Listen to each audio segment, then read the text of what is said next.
I've never had a threesome, and I've never had an experience where I read something so cringe that it made my tummy upset. One of these two things is about to change today, and I don't think it's the threesome. I just read something from, yet again, my deep diving onto the horrors of modern dating with absolute deranged weirdos. And the whole interaction was so mind-bogglingly peculiar that my body couldn't help but suffer from a physical reaction after finishing this adventure here. I don't know where these men are coming from. These dudes are just being printed in the Cringe factory and being thrown into the dating world as like the worst NPC encounters you could ever have. So anyway, let's go ahead and dive in, but before doing that, just a quick heads up. The Moist Global Retro Basketball line is still available right now. This is the best assortment of merch the internet's ever seen, so you can go to moistglobal.com right now and pick something up. Links in the description. I just read some of the backstory she was posting about this situation in the comments, and it's actually pretty sad. Apparently these two had been dating for about 3 years. It was a horrible situation all around, and a couple months ago she left and took the kids, but this is the most recent interaction between the two of them. She 100% made the right move in leaving. This guy seems like a fucking menace. But anyway, it begins innocently enough. That's good, just working away with 3 exclamation points, so he's having a jolly old day at work. Did you get to the doctors yet? She says, yeah, I have COVID. What did he say it give you? What? What did the doctor say or give you to feel better? Take Advil, Tylenol, sleep as much as you can, and quarantine. This is so timely because I myself just finished going through COVID over the last 11 or so days. And this is the 3rd time it's fisted me. It has gone elbow deep in my ass 3 times, and all 3 times that is the exact same advice I was given by doctors. Now, of course, you can still ask for like a Paxlovid prescription if you want. It should help with like symptoms, but it's not usually the first thing they give you unless you're someone who is at risk for like complications, I think. It is an option, but typically they'll just tell you that. You know, take Tylenol, sleep it off, rest, fluids, simple stuff like that. So it seems innocent enough here, and the guy she's communicating with almost seems jovial. You know, like when he says, just working away, I can already see him typing that and going, just working away. You know, one of these with a big old smile on his face, ear to ear. He seems like a happy-go-lucky kind of guy. And then it all falls apart. This feels like a real Jekyll and Hyde situation. He immediately just doubts her, doesn't trust her, accuses her of lying. Lol, so you didn't go to the doctors. Before this turns into a fight, just tell the fucking truth, lol. She says, I did. There's no meds for this. Yes, there is. Go to the doctors, lol. I need the address and the name of the clinic that told you there's no medicine. Also, the name do the doctors. They will be losing their license. So he's fucking spiraling immediately here. And I feel like this isn't exclusive to just him. I feel like a lot of men these days assume that every girl they interact with, even their significant other they've been with for 3 goddamn years, is some kind of lying, cheating harpy or something. So they're constantly interrogating because they don't believe anything they say. I feel like there's just so many dudes out there with this, like, insecurity within them where they doubt everything their partner says, believing that they're cheating in some way. And they're lying about something, hiding something. And it's fucking awful. So this guy's trying to checkmate her here with the scholar's mate. Like, okay, then give me the name and the address, because I'm going to call them to double check, because I don't believe you, madame. She then says, stop being so fucking melodramatic. I seriously don't need this shit right now. There isn't anything they can give me. I'll be fine once it works its way through my system. He just continues to press, please, name of the doctors, location you want to, please. I know you sick. That's why I'm jandling this for you, and just need to know which doctor you went to. I can handle this properly. This guy has so much steam coming out of his ears, it's clouding his eyes. He can't even fucking type properly. He's typing like a caveman. He's going full Neanderthal mode here. Like, what in the world is happening in his noodle? He's gonna start jandling this? That reminds me of jelking.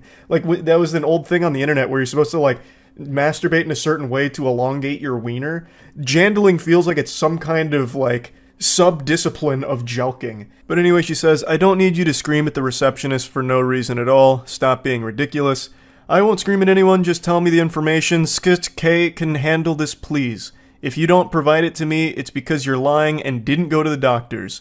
There's nothing to handle. So just tell me the name of the doctor you saw. This douchebag is making so many typos, it looks like he's trying to transcribe the Scatman. I can jandle. It's like ridiculous how crazy he's going because he's so angry. I don't know why he'd even think she's lying about this. He admits that he knows she is sick. So why would she lie about going to the doctor? Well, like, what the fuck thought process is that? I know my girlfriend is sick, but it's probably dick sickness. She's probably hungry for cock and it's causing her physical pain. That's probably what it is. She didn't go to the doctor. She went to a penis appointment. That's what it is, and she's lying to me about it. I knew it! It continues to just get out of control. She says, lol, I shouldn't have to prove to you anything. I'm sick, I have COVID. She's absolutely right. She doesn't have to prove anything here. She doesn't need to try and, like, defeat his delusions. That's not her responsibility here. She's done nothing wrong. And he just continues, you're not proving anything to me, lol. There is medication for this. I know for a fact, as I know someone else who had COVID last week. There isn't, unless you're old as fuck or have an autoimmune disease or your lungs are shit. Otherwise, you just carry through like normal fucking virus. Yes, there is. Let me call the do it. And I will get you proof. Where did you go, baby? That comes out of nowhere. After all of this, he hits her with a where did you go, baby? I can already just tell from reading this shit, this guy is extraordinarily manipulative and a completely insufferable person to be around. But anyway, she goes, I went to a walk-in, and frankly, I'm not going to allow you to cause a muck over nothing. I'm going back to bed.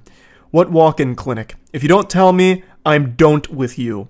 Because I'm not a ducking idiot, and I know you're lying, haha. You have 3 minutes to get me the address of the walk-in clinic or else.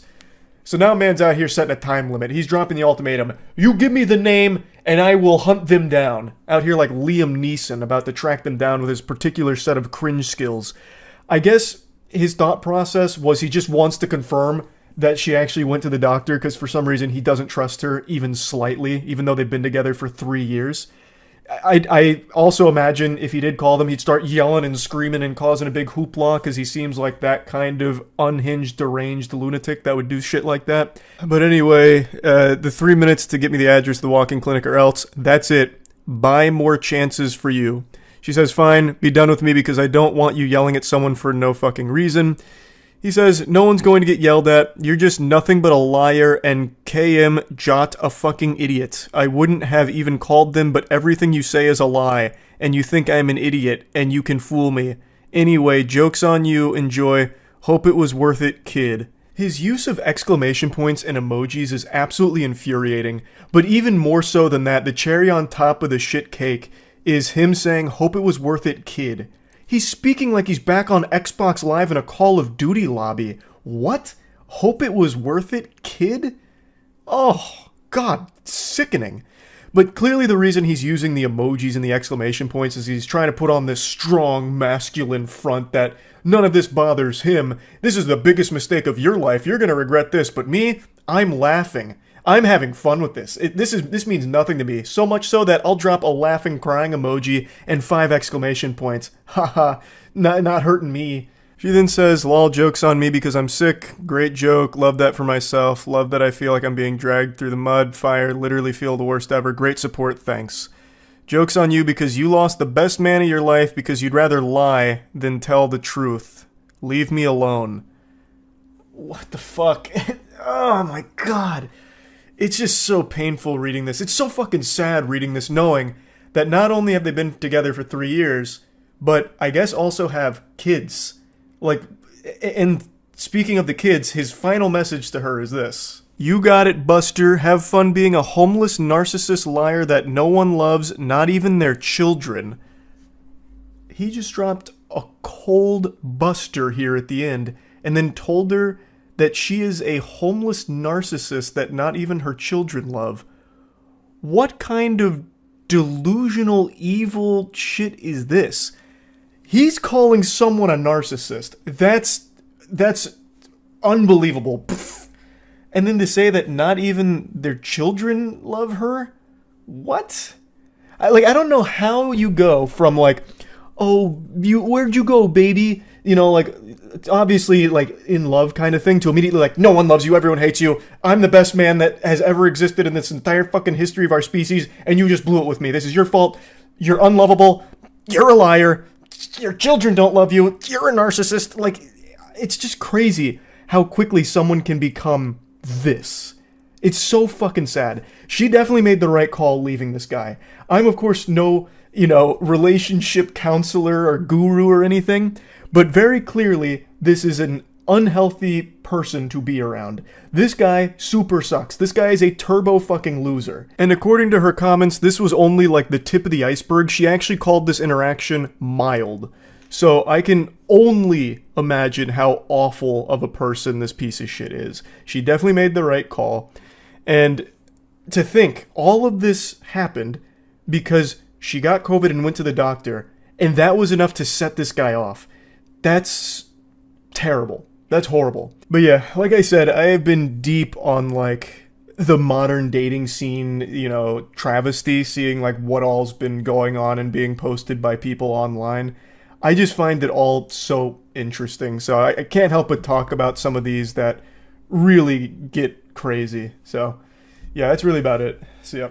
It's been a little while since I dropped some hot, steaming, creepy text messages on all of you, and I think we were long overdue for some more, so Coach called me off the bench and I'm about to provide. But something a little different here. The text messages I'm going to show aren't like the standard weirdo, unhinged, lunatic type behavior, but I think it's something that a lot of people might be able to learn from. So, to give a little background, the poster here, she mentioned that she had gone on one date with this guy and knew him for like 2 months, and the date didn't go super well. And then we fast forward to this interaction that we're about to cover, and the reason why I think this is a teachable moment is because I feel like this is something maybe a lot of people do without realizing it's not a good idea, and there's actually hints of old Charles in these text messages here. Deep in the flavor profile of these embarrassing texts we're about to go over, I see myself staring me in the mirror when I was but a wee lad, a young man. The very first time I got a girl's number that I was interested in, I was giddy. It felt like I had just won the Super Bowl, and I couldn't stop texting her, even when I wasn't getting responses, which is a big no-no. That is a huge, unforgivable sin. You don't do that because it's annoying.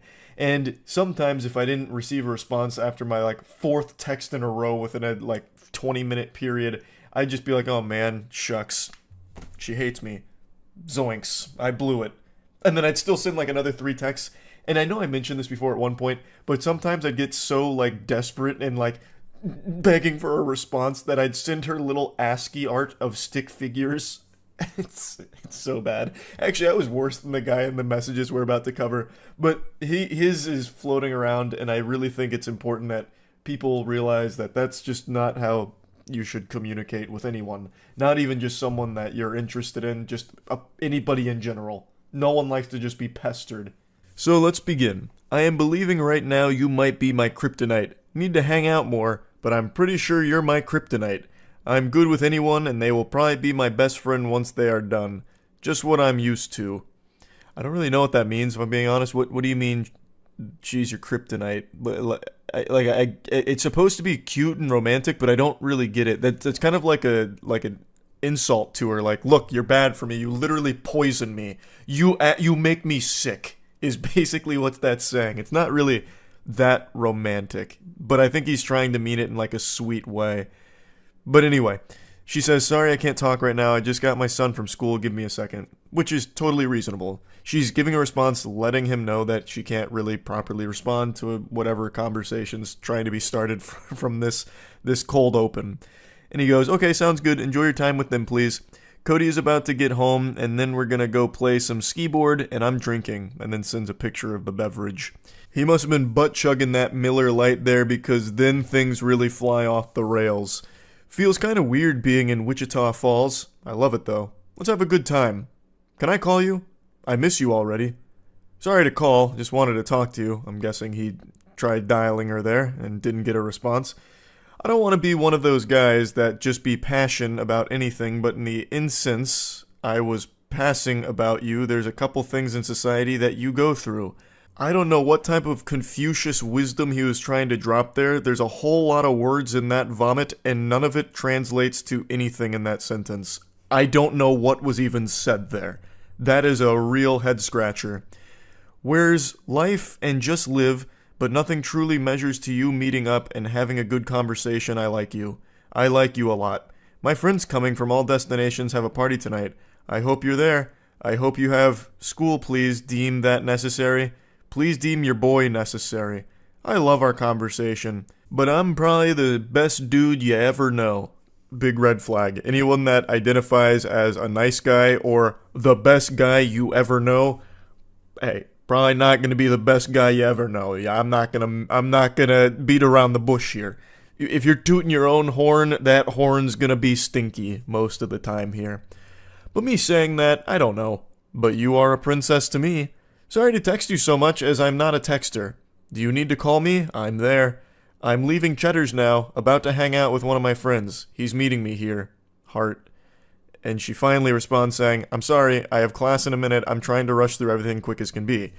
Again, totally understandable. She has already said that she is busy. So it's probably not a good idea to just fucking flood her phone with all this spaghetti that's fallen out here. So let's break this down. He's clearly very excited. And there's nothing wrong with being excited. Being excited's great, but maybe dial it back when you're not getting responses. He talks about loving their conversation. Brother, there's no conversation except for the one you're having with a ghost right now. There's nothing happening in these messages. You are speaking to yourself. To me, it seems like he started panicking when he wasn't getting a response in a time period he felt was acceptable, so then just kept sending more and more text messages on top of it, just bombarding her. And then he sent another picture of, I believe, them out and about. Another thing is, I don't think just sending a bunch of pictures is a good idea either when you're not getting responses. That makes it seem very desperate. Just let this sit for a bit. Just let it ruminate. Let her marinate on this and get back to you when she's not busy. You don't need to keep sending these text messages, which is a lesson that I and many others have learned. You don't want to just keep texting endlessly if you're not getting responses. There's this unspoken rule, I suppose, about, double texting or the forbidden jutsu of a triple text. Of course, it's mainly a meme, but there is some real logic behind it. If you're texting with someone and they're not really responding, it's not really a good idea to just keep pressing that. Either they're not interested, which is fine, it happens, or they're busy. And in either one of these cases, sending more text messages is only going to serve to make things much more uncomfortable and worse all around. Girl, be you, that's all that I want, but I do want to see you. And then sends this creep shot of just two women at the bar they're at, two older women. And then he goes, so Cody and I are about to take these ladies home, laughing emojis. I swear to God, two old ladies about to take us home. I want to see you. You in class? This is just really weird. This is bizarre. Where is this coming from? Why are you taking a photo of just two random ladies claiming they're trying to take you home or something? Shit's getting a little loopy here, and it's still not hitting. She's still not responding, because again, she has already explained she has class. She is busy here. Now, the way he's texting makes me feel like he's drunk, at the very least, because it's almost incoherent, like babbling, saying nothing. It's so many messages to say nothing. Like, what do you mean? I hope you deem your boy necessary or whatever? Like, what is going on? Like, this is... You shouldn't be texting right now. What you need is some Pedialyte and just rest and recuperate. So she finally responds again saying, I'm in class, I'm sorry. I don't know what the prize that needs to be paid. Just really love the time we had. Might be getting soft. And she's as confused as I am. What do you mean, lol? Me sure who I am is the price I mean. I appreciate the explanation, Yoda. Again, what? Huh? Another picture of some beverages here. We're about to move. Dude thinks he is prettier than me. What the fuck? I told me I can pull more chick than you, bro. Had me cracking up. Just move to the side and have fun, bro, is what I told him. And then sends a picture of a song that he's listening to. I don't know what's happening in the lore right now. He's treating these text messages with this girl like it's his diary. Or like he's live blogging his life right now in real time, live tweeting in these texts. It's baffling. I also think he's making it up. Like, I don't understand what this is supposed to be. You won't believe this. Guy said he could pull more chick than me? Ha! I couldn't stop laughing. It reminds me of that really shitty advice that people used to preach about, you know, convince a woman that you're desirable by making it seem like other women are vying for your attention and time. Like, fake a phone call or something. Pardon me, madam, I'm getting a phone call. Yes, Stacy. No, the pussy appointment was canceled. We can have sex another night. I'm busy. It's boys' night. I'll call you back. All right, goodbye. Sorry, it's this girl. She always wants to fuck me. But anyway, what was your name again? Like one of those things where it's like, oh wow, this guy's got so many girls are interested in this guy. I mean, maybe I should be interested too. Was the line of thought. That's what those text messages scream to me. That he's just making that whole situation up right there. Because what random dude's gonna come up saying that he's prettier than him and that he can pull more chicks than him? Just a total stranger. That's not like a human interaction that would ever happen. Some dudes smell like ass. Laughing emojis. My goodness. Why are you telling her this? Like, what is the response even supposed to be? And then he just sends like another random photo of someone playing pool. Presumably him playing pool, I guess. I don't know. He just keeps sending all these fucking photos of beer, two old ladies, him, beer, pool.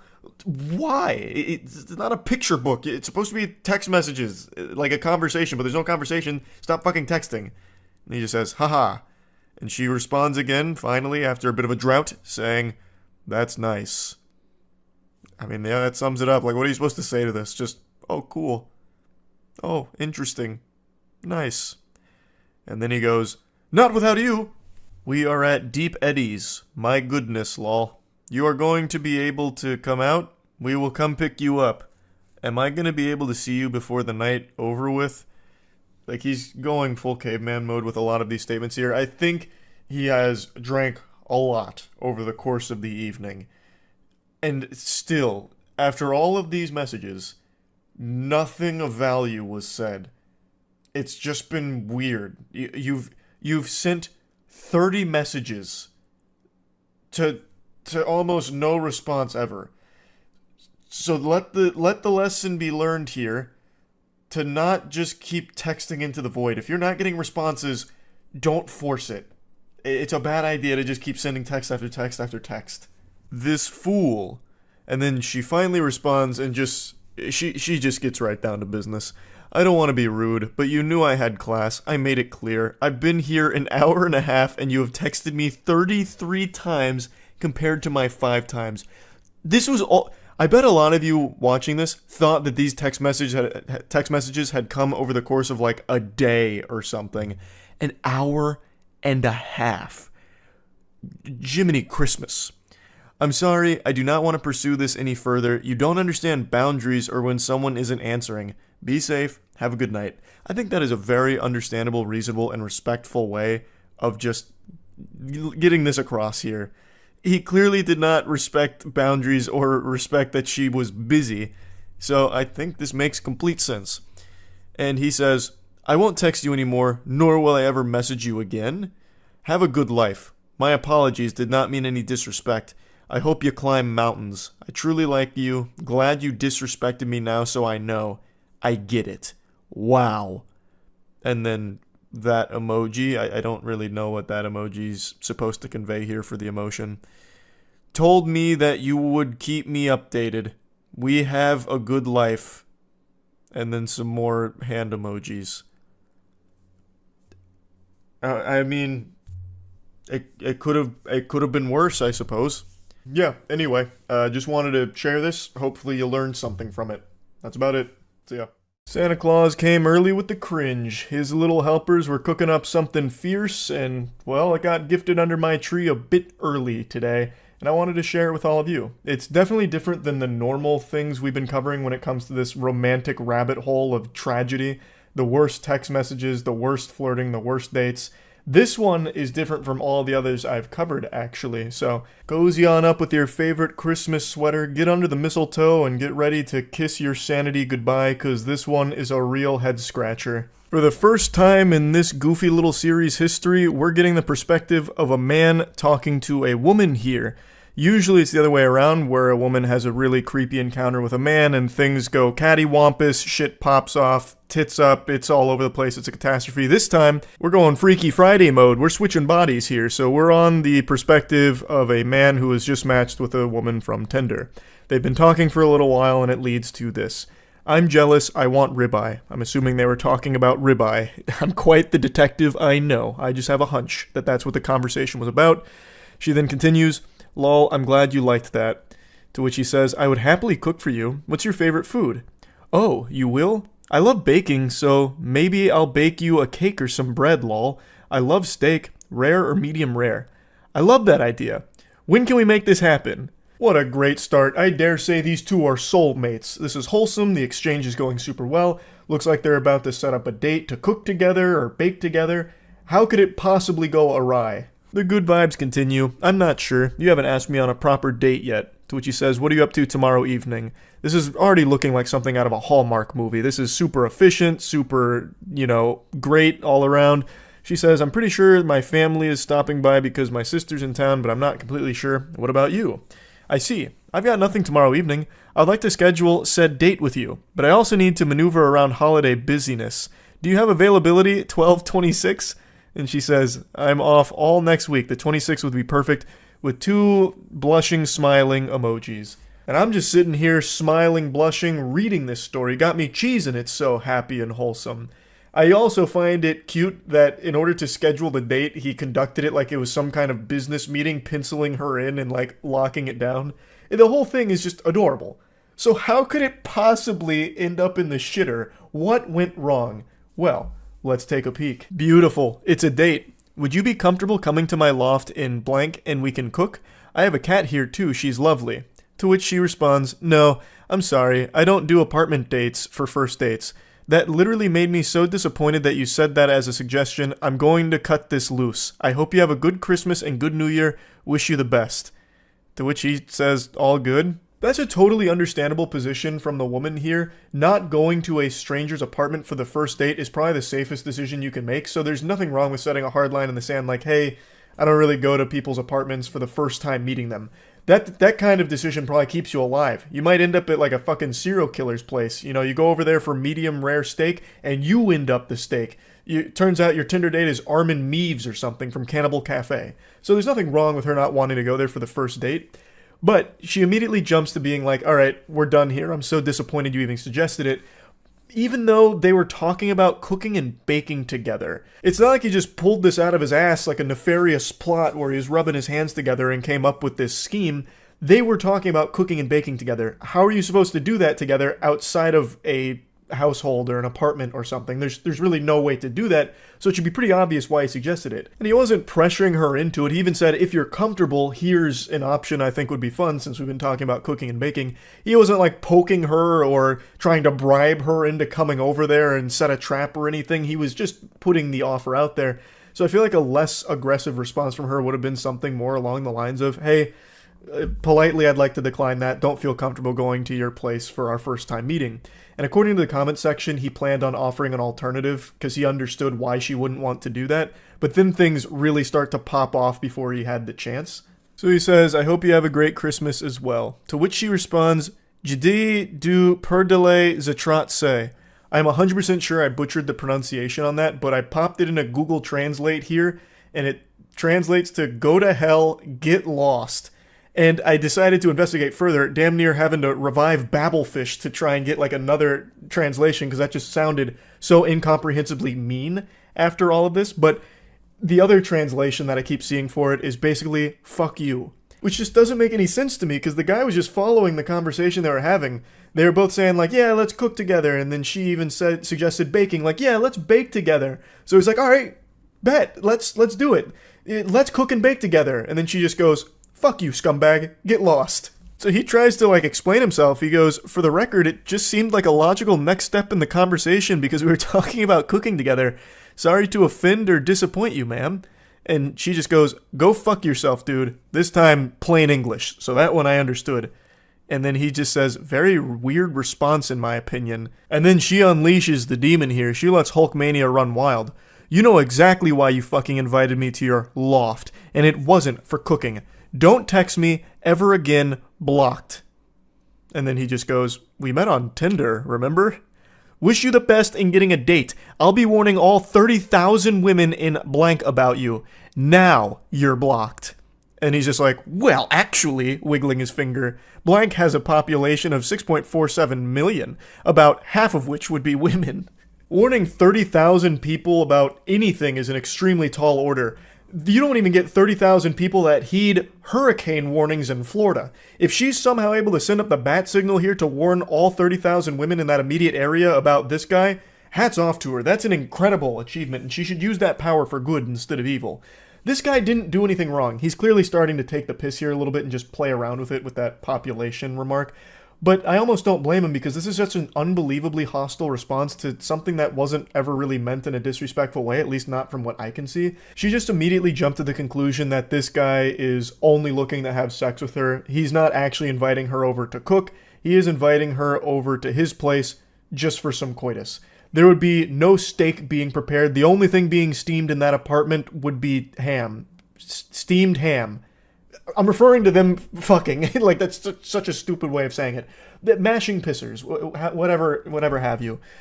So she just believed that this guy was some huge asshole and was only using cooking as some kind of Trojan horse to get her over, but his true intentions were for a little bedroom rodeo action and nothing more. When really, to me, it really seems like they were talking about cooking and baking together. They were both on the same page. So when the idea of a date came up, which she proposed, the logical conclusion you draw is, hey, we've been talking about cooking and baking together. Let's do that for our date. Like, it doesn't really seem like there was any kind of malicious intent behind it. And he never really had a chance to offer an alternative because she immediately just shut the whole thing down, which she has every right to do. There's nothing wrong with that. But it does seem like he wasn't trying to just be some douchebag or whatever. Like, it seemed like he was just offering a date that they had been talking about as a mutual interest. I'm sure he probably would have offered an alternative since she wasn't comfortable coming over to his place. He continues to just get a little sarcastic about things. He goes, please warn them about how a guy from Tinder invited you over to cook the day after Christmas. To which she says, dude, I'm in multiple groups totaling over 500,000. With your face, LMAO, you won't be getting no play unless you pay. Good riddance, roach. Honestly starting to sound like the Navy SEALs copy pasta. I've got over 500 confirmed blocks, and I will have your face plastered in the papers for 500,000 people to see. I'm part of every goddamn Facebook group on the East Coast, and they'll all know your name, villain. He just says, lol, roach. She continues, and I will! 2 exclamation points. It's like she's giving like a big speech in front of an auditorium. I'll let them know you tried to fucking invite me to your pathetic ass apartment for an easy lay masquerade as a cooking date. Yeah, we aren't stupid. Even your fucking hairline ran from you. Now sit back and enjoy being alone. And he just goes, I hope you find peace and love. Yeah, I mean, what else can you do except pray for happiness for her? Like, this went south so quick out of nowhere, and I don't think it needed to. They could have just said, like, not comfortable, are you open to anything else? And if he tried to be pushy about it, like, no, you have to come to my apartment, then all of this is a totally reasonable thing to say. Like, no, you clearly just want to fuck, get out of here, get lost, scram, Buster, you know, hit the road, take a hike. But she didn't even get that far. She immediately just jumped to this assumption that this guy is a piece of shit and he needs to go to hell and get lost. And now apparently she's going around putting up wanted posters like it's One Piece with a 5 billion berry bounty on this guy's head, all because he had the gall to invite her over for a cooking date that both of them were discussing together. I just don't really know how she'd even frame this as a bad guy to her 500,000 person group that she's a part of. I don't even know what group that would be. That's like a wildly large group to be a part of, and I can't imagine she has like a power position there where she can put out an APB on this guy or something. But even still, I don't really know how you could even spin this guy as a horrible person. But yeah, anyway, just wanted to cover this one. This one's different from the norm that we usually go over here, so that's really about it. See ya. I hope you've been practicing your ha-ha-has doing your laughing stretches because we're about to have ourselves a real giggle fit here over this weirdo loser embarrassing himself in a big way. This post blew up on Twitter right now, so it seems like I'm not the only one with a naughty little guilty pleasure here who enjoys laughing at unhinged creeps. So the woman here has been talking to this fine, gentle sir from Bumble, and she asks him, I guess I'm just wondering what your expectations are from a partner. He goes, like, in terms of expectations from women? Or men, I don't know how you swing. And he goes, women, not men. He uses 2 periods here, so it feels like this was like very serious to him. He put his foot down on that one, so there would be no confusion. So then she says, lol, okay, then yeah, what are your expectations for your girlfriend, wife, whatever? Can I be honest about it? It might be seen as outdated or something, haha. To which he says, yeah, of course, this is a judgment-free zone. It's almost cute to imagine him typing that, like, can I be honest about it? And then she has to reassure him, like, yeah, of course, this is a safe space for a super special Sigma like you. And she's about to unleash the demon with that one. She doesn't know what deal with the devil she just made here. Now, while she might not be judging him, I certainly will be. I'm gonna be judging this motherfucker like dread. I'm gonna charge him with the capital offense of cringe here, because it's about to get brutal. So he spills his guts. Honestly, I'm looking for a traditionally feminine woman, someone who isn't going to mind being the child rearer and homemaker, someone who's going to take care of her appearance and herself and just all around is content to be a female in our relationship. I know that's pretty anti-feminist or whatever, but it's just how I feel. Lol. So he expresses his preference when it comes to a relationship and a partner, and all power to you. I believe this is something called tradwife, a term I just recently learned with this post going viral. So forgive me if I'm not 100% familiar with the nomenclature here or what it means, but based on what I've read, it refers to like a stay-at-home partner who will cook, clean, and take care of the children. Basically anything you used to see in old black and white television shows when it comes to the family dynamic is what tradwife refers to. It even stands for traditional wife, I think. So he's just expressing that that's what he's looking for here, and she responds very positively to it, saying, oh, slay, I don't think that's anti-feminist or outdated at all. To be honest, that's pretty similar to what I want too, lol. Kind of my dream if I'm being honest. And he goes, really? Well, ruh-oh, Raggy, we've got ourselves a real match made in heaven. These two are sounding perfect for each other. What they want out of a relationship and a partner seems to align wonderfully. So what could possibly go wrong here, right? I mean, how do you fuck this up? This is like fate bringing the 2 perfect soulmates together from the sound of things. So she goes even further. She's excited. She goes, yeah, double exclamation point. She's fucking pumping her fist here. I'd love to be able to focus on making my house a home, working on myself, and just be taken care of without having to stress about expenses or money. And then here's where it starts to go tits up. What do you mean?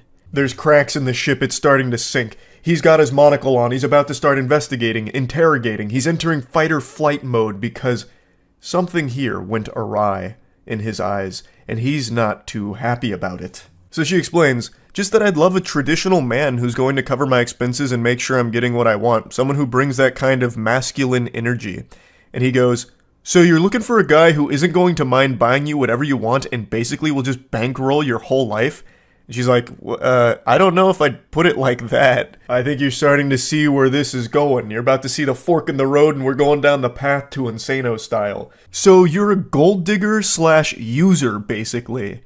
And she goes, we're like someone who will take care of our family financially so I can take care of him and his kids, etc. And she goes, no, LMAO, I promise, referring to not being a gold digger.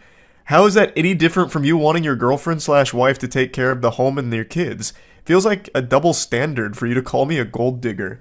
Now let's break this down here and follow the breadcrumbs of his logic. So he wants a stay-at-home wife that will take care of the kids, cook, clean, do laundry, wipe his ass, wipe his tears when he fails his bronze to silver promos in League of Legends for the 50th time in a row.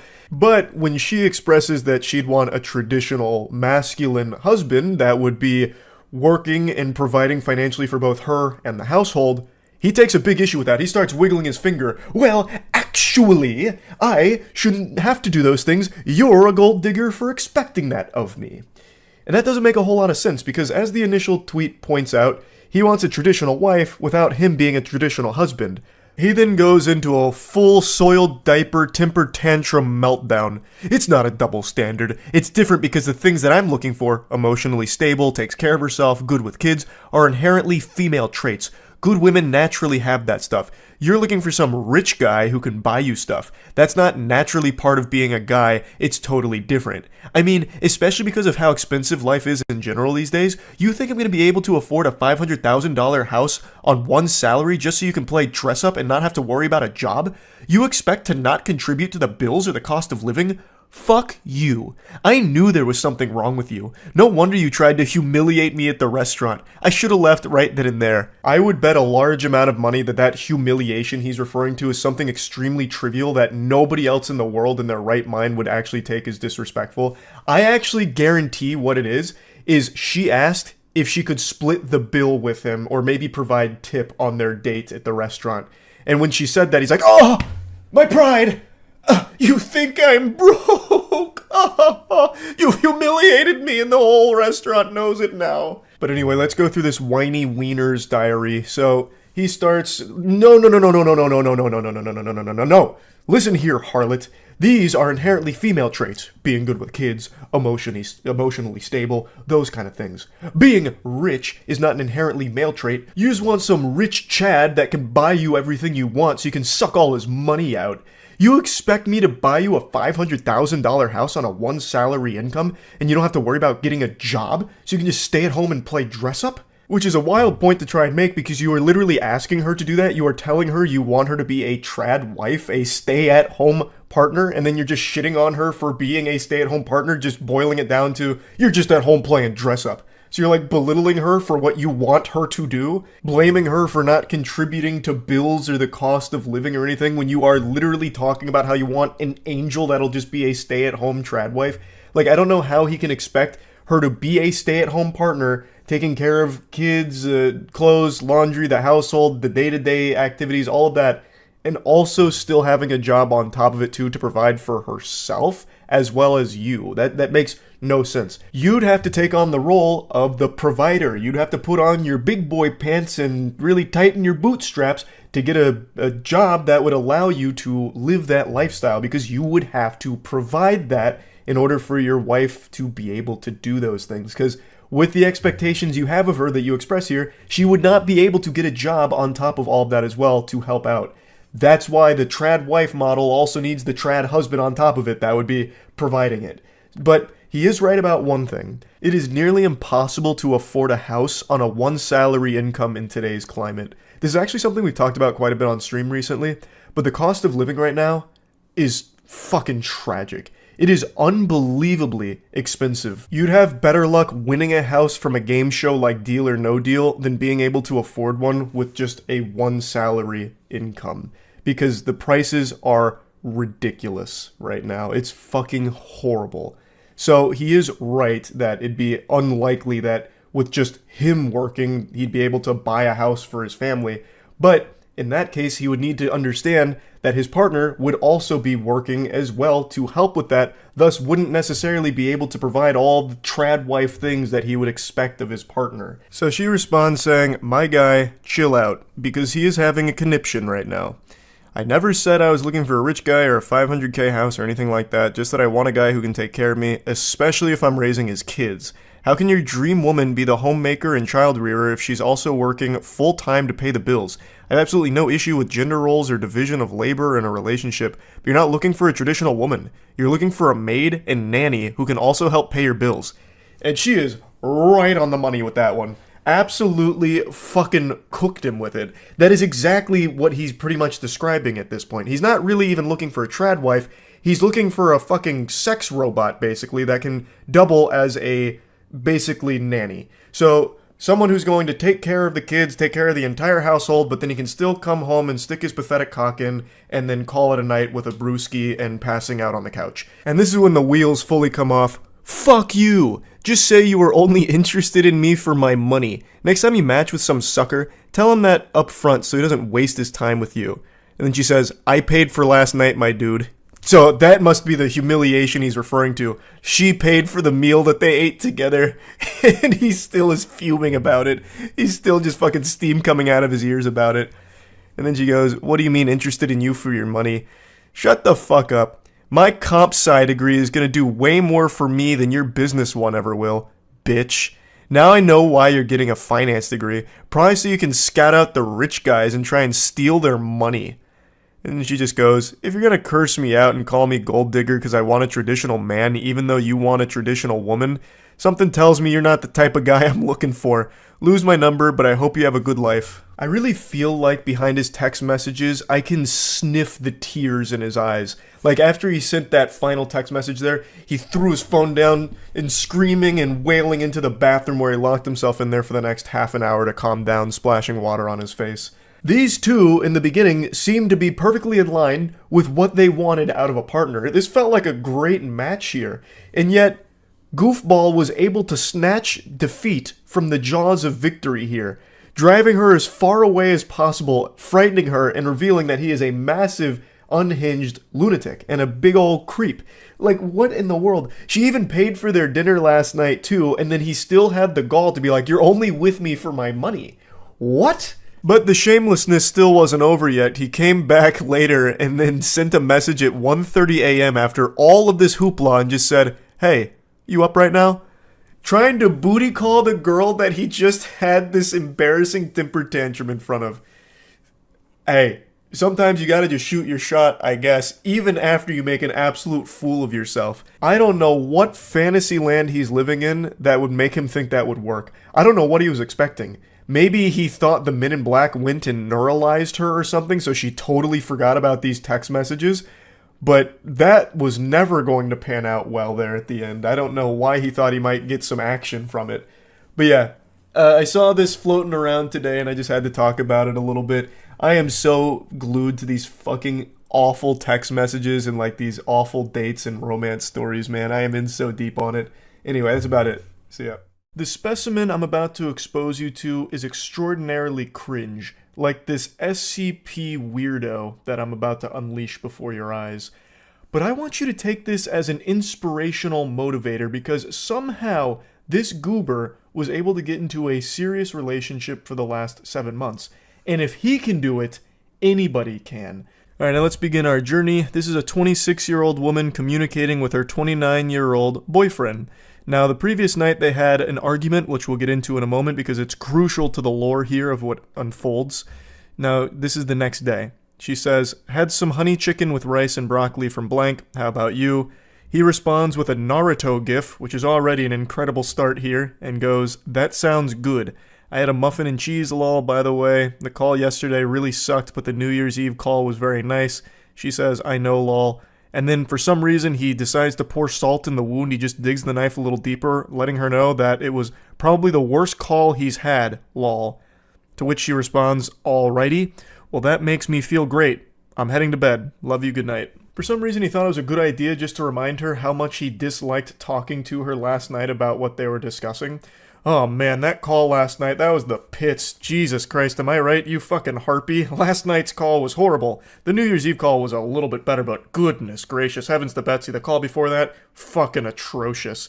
And then he'll probably drop another Naruto gif. This time it's like an Itachi one casting a genjutsu. Don't ever do it again. But anyway, the argument they had on the call before these text messages was about her mentioning that she might want to try shrooms at some point. It was basically talking about drugs and how she's not interested in drugs, but the only one she has even an iota of interest in trying is shrooms like one time. And he took a very hard stance against that. Like it was like he was a fucking DEA agent here. I'll drop the information right here if you want to pause and read it, but the gist of it is she mentioned that shrooms at least sounded somewhat interesting to try at some point, though she was never really being serious about it, and if she ever did want to try it, she said that she would talk to him about it first before doing anything. It wasn't going anywhere, and eventually she just said, "You're right, I'm wrong, sorry," and tried to move on from the whole conversation. But it looks like that was never in the cards. It's weighed heavy on the mind of her boyfriend, who brings it up out of the blue again, just to remind her how awful the conversation was. In the follow-up message, he decides to just go whole hog and let it all hang out here to just reignite this argument. He says, yes, I say wrong stuff to you sometimes. I know I make mistakes, but not this time. I stand by what I said yesterday, and this time you were in the wrong. But I'm heading to bed. I love you. Good night. And she reminds him, like, hey, we fully discussed this last night. There was no reason to bring it up again except to attempt to make me feel bad. Just because you're in a bad mood doesn't mean you should try to bring me down with you. She's 100% right. They had already discussed it. There is no reason to keep doing this again, this song and dance. Just let it be. But he just can't do that. I know, but this is serious shit. And then he censors the word shit. He puts stars on his swear word like he's a 12-year-old in Twitch chat that has the language filter on. This is a 29-year-old man who is censoring the word shit. And we've only just begun with the exceptionally wacky stylings of this 29-year-old fucking goober. If you use any substitute, I am done with you. And I'm sorry I say this because I care about you too much and you're much worth more. And you're much worth more. I don't, that's all over the place. I think he was just so angry. I mean, he dropped the word shit. You could tell his temper was flaring up. He used a naughty word. So I think he was just scrambling to say words in a panic. And then she just goes, I'm not talking about this. It's fine if you don't have the mouth of a sailor, but why censor it? Just don't even use the word. You could have said poop. This is some serious poop, milady. You're talking about drugs. Unacceptable. Why even bother censoring yourself? Oh, it's so cringe. And we've only just begun. She says there's no reason to go over this again. We talked about it. It's over. Drop it. Really just trying her best to move on from this because it's only going to get worse. But he's already too deep. He's already made his bed and it's time to piss his pants in it. Okay, but promised me you won't do it and I will drop the whole thing. She again reminds him, I already fucking told you I wouldn't do anything without talking to you first. Leave it alone. I'm done with this conversation. But it's just not registering in his mind. His neurons are just firing and he's going into flight or fight mode and he's fighting his own demons here. Don't get angry at me just because you had a drug problem in past. That's not my problem. That's your problem. Which is a crazy fucking thing to say to your significant other. Jesus. And she goes, bro, you're being dense right now. Just shut up and leave it alone. This isn't a conversation to be had over text, and we already talked about it on the phone. Just drop it, dude. Now, if you pause to read the explanation for the context around these messages, you'll know that the drug problem he's referring to is her smoking weed when she was 19, and the one time she tried cocaine. That's the drug problem to this guy. He speaks as if he's like a 14-year-old boy who just had a class on Dare, and now he is scared. He can't sleep anymore. He has to go to bed with one eye open and Narcan on the dresser next to him, just in case a burglar comes in and tries to force him to OD on drugs. Like drugs are out to get him and everyone he cares about. And he just keeps spiraling. You have to change that blank. He's literally beeping himself with a sensor. You have to change that beep, stupid attitude. And I'm not your beep, bro. And I'm not your beep, dude. Maybe that's why wow, that's hard to read. The grammatical catastrophe that he's unleashed upon my eyes is really fucking with my brain. I'm not your beep, dude. Maybe that's what you're call your beep friends. I don't give a beep. I'm not your beep friend. I'm not your beep ex's beep. Remember that. Like, what in the world is happening? This is the most childish text message I've ever seen in my life. It's like a kid melting down on League of Legends. This is a 29-year-old man. And he's speaking like this. He's a fucking boy. He's a baby boy. Why is he censoring his texts like this? Oh, it's so awful. It's so bad. I can't even parse what he's trying to say with his last statement there at the end. I'm not your fucking friend, which is, again, a wild thing to say to your significant other. You're supposed to be their best friend, basically. That's the whole point of being in the relationship, but whatever. But this is where it gets extraordinarily confusing. And I'm not your fucking ex's blank. Remember that. Your ex's what? Your ex's fuck? Remember that? Is that what he's saying? I don't know. What does that mean? And she says, I don't know what your problem is, but directing at me is not going to help. I'm not talking about this. I'm done responding for the night. Have a good one. And he just goes, we done. If you keep going. So full-blown caveman mode now. I will drop it now. Anyway, how's your day? from all of this into like immediately de-aggroing like an NPC in a video game. And he's like, oh, so how's your day? Did you have a good day today? I bet you did. I bet it's better now that you're talking to me, right? And then her response is, it was better before you started this. And then that once again sends him off. Well, that's your problem. I just don't want to crackhead girlfriend, and please don't call me bro. I'm not your stupid friends. What the crackhead girlfriend? What are you talking about? She mentioned that the only drug she'd be interested in trying is shrooms, and she wouldn't even actually do it because she doesn't have a real interest. That's just the only one that even sounded somewhat appealing. He's lost his marbles. He's off his gourd for this. Eventually she's like, just go to bed. You need a nap. You're not you when you're tired. And then he hits her with like a threat. It'll be really funny when you're 6 feet under. And she goes, oh boy, here we go again. And he says, anyway, enough of this. Now I think he's referring to, if you try drugs, you're dead instantly. You'll instantly die if a drug touches your body. It'll put you 6 feet under instantaneously. Like, I don't know if he's actually threatening that he'll put her 6 feet under, but that is kind of how it reads. But I think what he's trying to say is that the drugs are going to kill her, and he's the only one that can save her from going down this destructive path. Now, obviously, and here's a hot take, drugs aren't good for you. But what he's doing here is an outrageous overreaction, and the way he's treating his girlfriend is unacceptable. He's just yelling and screaming at her like it's an episode of fucking Scared Straight. All over her, going over a hypothetical of if she was to ever try a drug, she'd want it to be shrooms because that's the only one that sounds even somewhat interesting, but she doesn't even want to do it. She's not saying she's going to go do shrooms or anything like that. She's not going down this path to being a crackhead like he thinks she is. This is just ridiculous the way he's treating her over this. And don't even get me started on his potty mouth, all those nasty words he's been using here. But luckily for all of us, he's tastefully censored all of them for us. Clearly don't respect me. You think I'm a joke when I'm saying the truth. I wish just once you just listen to me. I think you're a joke, buddy. I'll say it. She won't, but I will. I think you are fucking cringe incarnate.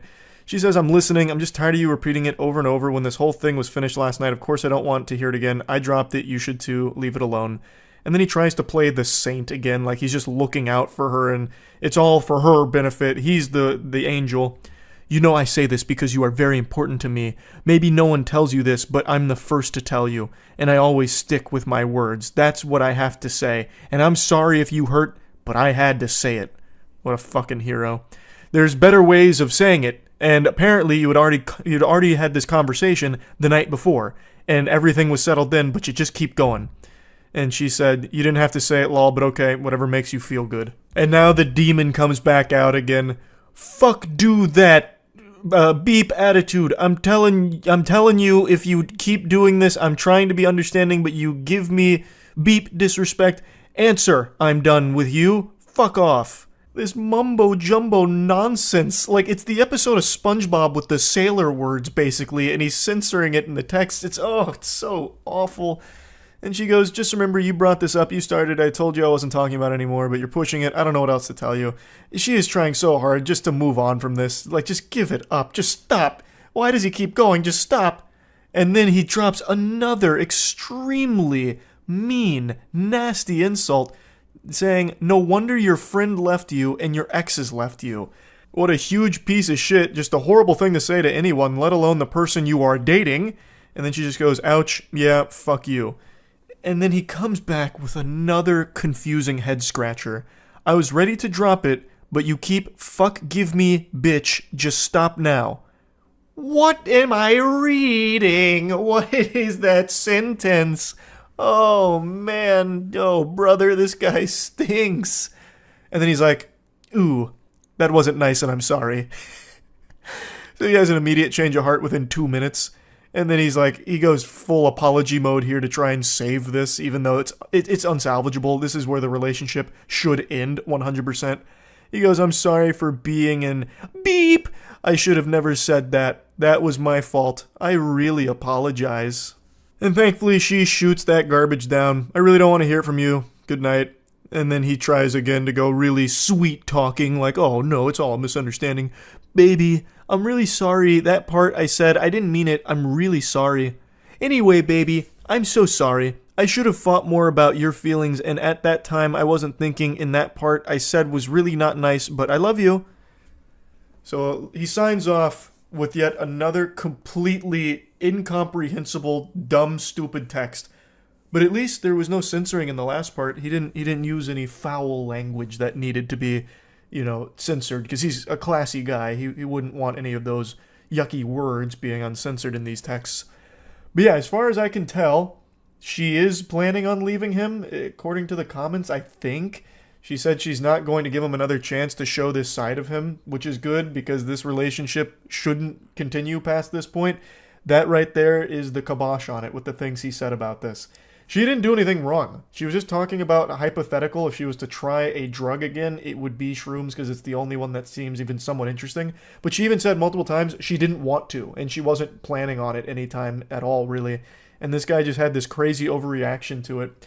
So yeah, huge weirdo, big cringe guy. That's about it. So yeah. I know my calm, composed, stoic demeanor may not give you any clues or hints at my internal struggle, but trust me. Right now, I'm spiraling. I'm falling down a dark path I swore I'd never walk again. Like a former addict who finds the pipe once again, I have found my long since abandoned drug. I have become hooked on reading horrible text messages from dudes trying to get laid again. It's been many moons, and some of you who have been around the channel for a while may remember I've made a lot of content covering horrible pickup artists, as well as horrible text messages with self-proclaimed nice guys who are one gentle no away from letting the demon out and just flipping the switch to a full-blown conniption. Like, the word boyfriend would be, a Winter Soldier event that would have them just go ballistic. And I've made quite a bit of content, both laughing at the absurdity of it, as well as using it as an educational tool, like, hey, don't be like these goobers. But over time, I started kind of petering out from doing that because I just made so much of it, and I stopped indulging in that kind of content until recently. I could only fight the urge for so long. The werewolf is coming out. It's a full moon, and that moon is nothing but fucking cringe. I saw some text messages today that I've just got to go over. Now, before we embark on this journey together, it's important that I let you know that these are two college students. As we go through this, you'll probably assume that it's two 13-year-olds, but that's not the case. These are two college students that worked on a group project together, and now we're coming in after the completion of the project. So, they say, I just emailed Professor the final draft, so we should be good. To which the poster says, yay, and then sends a meme, go team. I really enjoyed working with you. You seem like a very sweet and smart girl, and I'd love to take you out sometime. To which they say, that's very kind of you, but I have a boyfriend. Oh boy. She said the phrase, I have a boyfriend. There is no phrase more powerful in the English language than that. The strongest sentence ever constructed. That's like the nuclear bomb here. I have a boyfriend is a phrase, nay, an incantation, more powerful than Avada Kedavra from Harry Potter. And it's just been deployed. So you can already start to speculate where things are going to go south. He responds by saying, heh, well thanks for leading me on, which catches her off guard. She says, I'm sorry, but I don't think I've done anything to imply I was interested in dating you, to which he responds, it's just funny how you never brought up that you were taken until now. Which is an interesting thing to respond with, because that makes it seem like he expects every girl that's taken to immediately state that upon starting a conversation with a man. Like they need to wear some kind of sign or some kind of label on their forehead that says, currently in relationship, not available, thank you. Try again at later date. Although she does say that she mentioned her boyfriend. Actually, I did. When I was at your house, I told you my boyfriend was picking me up. Which he's able to counter beautifully by saying, I thought you meant a boy that you were friends with. Because why would you go over to a guy's house if you're dating someone? And she says, because you offered to host and we needed somewhere to work on our project together, my boyfriend knew and didn't care because all we were doing was working. I'm sorry if I did anything to give you the wrong idea. And then he says, you let me buy you a pizza. Now, admittedly, I understand where the guy's coming from here. We all know about the law of equivalent exchange thanks to Full Metal Alchemist, and we have something like that in the real world. If you buy a girl a pizza, she is obligated to have sex with you. It's the pussy for pizza transaction. It's as old as time itself. So the fact that he was able to buy her a pizza and he didn't get his winky stinky is shocking. But yeah, anyway, he seems to really put a lot of stock in the importance of that pizza. Like that was going to carry them all the way to marriage. Like this is a moment she'd remember for the rest of her life or something, that pizza that he bought her. But I'd like to backtrack a bit just briefly. Let's go to the previous chapter where he said, I thought you meant a boy you were friends with, because why would your boyfriend be okay with you going to a guy's house to work on a project? And I feel like that's a dogshit perspective that's not unique to just this guy in this situation. I've seen a lot right now where people work under the assumption that if your significant other is doing anything in any capacity with someone of the opposite sex, it means that they're unfaithful to you and they're cheating. But I just don't really subscribe to the belief that most normal, sane people think that way. Of course, there are extenuating circumstances to that, but in this scenario, and in most scenarios like this, where it's just she's working on a group project with a classmate, I don't know why you'd immediately jump to, she must be a whore who's going behind my back to fuck this one goofball in her class and pretending that they're working on a group project. I just don't think that's something most ordinary people jump to immediately, and in this case, the guy views it as weird that she ever even agreed to go to his house to work on this group project if she was in a relationship, but I just don't understand why that would be viewed as weird. Like, where else are they going to do it? Like, if they go to her place and do it, it's the same problem, right? Now, she has invited a guy over to her house and she's in a relationship to work on this group project. Wouldn't that be the same issue? Or if they go somewhere in public and do it, like a fucking Starbucks or whatever, it's still the same issue. Like, oh, now they went to a public place where people go, like, on dates sometimes to do this group project. So you can always make that argument no matter what. So just, I don't know, it just doesn't compute with me. But anyway, back to the pizza. I offered to split when you told me you were ordering a pizza and you said it was your treat. If you'd like, I can Zelle you for half of the cost. Yes, I'd like that. And you ate more of the pizza than I did, so you should pay for like 2/3 of it. Now we're getting into the nitty-gritty math calculations here. Like, well, actually, listen here, Harpy. You ate more of the pie than I did, so you're gonna need to reimburse me more for it. And you know what? It wasn't my treat, because this Halloween there was only tricks. You tricked me. You lied by not telling me that you had a boyfriend. So give me extra cash for that pizza, you disgraceful harlot. She's being as gentle as possible here. I imagine she's scared of this individual, and she said as much in the comments of the post. She said that she didn't want to, like, get too aggressive back, because then she'd be, like, afraid of what he might do. So it's just, like, I understand where she's coming from. You don't want to, you know, poke and all of that. So she's just like, okay, that's fine, and I'm sorry again if you got the wrong idea, but I thought I made it clear that I viewed this as a professional relationship. Well, you didn't. And then he comes back and says, don't leave me on red. So he's getting very aggressive here. He's red in the face. He's steam coming out of the ears. Like, I understand why she wants to, like, tiptoe around this as gracefully and smoothly as possible. And it's something I've said a lot on stream, where in the current climate of things, it feels like everyone's more on edge than ever. Like, I've read so many stories over the last couple of years of people snapping at the smallest things, like even the most minor inconvenience. Like, this is a story I've referenced a lot, but it's one that actually legitimately sticks with me. There was a murder at a Subway where a man shot 2 Subway workers because they went a little heavy on the mayonnaise on his sandwich. Too much mayo was a death sentence for one of the 2 workers that was shot. The other one did survive, but I mean, it's things like that where you just, it's never really worth pushing back. So in a case like this, I understand why she'd want to be really light about it. And I just want to mention that because I saw a lot of comments, like, not really grilling her or anything, but just really kind of wondering why she was being so polite in lieu of all of the aggression from this guy. And I totally understand why she would be. I really do get it. I just wanted to point that out real quick. But anyway, it wraps up by saying, I don't think this conversation is worth furthering, which is fair. And then he responds saying, it's ridiculous you even chose a guy to work with if you have a man. I bet he was upset even if he pretended not to be.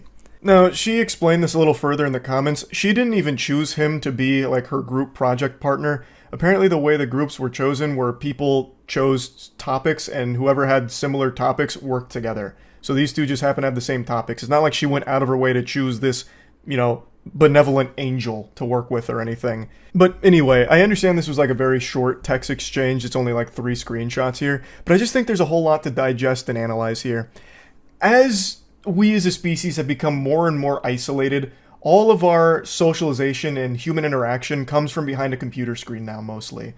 almost all of our interaction with each other is through the internet. So it's leading to a lot of people not knowing how to socialize or not knowing how to pick up on like social cues, and I don't even really blame individuals for that. But it's led to situations kind of like this, where this guy really views that her being off the market, having a boyfriend, should mean that she shouldn't do anything at all with another guy, even work on a class project with another man. And also, something as simple as buying a pizza shows some kind of romantic interest between the two of them, some kind of mutual romance. So when it turns out that she wasn't interested and it leads to a rejection, it's something that he doesn't know how to handle appropriately. And overall, it is just pretty sad. Yes, it is like equal parts entertaining with some cringe text messages, of course, but at the core of it, there is a problem where people aren't going out in the real world and making genuine human connections. It's all through computers, so when you are in the real world with real humans, you don't really know how to handle things super well, so something as simple as getting like a rejection is a much bigger deal than it used to be. And overall, like I said, it's just kind of sad. I wanted to just talk about these text messages because I got real deep on why. Why would this be the response to something so simple? And of course, the text messages are very silly, like with the whole fucking pizza side quest thing. But anyway, yeah, I just wanted to talk about it a little bit. That's it. So yeah. I know many of you read the title and assume that this is clickbait or exaggeratory, but it's not. You may not believe me yet. Wait until I show you the evidence, the proof. This is the most unhinged individual we've looked at yet. He's equal parts frightening and fascinating, tiptoeing on the fine line between intrigue and how are they not locked in Arkham Asylum. It's a mystery here. He's like the product of a science experiment gone wrong, like if Professor Utonium added chemical cringe to the concoction instead of chemical X and then created this weirdo. Since I've been down this rabbit hole, this bender of consuming awful romantic texts and bad dating stories and bad dating videos and all of that, this guy is now at the top of the tier list for the weirdest. Like all great fairy tales, it begins over Facebook memes. So he says, "Did you block me on Facebook?" To which she responds, "Nah, my profile got deleted, maybe. I don't know. Lol. Long story." Then he goes, "You don't have to lie." I can just feel the sadness emanating from that line there. I can imagine him looking down and kicking his feet in some sand. And she goes, "I'm not. You can ask pretty much anyone. The profile is gone." To which he responds, "I'm not going to waste my time finding out you're lying to me. So now you're going to ignore me." This is, I'm assuming, a lot of time passing between those two texts. And by a lot of time, I mean probably like 5 minutes because this guy's fucking delusional. So he double texts her like, "Oh, so now you're ignoring me? Now that I've called you out on lying about this?" She responds by saying, "It's not like that, it's just I don't like being called a liar." He then claims, "I didn't call you a liar, I just wanted to know what was going on." And then she says, "I told you and you said I lied, dude." I don't even know why he's trying to pretend that he didn't call her a liar. He can literally look 2 text messages back and see that he point blank blatantly does call her a liar, basically. He's already off his gourd right now. He's fuming because this account that he follows posts memes that he likes, and now he doesn't get access to those memes, and he's throwing a temper tantrum. But really, at the end of the day, it's not so much the memes. He wanted to try and shoot his shot here with the individual who runs the account. He then tries a new angle by going for pity. He's like, "Oh, I'm sorry. Just been going through shit. That sucks about your Facebook." And then he's able to almost cobble together a normal human interaction here. She goes, "Shit happens, it's cool. Just been in my head and your memes brighten my day. I got weird because I didn't do anything wrong for you to block me like that. My memes actually got me banned." This reminds me of like the potion seller video on YouTube a while back. "You can't handle my strongest potions, traveler." But in this case, it's memes for Facebook. And he just goes, "For real? That's crazy. You post them all the time though. It must be something fucked up, haha. Well, if you made another Facebook, you better add me first. I'll be waiting, JK." To which she just tries to close it out by saying, "Lol, yeah." Next chapter in this cringe anime is him trying to pull out the Riz here, trying to showcase his game. "So what are you doing, dork? Haha, causing more trouble for Zuck?" He's going for like the playful insults kind of thing, like, "Oh, you dork, you fucking dweeb geek, what are you up to, huh?" And she just goes, "Nothing, just hanging out." "That's so cool!" I love that with the exclamation point. He's like, "Whoa, badass! I bet you're kicking ass in Animal Crossing, huh? Is it that fun? It looks too much for kids. It must be since you keep ghosting me. Do you play any real games?" To which she's baffled, saying, "How is that not a real game?" So again, a certain amount of time elapses between his first message with the "That's so cool" NPC dialogue, and then him going, "Oh, it must be so good you're ghosting me." So this guy's flipping emotions back and forth rapidly. His brain is all over the place. His fucking noodle is scrambled.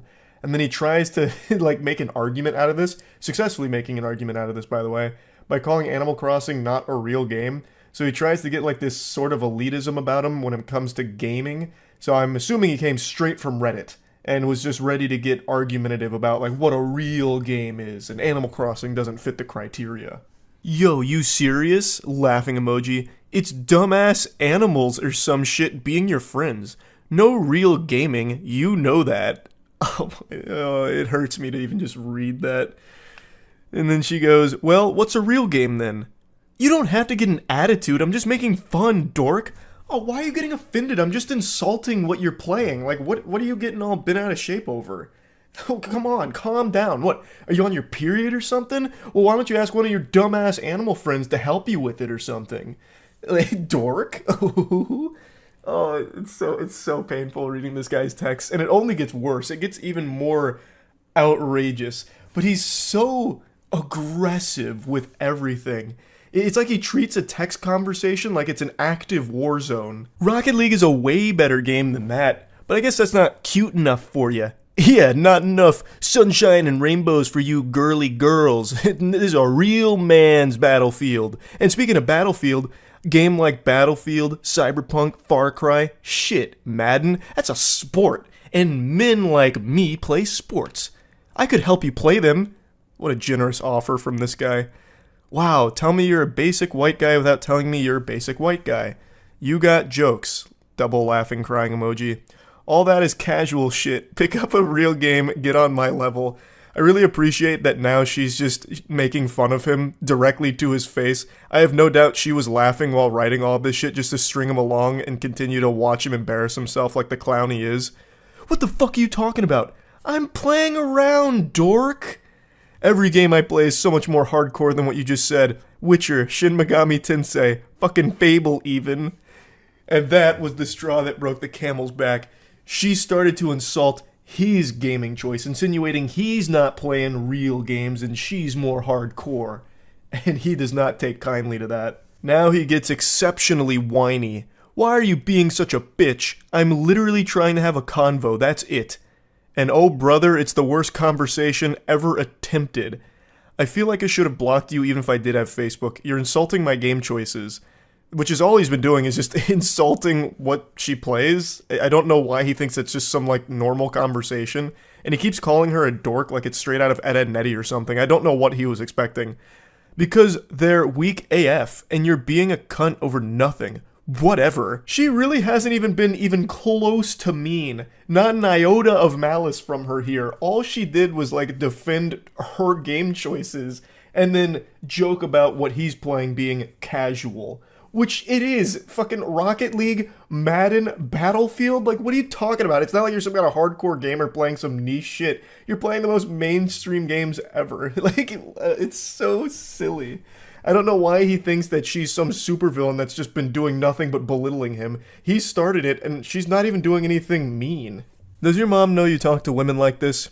My mom won't around. Why, TF, you bringing that up? That checks out. You have zero respect for me or anyone.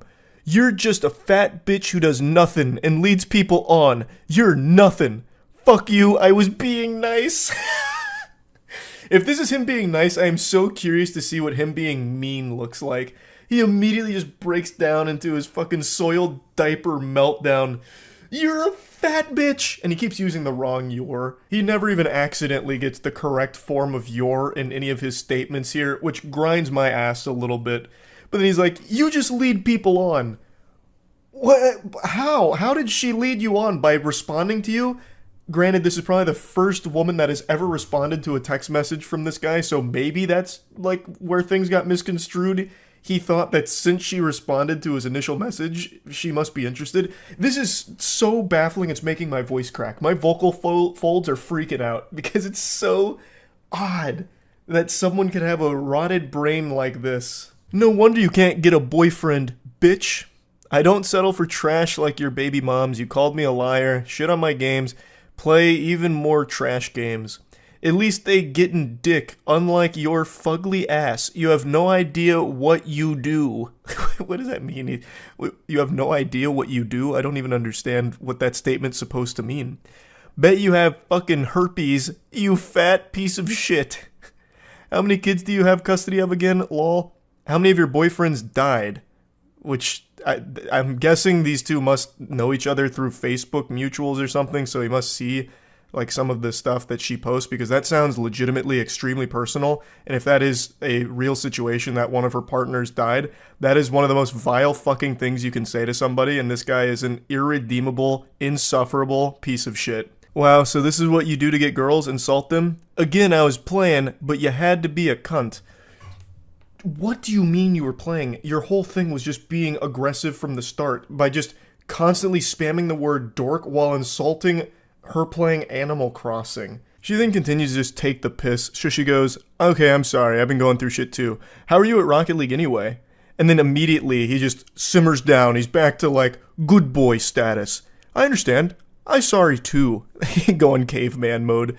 I'm pretty good, I can show how to level up. What's your ranking? Platinum. So you're mediocre at best. I'm fucking Plat 2 and Diamond 2. And I'm trash. In Rocket League, Plat isn't very high. That's where the majority of players end up. So he's not good. He's not good at all. What's your gamer tag? Why? So it also seems like he's lying about this, because no sensible person would brag about being Plat in Rocket League. So she's starting to catch him on a bluff where he's puffing out his chest and just lying about his Rocket League rank, which is even more pathetic. I want to see for myself. What console? What's the matter? You don't have an Xbox. I play on Switch. It's on all consoles. So he's starting to sweat a little bit, like he's pressed against the wall. My gamer tag? Why? Why do you want to know that? He tries desperately to turn this around into a situation where they can see each other, which sounds like it'd be downright dangerous to be around this guy. Why don't we hang and I can show you? What's your tag? I got trust issues. It's not that big of a deal. I mean, yeah, what is your gamer tag? It shouldn't be an issue, right? You're Plat in Rocket League, you're a big guy, a big man. What's the gamer tag? What do you mean you got trust issues? Again, ignoring that. I'm just curious, it seems like you're lying. I'm not. And then she drops a meme. It smells like bitchin' here. Which is just genuinely a normal, silly meme. It's not even like mean. If anything, it's clearly meant to be like a joke. And for some reason, this sets him off in the biggest way yet. A fucking atomic bomb in his brain here. And he unleashes the Godzilla heat breath. Cunt. Fuck you. Fat piece of shit. You have no idea who you mess with. Go die. Everyone at Dress hates you and thinks you're a slut. I thought differently. Wanted to give you a chance. I thought you were a nice girl and want to be your friend. I'm sure this was the best way you can do it. By the way, I have a fresh meme. Taking care of my kids, lying to women about my Rocket League rank. So she's just dropping some memes on him at this point here, just adding insult to injury. To which he responds, just kill yourself already. He's trapped in 2009 Xbox Live Gamer Zone. He's really fucking struggling here, treading water. I can hear the tears in his eyes right now. Literally feel them through his sad texting. Forever hard stuck Plat in Rocket League, and forever hard stuck being alone in life with an attitude like this. What an absolute curse. He just continues speaking like an anime villain. Fucking with me, you slut. Wait, can I not get dick, or am I a slut? Pointing out a contradiction because he keeps calling her a slut and then also saying that she can't get any wiener. So he's all over the place. He's scrambled. Yeah, I'd bet you'd want it after this, you whore. Choke on a dick, whale. Just continues having a fucking conniption. Can't believe I wanted to build something with someone so dumb and nasty. And then again, she just responds with another meme.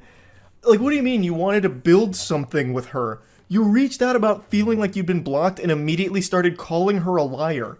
What world are you living in? What fantasy land? What?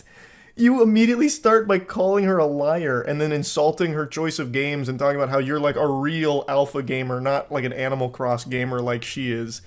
It's fascinating. This is what I mean. Like, it's actually intriguing how someone's mind could end up so poisoned.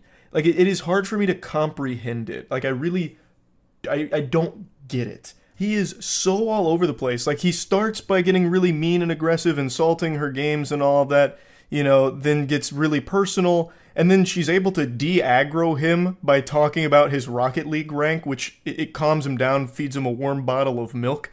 And then the second she drops a meme making a joke, again, he explodes once more. It's just so peculiar. Anyway, though, here's the finale. Everyone knows you're a slut. A little fat slut who uses people. Again, this comes out of fucking nowhere. She didn't use you. She didn't lead you on. She didn't do anything besides just respond to your initial unhinged messages. Couldn't get a boyfriend for years. That's because everyone... it keeps going.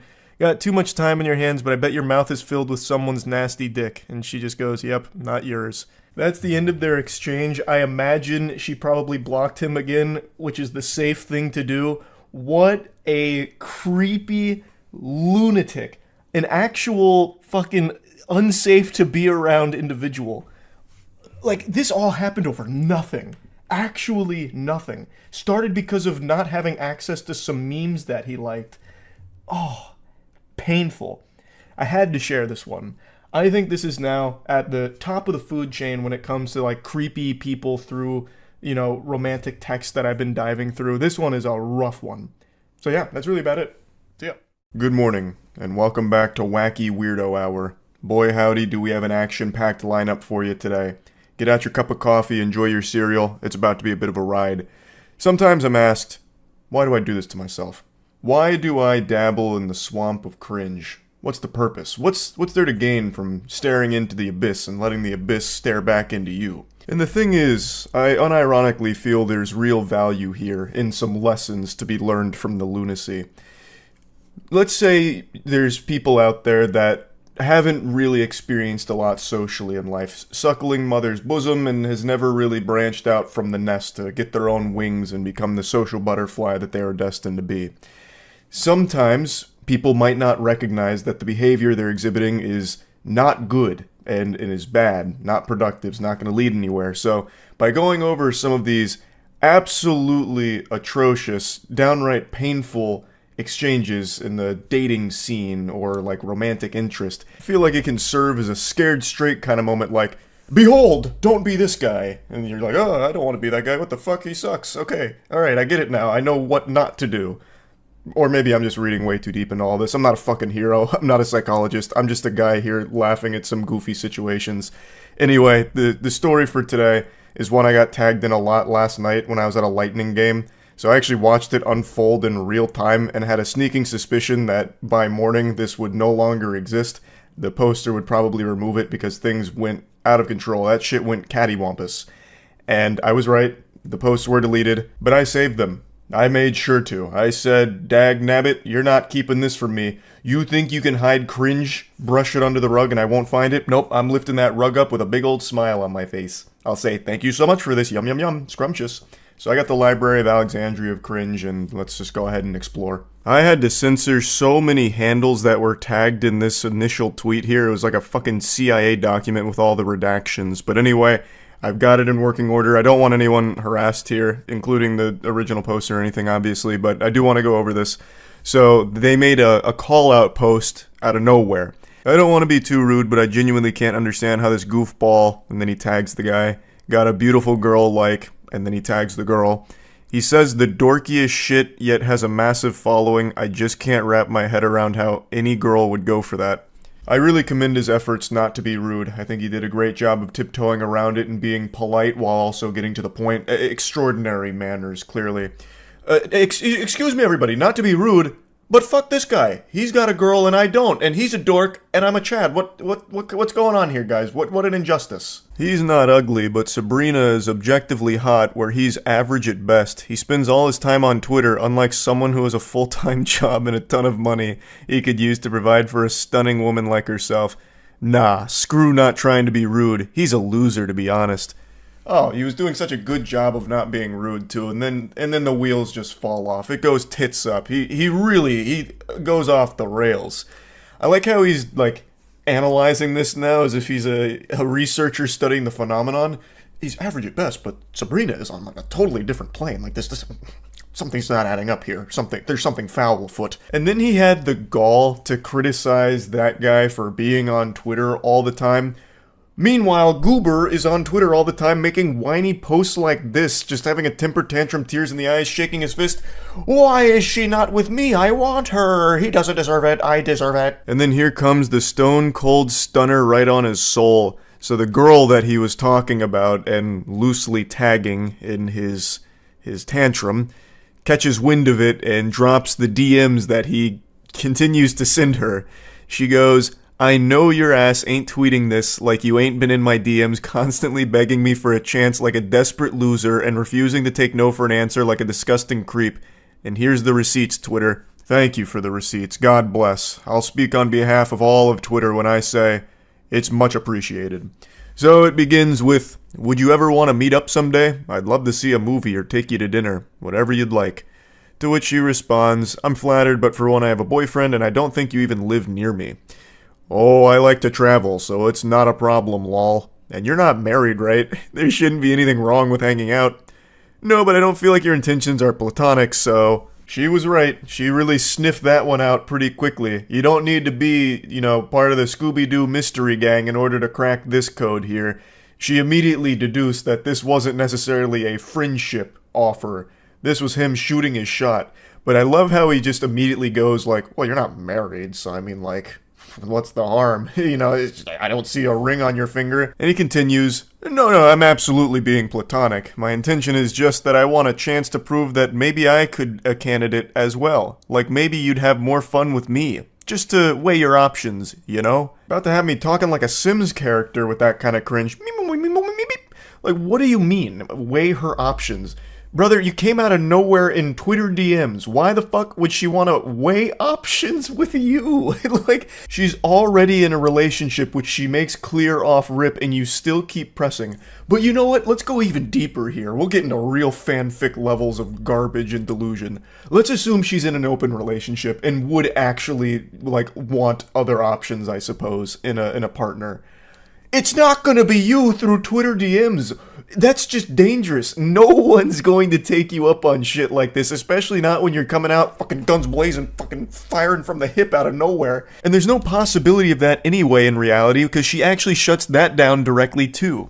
No, you're not, because you're still pushing something further, even after knowing that I'm in a committed relationship with Blake, so there's no options. Learn how to take no for an answer.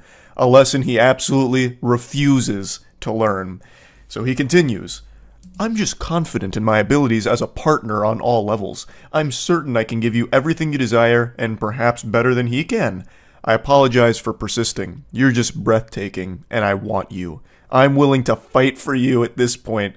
To which she responds, there's no fighting for me, you don't know me, and you couldn't give me anything that her current partner doesn't.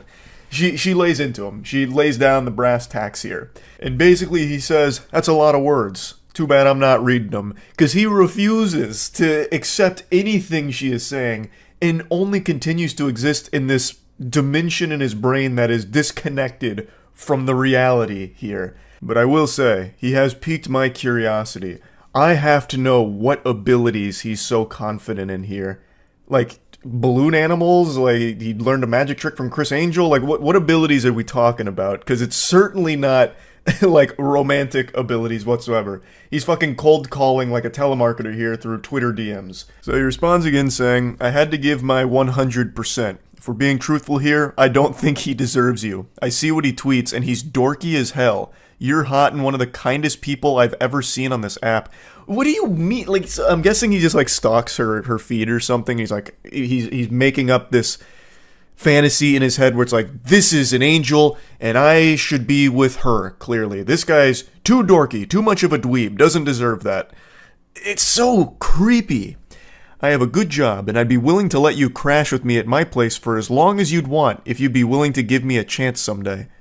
That's so generous. I mean, wow. He'd be willing to let her crash at his place? Wow. And they say chivalry is dead, huh? I don't even know why he's making that offer. I don't think that's something anyone would want to do. I don't know why he's making it sound like he'd be willing to make a sacrifice by letting her live with him when he's fucking obsessed with her. It's oh my god, it's so fucking weird. I'd take care of you, but you everything you want? Oh, buy you everything you want and give you anything you'd need. I haven't found any ladies in my area that share my same interests or honestly that are as beautiful as you are. I guess you just brought out my competitive side, lol. You absolute weenie. It's not a competition. And if dating was a competition, you're gonna stay losing with an attitude like this. I don't know why he's treating it like a game of Counter-Strike where if he just plays it properly, he'll go ahead and squeak out the W. She's already in a relationship. No matter what you do here through fucking Twitter DMs, it's not going to change that and she's not going to want to go with you. No matter how much you lecture her about why her current partner doesn't deserve her, which is an outrageously weird thing to do. You don't even know them to begin with. You are just someone that is stalking their fucking Twitter feeds, I guess. Like, this whole thing is super creepy.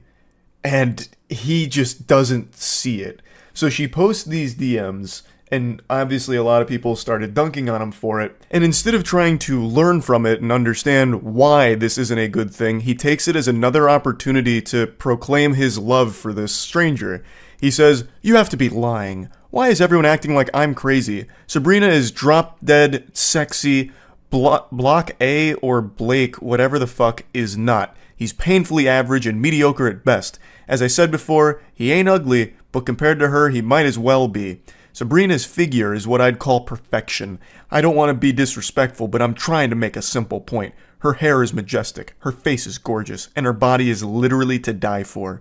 Not to mention she's strong and takes what she wants. I admire that. And she doesn't want you, so admire that, and come to terms with it. She will never want you. No matter how many times you make Twitter posts about her, obsessing over her. It's scary. It's unhinged. Stop it. Like, I don't know how else to like put it in plain terms, but even with people putting it in the plainest terms for someone to understand, he still just thinks that like his intellect is above everyone else's and no one's understanding his point. So after all of this kind of blows up, he then starts sending her more DMs about it. He comes back around into the DMs saying he didn't mean to put her on the spot, to which she responds, "You did, now Twitter sees the creep that you are." And he says, "I don't think of myself as a creep, I'm just being honest and straightforward." And she says, "No, you're a loser and a creep who doesn't understand the word no." She's right. It's very blunt, but it is correct. The way he is behaving here is not taking no for an answer and being very creepy. Again, they don't even know each other. And he has become this obsessive over this whole situation. Like, even so much as saying, like, he doesn't deserve you, it's me, this and that. And he doesn't recognize why that's creepy. And I know that's not exclusive to just him. It's very important to have self-awareness and self-reflection where you can separate yourself from a situation, take a step back, and see how things look. He needs to be able to have that ability. That's an ability he should be confident in, so he can recognize that the way he has conducted himself here is creepy. You are a creep in this exchange, and you need to grow from it to not be like this going forward. And he just keeps going. "I thought you'd appreciate my persistence. I thought wrong. You turned the app against me. I didn't get any engagement before that tweet. People really lined up to defend that dude. I didn't think he was that liked, to be honest with you." It has nothing to do with the individual in this case. It just all has to do with you being creepy and people wanting to let you know that what you're doing is not okay.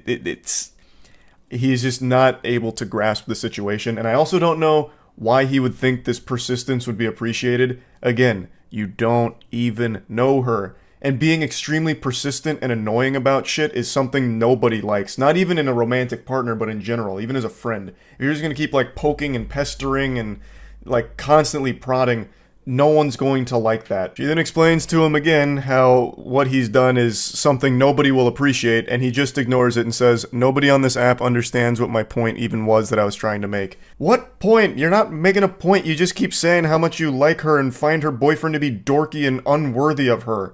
What point are you talking about? There's not some like deeper underlying message that you're trying to get across that we're all too stupid to see. You're just being a weirdo for everyone to see publicly and throw tomatoes at. This is the last DM here that was shared. He says, "I treat women with the utmost respect, actually." That's the impression I got as well. Yeah, that's what I got when reading this too. To which he responds, "You don't when you can't accept the word no and objective women. Your loss, I guess." That's just a classic sign off from like every single one of these meltdowns and bad romantic exchanges. Somehow it always ends with the guy saying, "Your loss. I'm actually like the best dude ever. I'm like the chillest, nicest guy ever, and you just blew it with me. So put that in your pipe and smoke it. You'll be thinking about that every night trying to go to sleep. What a big loss for you." I don't know why that's so common amongst all of this, but it is very interesting to see it every single time. But anyway, I just wanted to share this because I've been so fucking deep into these like weirdo romantic exchanges and all of that, so that's really about it. See ya.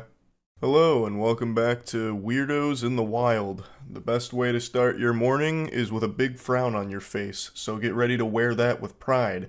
We've got some really interesting specimen here today, so let's go ahead and take a peek at our first one. Our first journey begins with a cold call here like a telemarketer. This guy reaches out saying, "Hey, remember me?" And get used to seeing me spelled that way, because he only speaks about himself as if he's talking through the We Me channel from back in the day. And she responds by saying, "Hey, I think so," from blank, which is middle school. So they knew each other in middle school, and I'm assuming it's been quite some time since then, because then a couple months later he reaches out again saying, "Hey, you have kids yet?" It's already off to an odd start. They're clearly into their adult years here, and this guy's thinking about her from middle school, and then reaches out a couple months after making initial contact just to ask if she has kids currently. And it only gets more strange from here. She responds saying, "Hey, I don't have kids yet, why do you ask?" He goes, "Just asking, you have a boyfriend?" "I do have a boyfriend. Do you have a girlfriend? Can I tell you something?" And that's how you know this is about to go straight into the shitter here. That question, "Can I tell you something?" always seems to precede the most foul thing you'll ever hear in your life. I've read so many of these texts and watched so many bad romance videos recently that this is one of the more concerning questions you could be asked. Can I tell you something? Or some variation of it. I'll also just never understand the purpose of typing something like that. Just fucking spit it out. Say it with your whole chest here. What's the point in acting like some kind of shy anime girl? "Oh, can I tell you something?" Like, what's the response going to be to that? No? You've made it impossible for someone to shoot that down, because then the conversation immediately gets hostile. So everyone has to say, like, "Yeah, I guess you can tell me something." So just do it. Rip the band-aid off. You're going to say something ridiculous anyway. Just say it without asking for permission, because we all know you're just going to fucking blabber about it anyway. She says, "Yeah, what's up?" However, even if she declines saying, "No, you can't tell me anything, leave me alone, bozo," it wouldn't have stopped this maniac. He goes, "No grill frimmed." So I believe he has entered this like flow state of horniness, and it's clouding his vision so he can't type properly. "When we was in middle school, I wanted, period, to do this to you." And accidentally drops like a fucking hyperlink here. Do what? Like, "When you were in skirt, I want to make you mine. Hope you don't get mad." What an outrageous creep. "Hey, was just thinking about you in middle school, and how in middle school I wanted to make you mine. Don't get mad at me. Tee-hee." Clearly caught off guard and uncomfortable, she goes, "Oh, it was a long time ago, no reason to get mad." And I think this emboldens him, because she says, "There's no reason to get mad." So he starts rubbing his hands together. Oh, okay. And then he sends a message that he deletes. He unsends it. So there was something so bad there that even this shameless sack of cringe was like, "Ooh, no, that's too far. I'm using my mulligan." So he unsends it. But the original poster here, she apparently saw it and said that the message he unsent was saying that he wanted to pull down her panties and put his fingers inside of her. And then he goes, "If I were to do this to you, what, you let me?" The way he talks is so frustrating. It's so broken and disjointed. It's like communicating with Dobby if Dobby was hitting whippets. Clearly she declined such a generous offer, saying, "No, I have a boyfriend." I mean, back in middle school. I wasn't interested in dating or sexual activity when I was in middle school. I wanted you really bad. Oh, okay. Gets him with the Eeyore really sad. Oh, okay. This is the craziest red flag conversation ever. This should be like a self-report straight to the authorities. This man is like dangerous, it seems. Perhaps that hyperlink he accidentally dropped in the beginning was a link to the sex offenders registry with his name and face on it. This is an adult man who's fantasizing about middle school. He's not even saying like, hey, I used to know you back then and had a crush on you. He is literally fantasizing about her in middle school and him wanting to finger her. That's concerning. And that's when all hell breaks loose. The mask fully comes off, the dam breaks, and he unleashes the demon. She says, I'm a bit confused as to why you're telling me this now, because obviously anyone would be confused getting this shit out of the blue. It's really creepy. And then he goes, 'cause dear. Oh, it's already such an awful fucking start. Dropping dear like this, it gives me the heebie-jeebies. In those days, I want to pull down your panties. Not even a little bit, dear. Or excuse me, not even a little bite, dear. You there, lol? Can I ask you a personal question?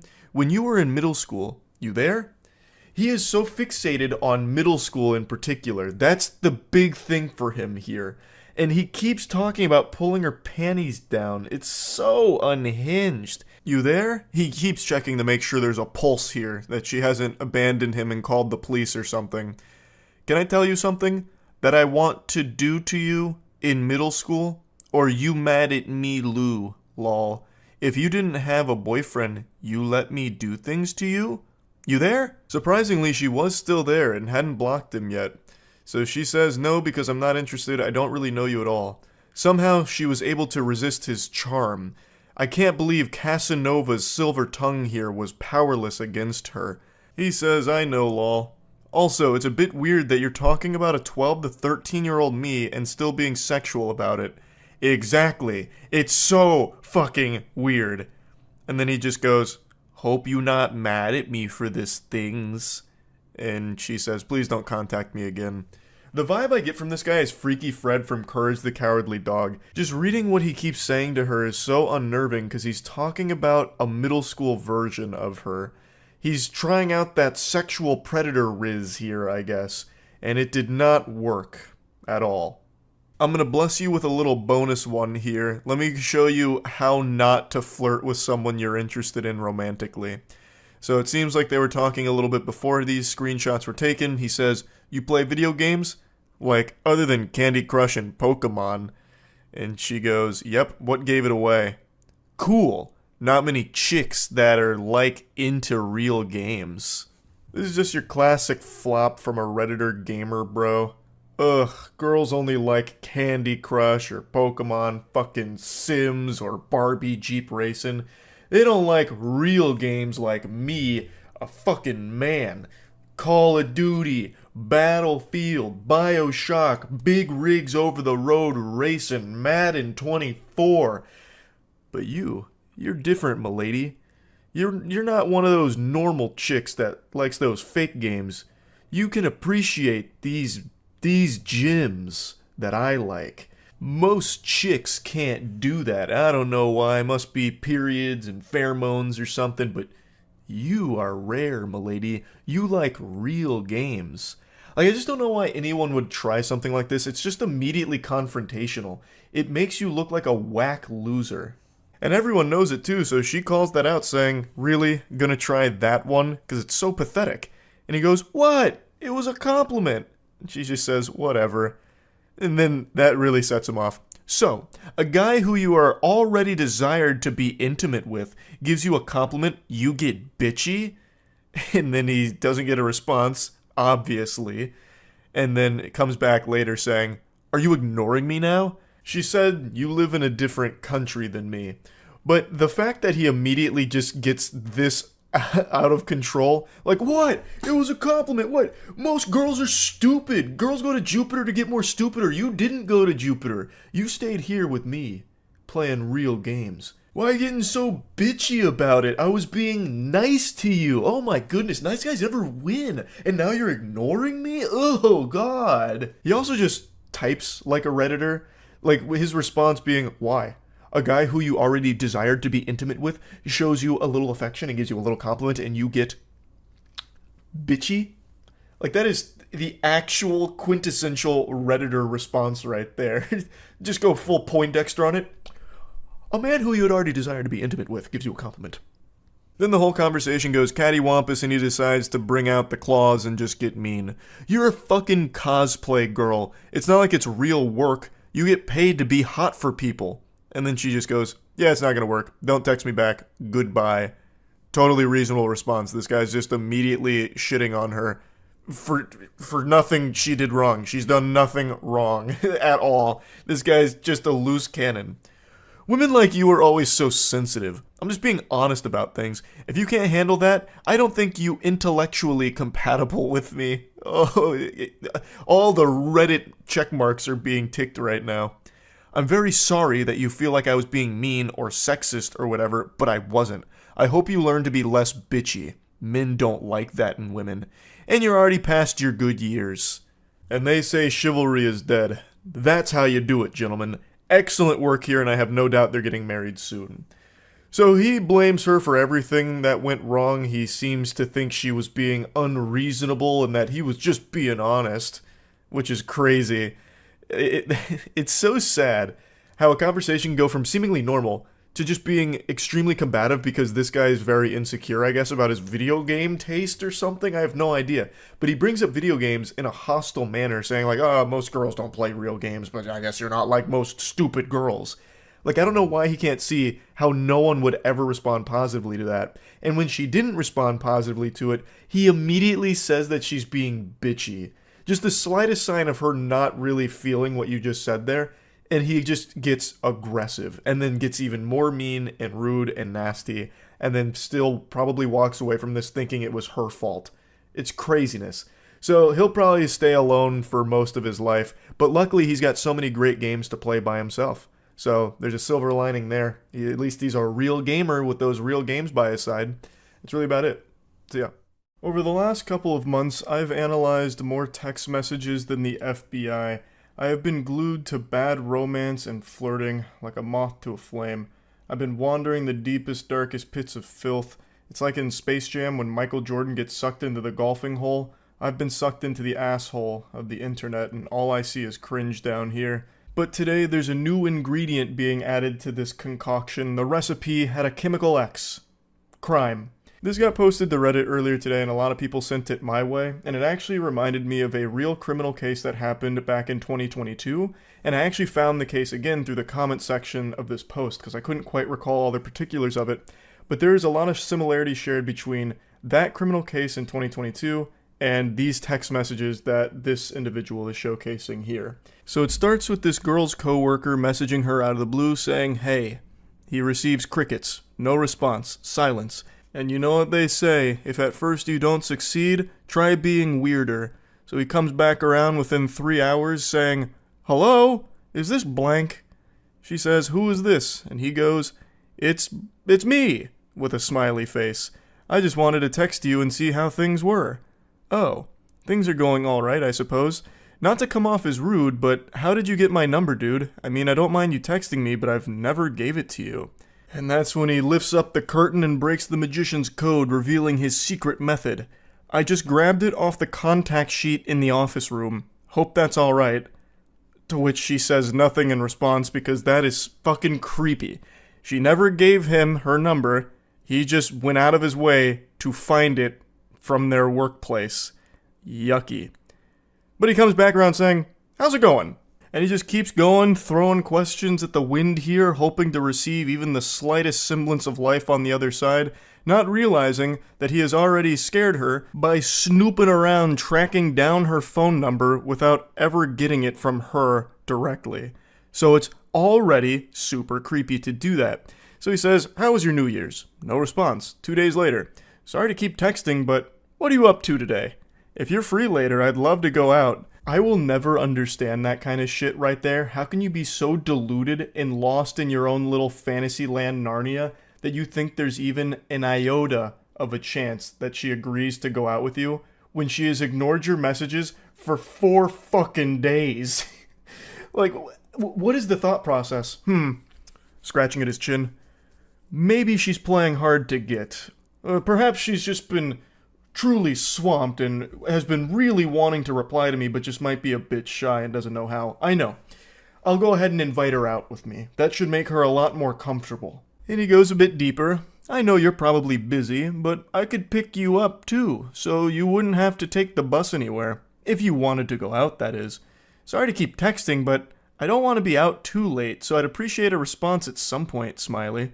I'm heading out to get coffee now, so if you want to join me, just let me know. Ma'am, you better hurry. The choo-choo train is leaving and Mr. Perfect is going with it.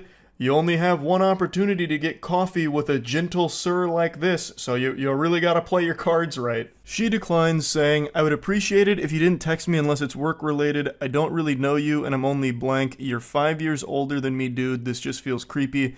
I didn't mean to be creepy or anything. You're just pretty, and I thought it would be cool if we got to hang out, smiley. No thanks. That's honestly so weird, and if you continue to ask, I'm going to talk to Lean about this. I'm assuming that's like their supervisor or someone higher up at the place they work. And then he goes in deep. He says, I'm not gonna lie. I've been thinking about you a lot, and I just want you to spend time with me. What you said the other day just felt rude. At least try and give this a chance. I know you're probably not awake, but I've been up all night thinking about you. Not going to lie, sometimes I like to take pictures of your ass while you're in the drive-thru window and I jerk off to them in the bathroom. I'll go ahead and take a courtesy pause here to give everyone a brief respite and let that nugget marinate in this sauce here because he just dropped a real heavy, spicy meatball on the plate. And when I first read it, I certainly wasn't ready for that because that's just openly admitting to a crime. I'm not a sheriff or anything, but I'm pretty confident that that's illegal. He'd probably be taken away in handcuffs if this information got out, which it should. She should absolutely report all of this. Now, somehow it actually only gets worse from here. This is just the beginning. He's showing his true face, and man oh man, is it an extraordinarily ugly one. I know that's messed up, but imagine if we fucked in the work bathroom, or if we went out in public. I honestly just love the idea of having a little helpless bitch under my control. I know you're so much younger, but you should give it a shot. Older men can be so much fun to be with. No one at work would have to know. Hello? Sorry for calling, but I'm really lonely and you haven't replied to me at all. Since the text messages are going unanswered, I guess he's resorted to actually just calling her, which is also being ignored, obviously, because that's the safest thing you can do is ignore it. So I can't believe the revelation that it turns out he's lonely. Who would have seen that coming? With smooth talking like this dude's got all the game in the world. This man's a fucking apex predator, a grizzly bear, a champion of Riz here. I can't believe that he, of all people, would somehow be lonely. What a curveball. He then tries to brush all that under the rug, trying to apologize for it. Sorry about last night. I got carried away. I know you're probably not even reading these, but I hope you have a good day, smiley. I'll be thinking of you. I really don't see an issue. It's not like a romantic date or anything. It would just be getting coffee and food. And if you were in the mood, we could always go to my place to watch a movie. I know it sounds creepy, but why not just get out and enjoy the day together? What in the hell is even that? What are you talking about? It's not like a romantic thing or anything. You were just talking about fucking in the workplace bathroom. And then you were talking about having a helpless bitch under your control. What do you mean it's just coffee? You're already showing how extraordinarily creepy and perverse you are. What are you yapping about? He's blabbermouthing about a bunch of hooey. And that's when she finally does respond to all this and says, alright man, I'm probably going to report you to the police. You know damn well that I'm underage and you're texting me in the middle of the night like that. Fuck off. And then he drops her address and says, if you continue to ignore me, I'll just make it so you can't. If you tell anyone, I'll make this even worse for you. So it turns out she's underage, and he was well aware of that fact. And he also would have been even more aware of that fact, considering he snooped through the confidential workplace documents to find her address and her phone number. So it would have been abundantly clear that she is underage, and he didn't care. He still went for this full throttle. So he's also a pedophile on top of all of this. Now, he concludes their conversation by dropping her address to obviously try and scare her, letting her know that he knows where she lives and he can always pay her a visit. And a lot of people in the comments, and I think a lot of people in general, would assume that that's just supposed to be like some kind of scare tactic to get her to not say anything. Not necessarily that he's going over there right this instant to do something, but that is still a legitimate threat, and I imagine an actionable threat that the authorities can use. This is one of those situations that really shouldn't be taken lightly, and it seems like it isn't. It seems like she's taken the proper measures here, like contacting authorities or contacting workplace staff and all that, which is what she should be doing, because this is just legitimately dangerous. I mentioned at the start that it reminded me of a case from 2022 where a man killed his 17-year-old coworker because he had a huge crush on her, and since he couldn't have her, nobody could. Her name was Riley Whitelaw, and she was murdered at her place of work by this individual. He recently got sentenced in October of 2023 for the murder, and it is just horrifying. Now, Riley had previously made a complaint to the employment about how uncomfortable he made her with, like, the advances that he would make on her and all of that, and even asked to, like, have her schedule changed so they wouldn't have to work together. And despite all of that, they still worked together. The place of employment did not change her schedule around to get her away from him or anything like that. They continued to work together despite all of her complaints until it eventually culminated with him killing her. It's a tragic story. Fucking horrifying. And it reminds me of the text messages we just read right there, where a coworker becomes infatuated with someone and then eventually does something disgusting like that. So reading through these text messages, it is a concerning individual in a scary situation. And it's something I think about from time to time about how awful it must be to just be doing your job, doing nothing wrong at all, and then still ending up in a situation like this. This girl never made any advances toward this guy. She never even gave him her number or anything at all. And yet somehow he still became obsessed with her and then stalked her company documents to find her phone number and her address and all of that. It's just so awful. She's literally just doing her job and then gets put in a situation like this because of this absolute lunatic.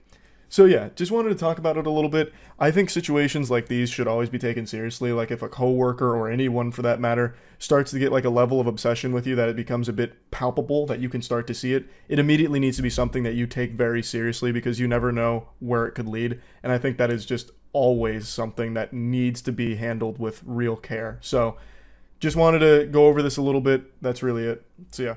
We're entering into an age where people just don't know how to socialize. It's just this inability to appropriately communicate with one another in a healthy way, and it's led to a lot of confusion and, frankly, a lot of unhinged weirdos in the dating scene, it would appear. I have become way too invested in reading these horror stories from people that were romantically interested in one another or even went on dates, and then all of a sudden things go tits up over nothing because people are just disconnected from reality and perpetually on edge, it would seem. Like, I am so deep into this rabbit hole. I understand how pathetic that is on my part, but I can't help it. It's just so fascinating. Like, it seems like you'd have better luck finding your soulmate in one of my streams, like by just communicating with someone in the chat. Like, you probably would meet a more compatible match in solo queue League of Legends than you would on a dating app right now. The people in fucking solo queue League are more mentally stable, less hostile, and less weird than the people I'm seeing that are meeting on like Tinder and Bumble and all that. Today, this post kind of popped off on Reddit. I fully recognize a lot of these can be a bunch of, horseradish, but I like to suspend disbelief anyway. Plus, it's a weird thing to fake because you don't get anything out of it besides Reddit karma, I suppose, which is the most useless currency since Monopoly money. So anyway, the story is this girl's friend was going on a date with a gentleman that she had met online who seemed really cool. They agreed to meet at this restaurant, and that's where the story begins. So she says, "I'm on my way," to which our gentle sir tips his fedora and says, "K," which already feels a little hostile to me. This is their first date. I feel like you can't just be dropping a K like that. It just seems a little aggressive, but maybe I'm reading into it too deep since I already know how the story plays out. She says, "Are you there yet?" "No, I'm going to be a little bit late." "No worries, I'm here. I'll be in the far right corner." He finally arrives. Our protagonist makes it to the scene. He kicks open the doors. He says, "I'm here. I don't see you," to which she describes her location. "I'm next to the big plant in the back to the right when you first walk in." So she's providing him with directions, coordinates, so that way he can go walk over and they can begin their date. But the date never really begins because, you see, something has already gone awry, even upon first walking into the establishment. He drops this bomb on her. He says, "Piss off," out of nowhere. Actually, from out of left field, the curveball, which catches her off guard. She goes, "I'm sorry? I'm really confused right now." As most people would be, because he hasn't sat down at the table, she hasn't even seen him yet, and he's angry about something, fuming, furious, steaming. Well, what went wrong? Let's start to speculate a couple of things. Perhaps this is an Ed, Edd and Eddy situation when Ed gets the rock in his shoe and it just puts him in a bad mood. Maybe he believes that he's been catfished. He might have seen her from a distance and it wasn't the same girl that he thought he was communicating with. Perhaps. But what if I told you the reality is something none of you would possibly guess? It's actually super easy to improve your social skills and increase your odds of getting laid. All you need is to shop at moistglobal.com and get the new retro basketball line.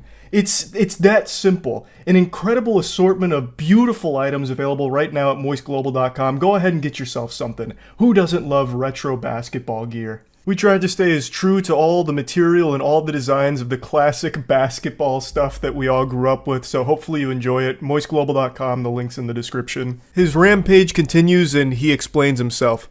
"I'm not gonna waste my time on some unfaithful whore. Couldn't even wait until after the first date to flirt with someone else. Every woman is a cheating bitch, I swear. All you want is attention." So this man's fighting ghosts right now. I guess he might have fallen asleep when he got to the restaurant. Maybe he has narcolepsy and he dozed off for a moment and had a bad dream where his date's making out with other dudes right in front of him while giving him the finger and saying, "Fuck you, bozo, nerd loser. I'm with the Chads now. Get out of town. Scram."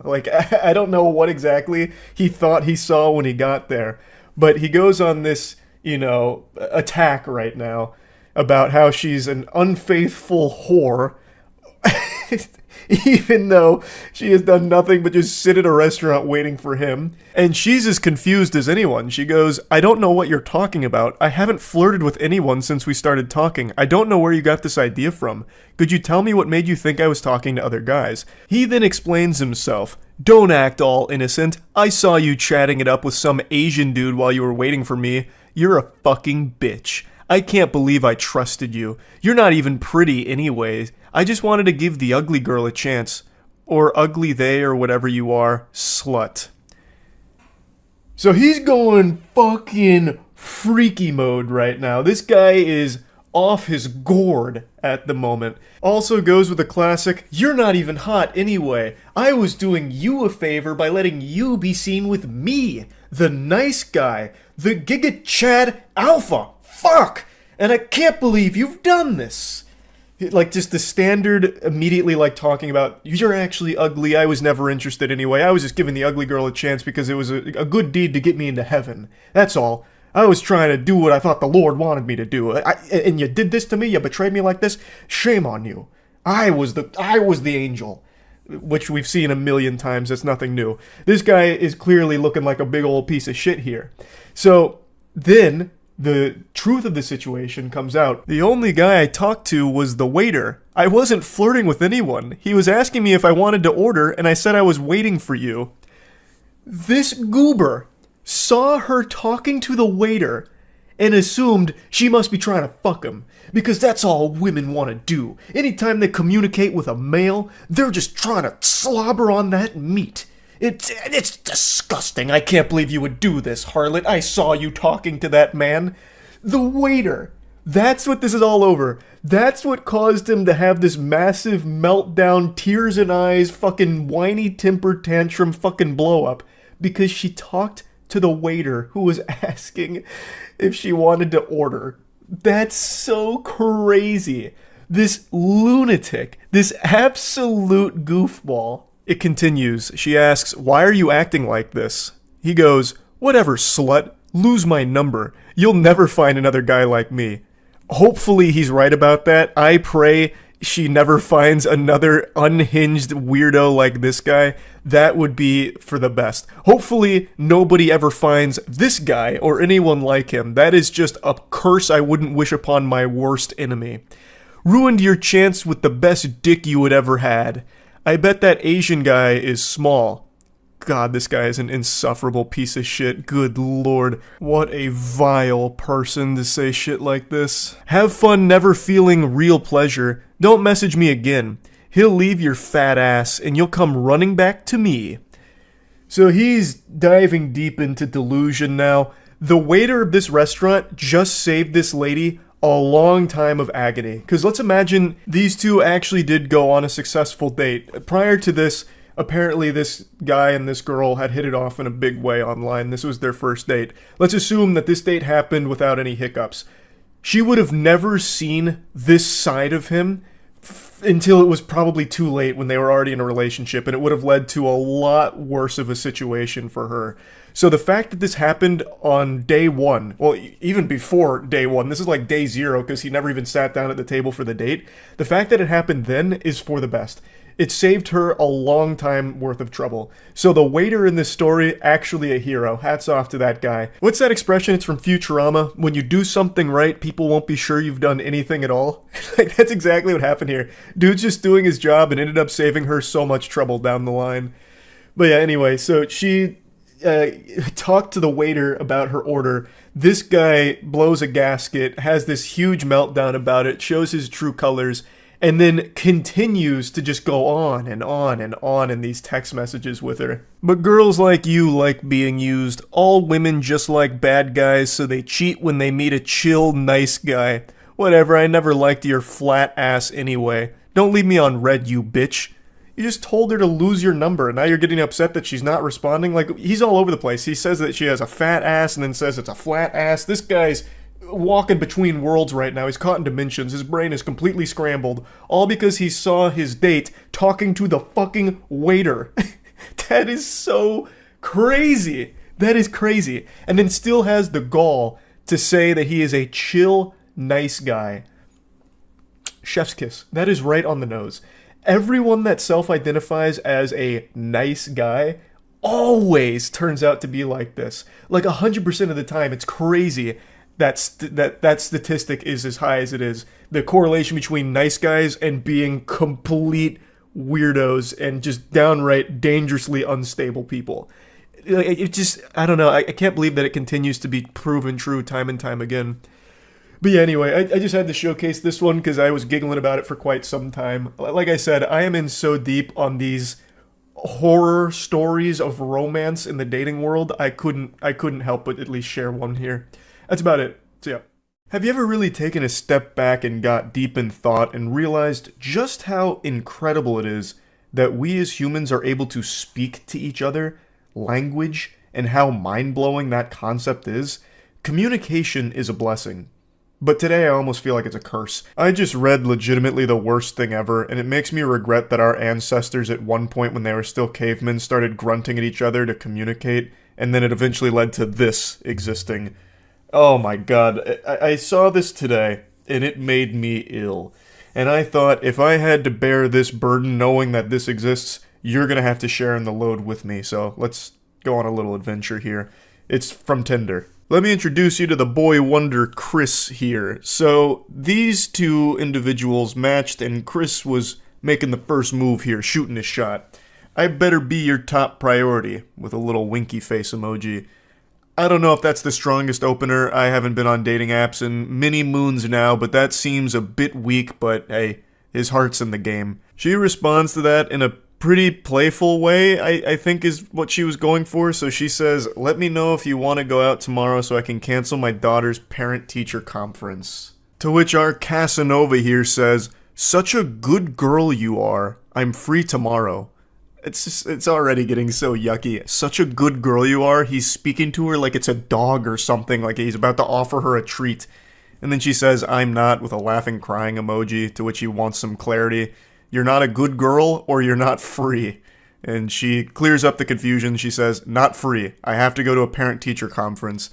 Already, this whole exchange is going cattywampus. The wheels are falling off pretty quickly. And somehow it just continues to go further downhill. A goddamn avalanche of cringe.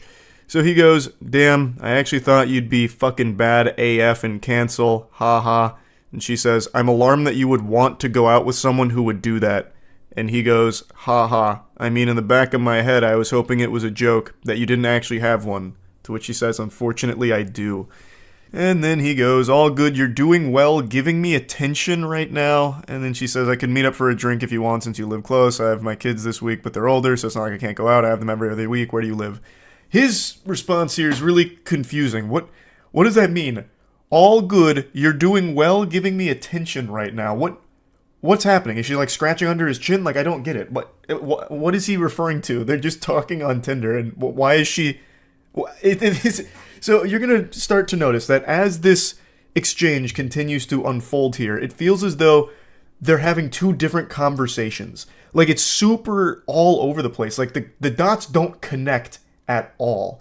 Like, they're in two different dialogue trees, and it's not matching up. Now, our boy Chris, the protagonist, is a lot of things, but a coward he is not. He tries to employ the most delusional strategy you could ever envision. This is not something you'd ever find in John Madden's playbook, I'll say it like that. So, after he asks which part of downtown she's in, she replies, not saying. He then tries to, like, assure her that he's not gonna, like, go out of his way to find her. He's not, like, a stalker. He's not weird or creepy. He says, I'm not gonna go find you, lol. And then he says, I just got done with the gym, now doing post-workout naked stretching. Chris, are you okay? Post-workout naked stretching. You're off your gourd. Brother, you lost your marbles. What is a post-workout naked stretch? Are you telling me this guy's at Planet Fitness right now in the locker room fucking goatseeing himself in order to get, like, reps in at the end? Like, that's how he cools down? What is a post-workout naked stretch? I've never heard of that before. This is him trying to be, like, hot about things, I think. Like, ooh, this is gonna get her wet.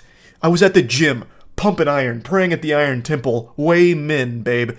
And then I finished. Biggest pump of my life. So obviously I took my pants off, put both legs over my head, and hung a 5-pound kettlebell from my erect wiener. Hold for 30 seconds for 3 sets. It's the only way to conclude a good workout. Like, what the fuck is even happening? I don't know why he thought this was a good idea. Like, unless he's like an OnlyFans creator or something, and this is just content that he films, like the, you know, naked yoga that you see on YouTube or something. It's just, it is a wild attempt here at, like, flirting or trying to be, like, sexy on Tinder or something. It is bold. It is brutally cringe. She then responds by saying, if you were driving by, you might peep in the window. Haha. Sounds uncomfortable. Referring to the stretching, I think. To which he just says, I mean, of course. Now here's where things get even more fucking confusing here. The conversation really does feel like some kind of malfunctioning questline in an MMO where, like, the dialogue is just incorrect. Like, the characters are glitching out. So he says, to the stretch, asking about, like, what sounds uncomfortable. And then she says, no, for work. My stylist feeds me champagne. I don't know, maybe I'm the problem. What is she talking about? Like, how does that fit into anything that's happened here with this absolute disaster that Chris is trying? I don't understand. Maybe she's just trying to change the subject. I'm really not sure. And then he goes, was a bartender, now I'm just a content creator and gonna start day trading. Oh, so you're a little horny. What is happening? So I think my initial theory might be the right one. He might be like an OnlyFans creator, so the naked stretching he puts on the premium subscription tiers or something. But those days are going to be short-lived because he's going right to day trading. He's going to the tippy top of the food chain. He's watched a few TikTok financial gurus and he's got it figured out now. I also don't know why he says, so you're a little horny? Like, where is he even finding that? There's no hint of horniness anywhere in here. And then she goes, oh God, what a nightmare you are. Got some crypto, do you? So the red flags are abundant here. She's starting to notice there's some holes in this ship, and it is sinking. This is fucking going disastrous, catastrophic. And he goes, ew, no, I'm not a corporate bro. I'm a film person. I mean, okay. To which she also just says, okay. And he goes, good girl. What in tarnation is happening? It's like, this is like when you used to try to talk to Cleverbot back in like 2010. It's nonsensical. Chris's mind is an enigma. It is a confusing, perplexing hellscape of ideas, and communication is nuts. It's frying my brain just trying to process it. His inability to communicate effectively is impressive. It's alarming. Next he says, I just want to get away from bartending before I hit someone, lol. To which he says, yeah, nobody wants to hit content creators and day traders, obviously making a joke about it. He then goes, nah, or tap. But at least I'm tall and handsome, one saving grace. So he's trying to hype himself up, give himself some gas here, which falls extremely flat. The tank is run empty. She just goes, if you say so. And then he tries to save it by saying, a focus group told me, wasn't my say. His attempt at being playful, like, oh, I would never say this about myself. It's what everybody else says. I'm tired of hearing it actually about how fucking tall and handsome I am. And then she says, I like short guys. He goes, how short? And she says 5'7" to 5'10". And this is where it got personal for me. A dagger to my heart. She likes short guys and then lists guys taller than me. So I am freakishly short in her eyes. That's fucked up. 5'6" is fine. 5'6" is a beautiful, perfect height. Damn it. His response to all this is another head scratcher. He goes, well, I'm too tall to ride you then, even though I prefer shorter women. She says, well, I'm sure I'm too non-gym oriented for you. He says, you look like a gym exercise, to be honest. But yeah, you look like a good barbell curl. You look like a lat pull-down machine, babe. Yeah, fuck yeah. Nailed that. A wonderful line from him, really. I walk my dog slowly around the block twice a day. He says, I'll be the dog. This guy is so horny. This guy is criminally horny. Like, his arousal should be studied because it is on a whole different level, a whole different dimension. Everything he is reading is making him hornier, and he's saying goofier and creepier things each and every time. She goes, no offense, but you might be the fuckboyest fuckboy I've ever talked to on Tinder. And he goes, damn, you must not get many guys on here then. You could get 1 million guys, and I still think this guy would be up there in like the top 0.001% of outrageously horny weirdos. This is impressive. She says he's her first match in a year and a half, and he says, because this is light news compared to the shit I've heard, talking about like war stories, about to have a PTSD episode about the shit he's read on here. And then he says, doesn't help, I'm naked with a heart on. And then her response is, I don't feel like I'm being very flirtatious. And then he says, the stretching and stroking while talking to you helped. What is happening? Somebody save Chris from himself. What is going on? This could be its own fuel source. Like, his sexual arousal, his non-stop, never-ending horniness on a conversation that has gone nowhere, talked about nothing, and yet he is still beating his meat to it, choking the chicken to what? To what? Like, there's not even, like, an imagination you can make out of this conversation that would be even remotely associated with something sexual. And he just keeps going. He's talking about being naked with a heart on. What happened to your naked stretches? What are your stretches? What are those naked post-workout stretches? Does he put a butt plug in and wiggle it around or something to stretch out his ass, and that's why he's so horny now? Is hitting his G-spot? Like, what is going on? All she says to that is, okay. And then he goes, do you mind? I'm doing it whether you mind or not. I don't really care, but do you mind? Is that cool with you, you think? And then she goes, mind what? Me stroking myself while we chat. Oh, it's so yucky. Oh, it's so foul. Not at all. Can I tell you a story about last night when I was alone in my bed? Sure. My cat jumped up next to me and started hacking, and then she threw up in my hair. So this is her attempt to try and gross him out to ruin his mood, but she doesn't realize the raid boss of Cringe that she's up against. He even calls her bluff. He goes, not gonna get me soft. Literally wiggling his finger saying, nope, that's not gonna stop me. I'm squeezing my hog no matter what. I've had my cat vomit multiple times. I had to get up anyway because I perioded all over my sheets. And he goes, yum, nice try. And she goes, through the mattress cover. He goes, bleach helps. Were you naked? Oh my god, he's still in it. He's still in the zone. He's in the flow state. He's in the mainframe. And she goes, I was wearing my hoodie-footy pajamas that have toasters on them. To which he says, with an ass flop. And he comes back to clarify that he meant flap, because ass flop makes no sense and wouldn't want to be rude, that'd be ridiculous. To which she also says, no, that's ridiculous. And he goes, of course, I'm harder than ever now. She just sends an emoji. He goes, yep, I'll leave you alone, unless I can show off. So he's finally saying, all right, I'm out of here. I've had my fill. I've done what I needed to do. I'm good. And then she closes this all out by saying, why do you even need to get a woman on the other end of the conversation? Just put a wig on a stuffed giraffe and show her your stuff and talk about how hot you are. So this whole conversation is one for the books. This is something special. This is so fucking weird. On every possible level. A part of me thought that it was him just trying to be weird on purpose, just to like, I don't know, gross out a stranger on Tinder or something. But the more I read about it, and read it itself, the sacred text here, the more I'm convinced that this guy is just an actual fucking freak. Like, just an actual lunatic.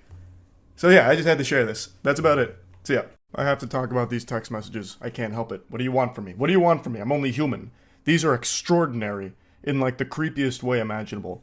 I usually don't like to do the same type of content back to back, and yesterday I covered some text messages as well, but I can't resist the urge. It calls out to me, the void beckons, and I have to speak on these. So, the context. A lady had an old coworker whom had been fundamentally stalking her for quite some time.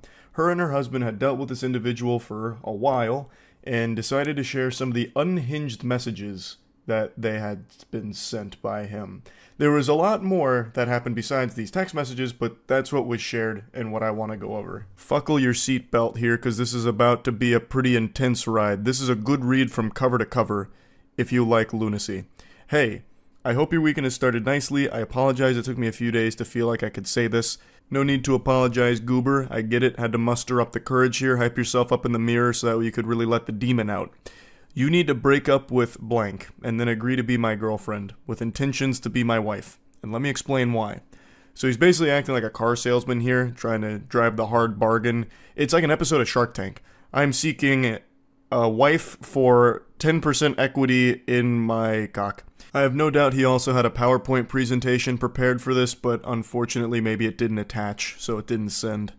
I can provide more for you than he can. The independent woman facade you engage in wouldn't be necessary with me. I make more than enough money in my job in order to take care of you and provide you with a lakefront house, which I know is a desire of yours. I can provide you the free time that you often post about and yearn for to engage in your favorite hobby, ceramics.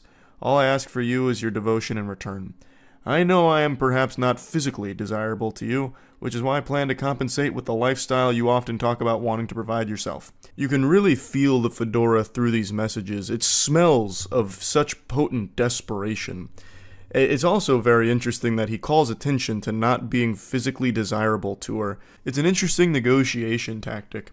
Excuse me, madam. I know you may not be physically attracted to me, but here's how I can make up for my face looking like turbo ass. I know if you could be given an opportunity, you would take it because you mostly desire to be able to experience freedom in life. It is something painful for me knowing you could have everything you wanted if you would simply agree to be my wife in the future. I could also pay off your student loans and car loan, which I know you've expressed desire to have those completed in the next 6 years.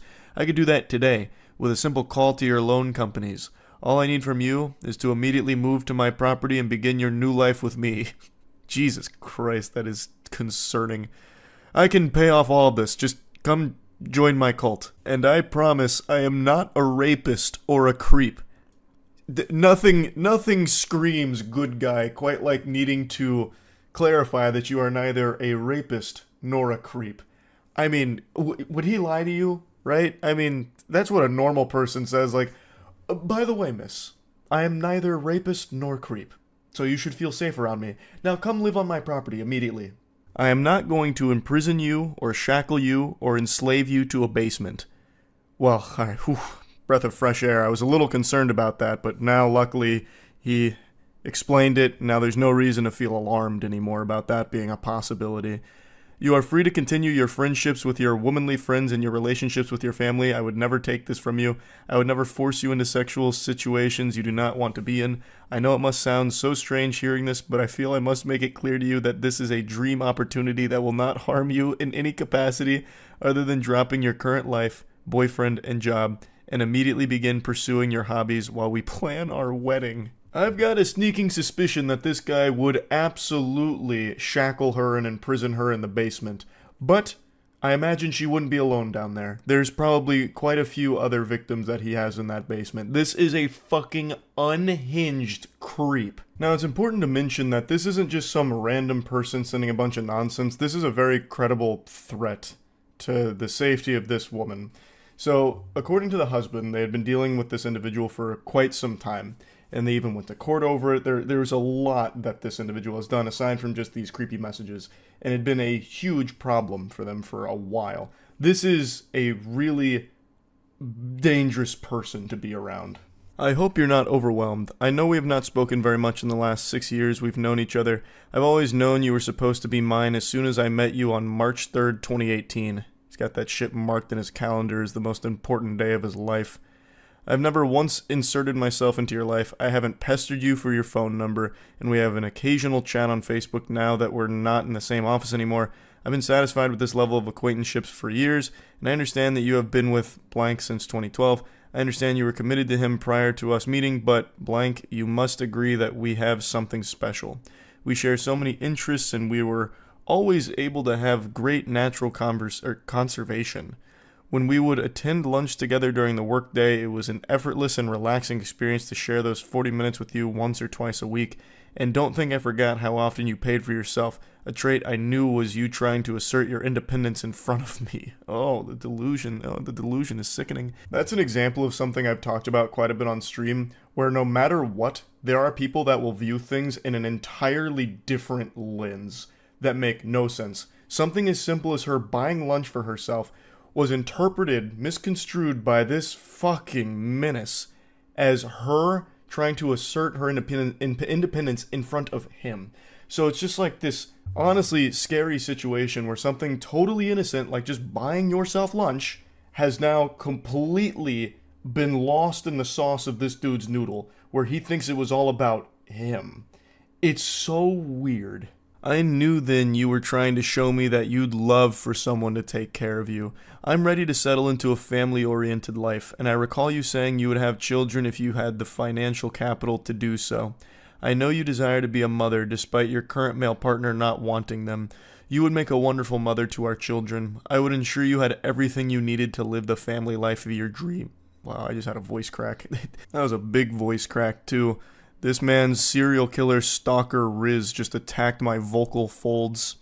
And I know you love to travel. Before we settle down with children, I want to take you to your dream destination list. I've kept track of all the places you've mentioned over the last few years that you'd like to visit. You always share such a beautiful landscape photos. He's like the Zodiac killer here. I bet if this wasn't over Facebook Messenger or whatever, it would have been sent via postage, letters in the mail, using cutouts from magazines for the letters. I want to take you to Japan, to Thailand, to New Zealand, to Greece. Yah! It's like that classic one. Oregon. Yah! Fucking the Dean scream. And after that, we'll go to the opal mines in Australia for your dream ring, and then I'll take you to all the waterfalls the islands have to offer. How does this sound? My proposition is serious. You know I am a serious man. I'm turning 45 years old this year, and you are turning 32 years old. It's time to start making decisions about our familial life and how to enjoy our remaining years. Please know I have never offered any woman this proposition. I have a very secure career that I enjoy and will do whatever it takes to maintain in order to have your companionship, sexual prowess, and motherly raising of our children. I will give you everything you desire, as long as you agree to be my wife and raise our children. A very strong negotiation overall. I wonder how she'll respond to this in the Shark Tank. Hey, blank. I wanted to acknowledge that I received your message. It's really long though, so give me a minute to read and respond. That feels more like she's very afraid and is doing this out of pure obligation, like buying time, to figure out how to handle this without setting this guy off on like some kind of rampage, like this violent outburst, which is smart on her part for sure, to like very gently navigate this, because it's a scary situation having a stalker like this. Good morning. I am still awaiting your acceptance of my proposal. I look forward to hearing from you. Oh god, he's dropping the hammer now. It's all business, and he's not taking no for an answer. Good morning, goofball. I'm going to be perfectly honest. I don't know how to respond to this. I don't mean this negatively, but I honestly don't know whether or not to take this seriously. What I mean by that is, I don't know if this is a joke or not. You said this is quite out of left field, so I'm not exactly sure how to respond to you. This proposition is very serious. I have to make serious considerations about my familial life as I'm ready to establish this. I know I can offer you much more than your boyfriend can. It has been 10 years, and he still has not provided you with those things you desire most. I am a better provider than he is, and I will ensure your needs are met. Please, I would appreciate you taking this seriously and giving me a date and time I can come collect your items and move you into my house. It's in northern blank. This guy is already convinced that it's a yes, and now he's just trying to figure out when he should schedule the college hunks hauling junks to come collect all of her shit to move in with him. So now she fully responds to this. Surely you have to understand I can't agree to something like this. My life is my life because I've built it this way. I am not a damsel waiting to be rescued. While yes, I would enjoy an easier path to achieving the lifestyle I want, I don't mind working for it, and frankly, I'm insulted that you perceive my career to be a choice I'm settled to because I have not found the right man. Most importantly, it's another level of egotistical to assume I would dump an 11-year relationship in an instant for a fantasy pipe dream of yours. I mean this seriously. I'm not interested in your proposition. Trading my life for materialistic items and to be breed mare is not something I ever intended to do with my time. I don't know you. You don't know me. You have a limited glimpse into my life through my social media posts. What you see online represents a fraction of who I am as a person. We were co-workers and nothing more. I made this very clear to you in the years we worked together. I was in my relationship prior to even working with you. Yes, you're right, you never crossed that boundary, but instead you spent the last 6 years building a fantasy and dream life in your mind in which you think I would trade my value as a human being for a lake house and free time for pottery. I'm not sure how you became convinced this would be enough to make me leave the life I have built, but I need to assure you it's not. Please do not ask me this again. I am not interested, nor will I ever be interested in being your wife and child bearer. So she lets it all hang out here. She pulls no punches. She sets the record straight and says it right to his face. Well, as close to his face as anyone will ever come through text messages here. Breedmare. Now, there's no need to insult me. I am not propositioning you to live in solitude and to raise children alone. I want a family. I want you to be my wife, specifically, and I want to build a family with you. I thought you were intelligent enough to understand how great of an offer this is. Buddy, she is intelligent enough to recognize that her life would be in danger saying yes to you, you absolute maniac. You fucking weirdo. She is extremely smart to say no to this, as pretty much everyone on the planet with any level of survival instincts would. You're weird, you're dangerous, you're creepy, you're a stalker. Everyone's going to be saying no to you. I know you're primarily saying no because you don't find me physically attractive. If I looked better than your boyfriend, I have no doubts you would emphatically tell me yes. I didn't know you were so shallow. Oh, now he's going full nice guy mask off mode, even though he wasn't really putting up a nice guy persona in the first place. You would learn to be physically attracted to me just as I learned to be physically attracted to you after you gained 60 pounds. You look much better when you are staying in the 150 to 200 pound range, yet I never said a word to you about the fact that you gained so much weight because I realized you were perfect otherwise. I realized your looks didn't matter when your soul is what I wanted to spend time with. He probably wants to suck her soul out of her body like Shang Tsung. Like, this is a threat to her life, and she is absolutely making the right call, trying her best to get away from this guy and shut it down as hard as possible. It is simply a trade for a house and free time. Oh, the barter method, of course. I am offering you the very thing you constantly talked about and post about, the freedom to enjoy your existence without stress and anxiety. There would be more stress and anxiety with you because you are actually dangerous. It'd be a constant, guessing game of whether or not she's going to survive through the night under your roof. This guy is fucking scary.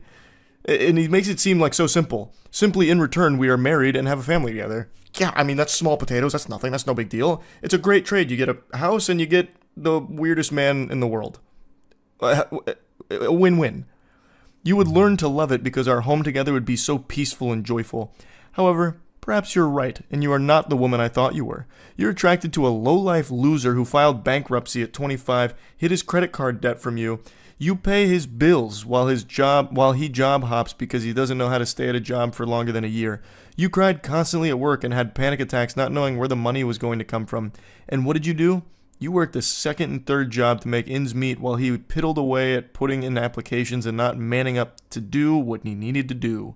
Why are you choosing this weak boy over me? I am mature, career-oriented, family-oriented, and I am a devoted partner. I would never force you into a position to make up for my shortcomings like your boyfriend does. I am better than him in every way, and yet you still choose him. It is baffling to me why young women like yourself want to be with the losers and drug dealers who will end up beating you silly. Keep in mind, this is coming from the same worm, the same specimen, who had to assure her he's not a rapist and wouldn't imprison her and shackle her. I think this guy is the one that most likely would beat a woman silly.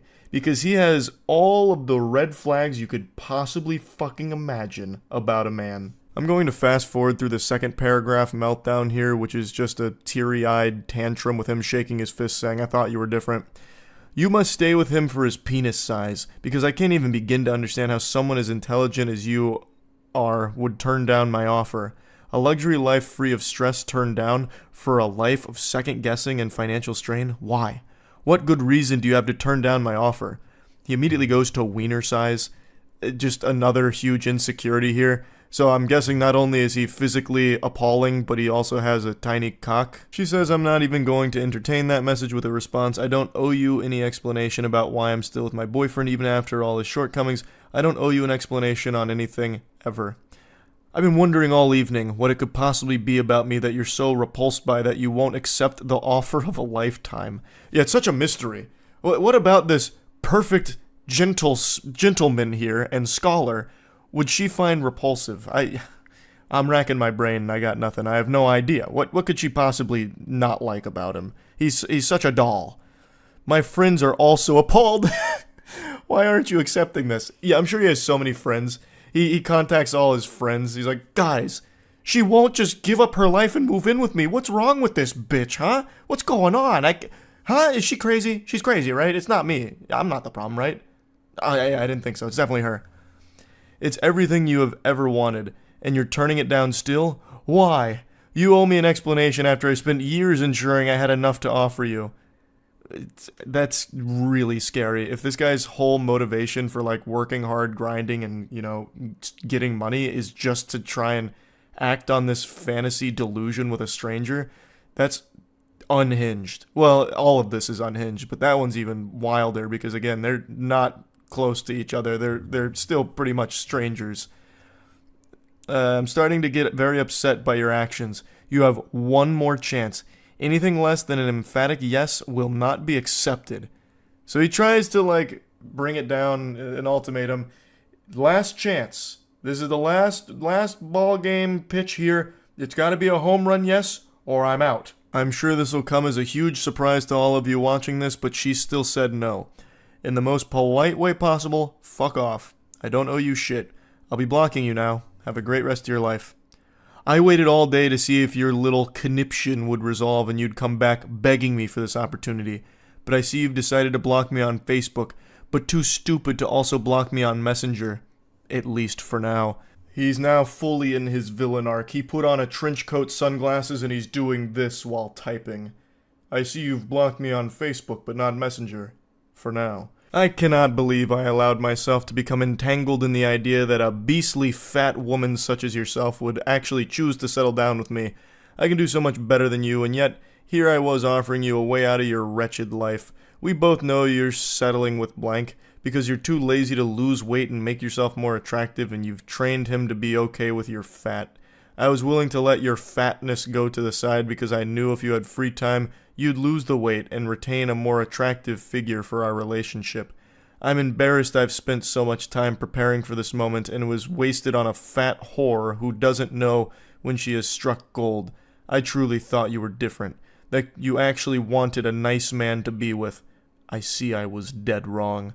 And she says, "You can literally suck the juices out of my fat blank and choke on them, you absolute troglodyte." So at least there's a happy ending here. It ended on a positive note for both parties involved. So this guy did end up doing the quintessential nice guy sign-off, that standard song and dance of, "You know what? I'm better than you. I should have never wasted my time with you because you're fat, and you're a whore, and you're chunky, you're chubby, and I hate you. You're tacky, and I hate you. You're fat, and I'm a nice guy, the nicest guy you'll ever meet. You blew it. You blew it. It's on you, and you should feel bad. I'm not crying, you're crying." That's where the text message journey comes to a conclusion. Like I said, there was a lot more outside of text that he did, but I only wanted to focus on the texts. Hopefully they don't have to deal with this individual anymore going forward, and yeah, that's about it. So yeah. Normally when I cover text messages, it's about really creepy guys doing unhinged things to women through texts or videos, whatever. Today's a little different. This is only like the second time I've covered a story like this, where a guy encountered a woman, and it was very different dynamic of things that happened. However, what I want to talk about here is actually the way that this guy handles the situation, because I actually think it's a masterclass in how to communicate effectively. I'll bring you up to speed on the lore that lead to these text messages. The original poster here on Reddit is a man who has been talking to a woman for a couple of hours, and then he receives these messages. Hi. I've been thinking about you all evening and can't get you out of my mind, handsome. I know it's a little early to say this, but I have such a special feeling about you. And he goes, oh wow, that's really nice of you to say. I appreciate that so much. She says, you're welcome. While you've been away, I even told my mom and my friends about you. It truly takes a rare kind of guy for me to be able to say those things so quickly about. I feel so lucky and honored that the stars aligned to have us match when we did. You feel too good to be true, and I want you to know that. And he's blushing here like an anime character. Oh gosh, wow. Gee willikers, goodness gracious. That's super nice. Thank you. Out of curiosity, what is it about me that stands out to you? So, again, they have only been talking for a couple hours in total, and she's already basically planning their wedding. She's telling all of her friends, her family about this guy, despite not knowing shit about him. Prior to this, they had only talked about their pets. At least that's what he said, mainly their pets. So this is a lot to take in here. She's basically creating this Hallmark movie out of nothing. Off rip. We only started talking a couple hours ago and only shared a few texts back and forth so far.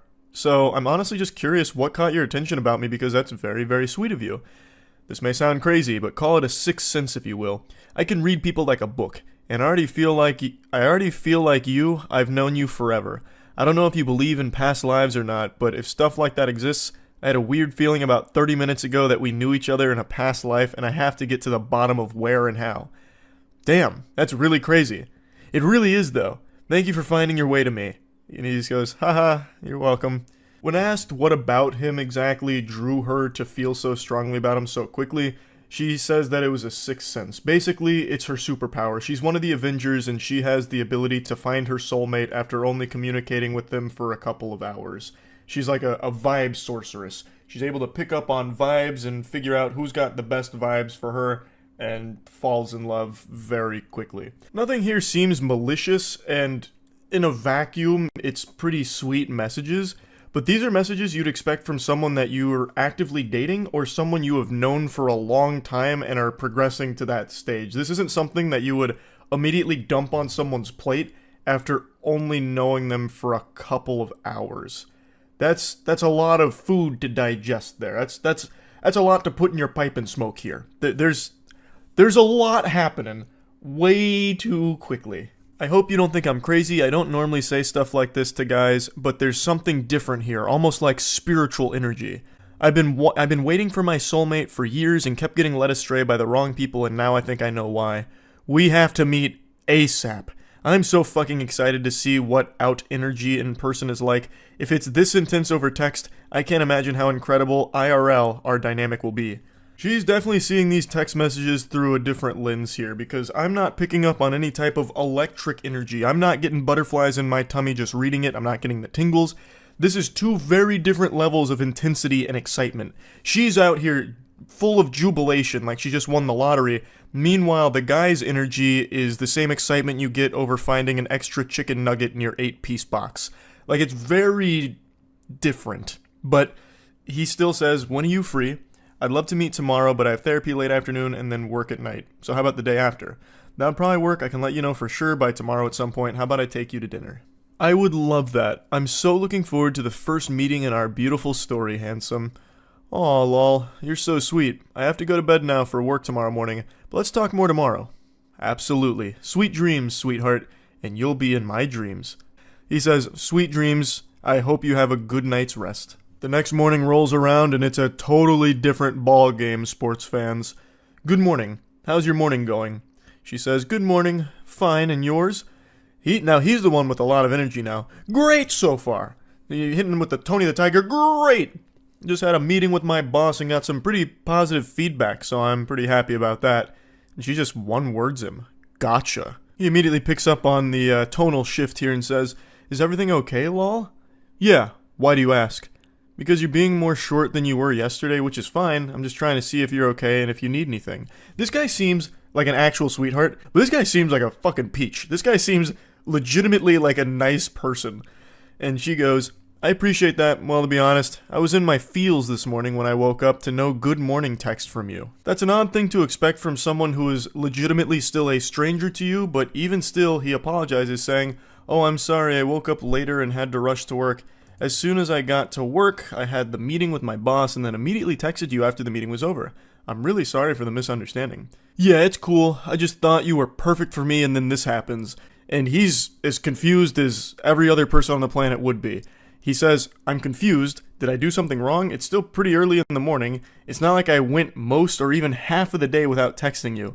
She then says, love is about prioritizing other person and you clearly prioritize your job and your boss over me. I'm going to let that ruminate for a moment. I'm going to let you go ahead and marinate in that text for a second. And now we'll proceed. He says, you could have sent a good morning text to me too, you know. Let's just pause there. Love is about prioritizing other person and you clearly prioritize your job and your boss over me.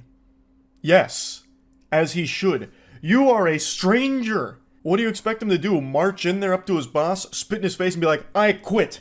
I'm going to go travel the world with this girl I talked to last night. We're going to go around the world in a hot air balloon, damn it. And you can't stop me anymore. I don't need this job. I'm out. What an extraordinarily selfish and downright evil thing to ask of a partner. Especially one that's not even your partner. This is, again, a mysterious stranger to you. They haven't even met yet.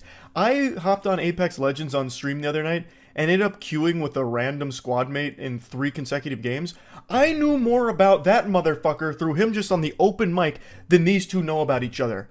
And it's not like I'd send him a good morning text, but like she's making this huge issue about not receiving a good morning text in a timely enough fashion for her expectations.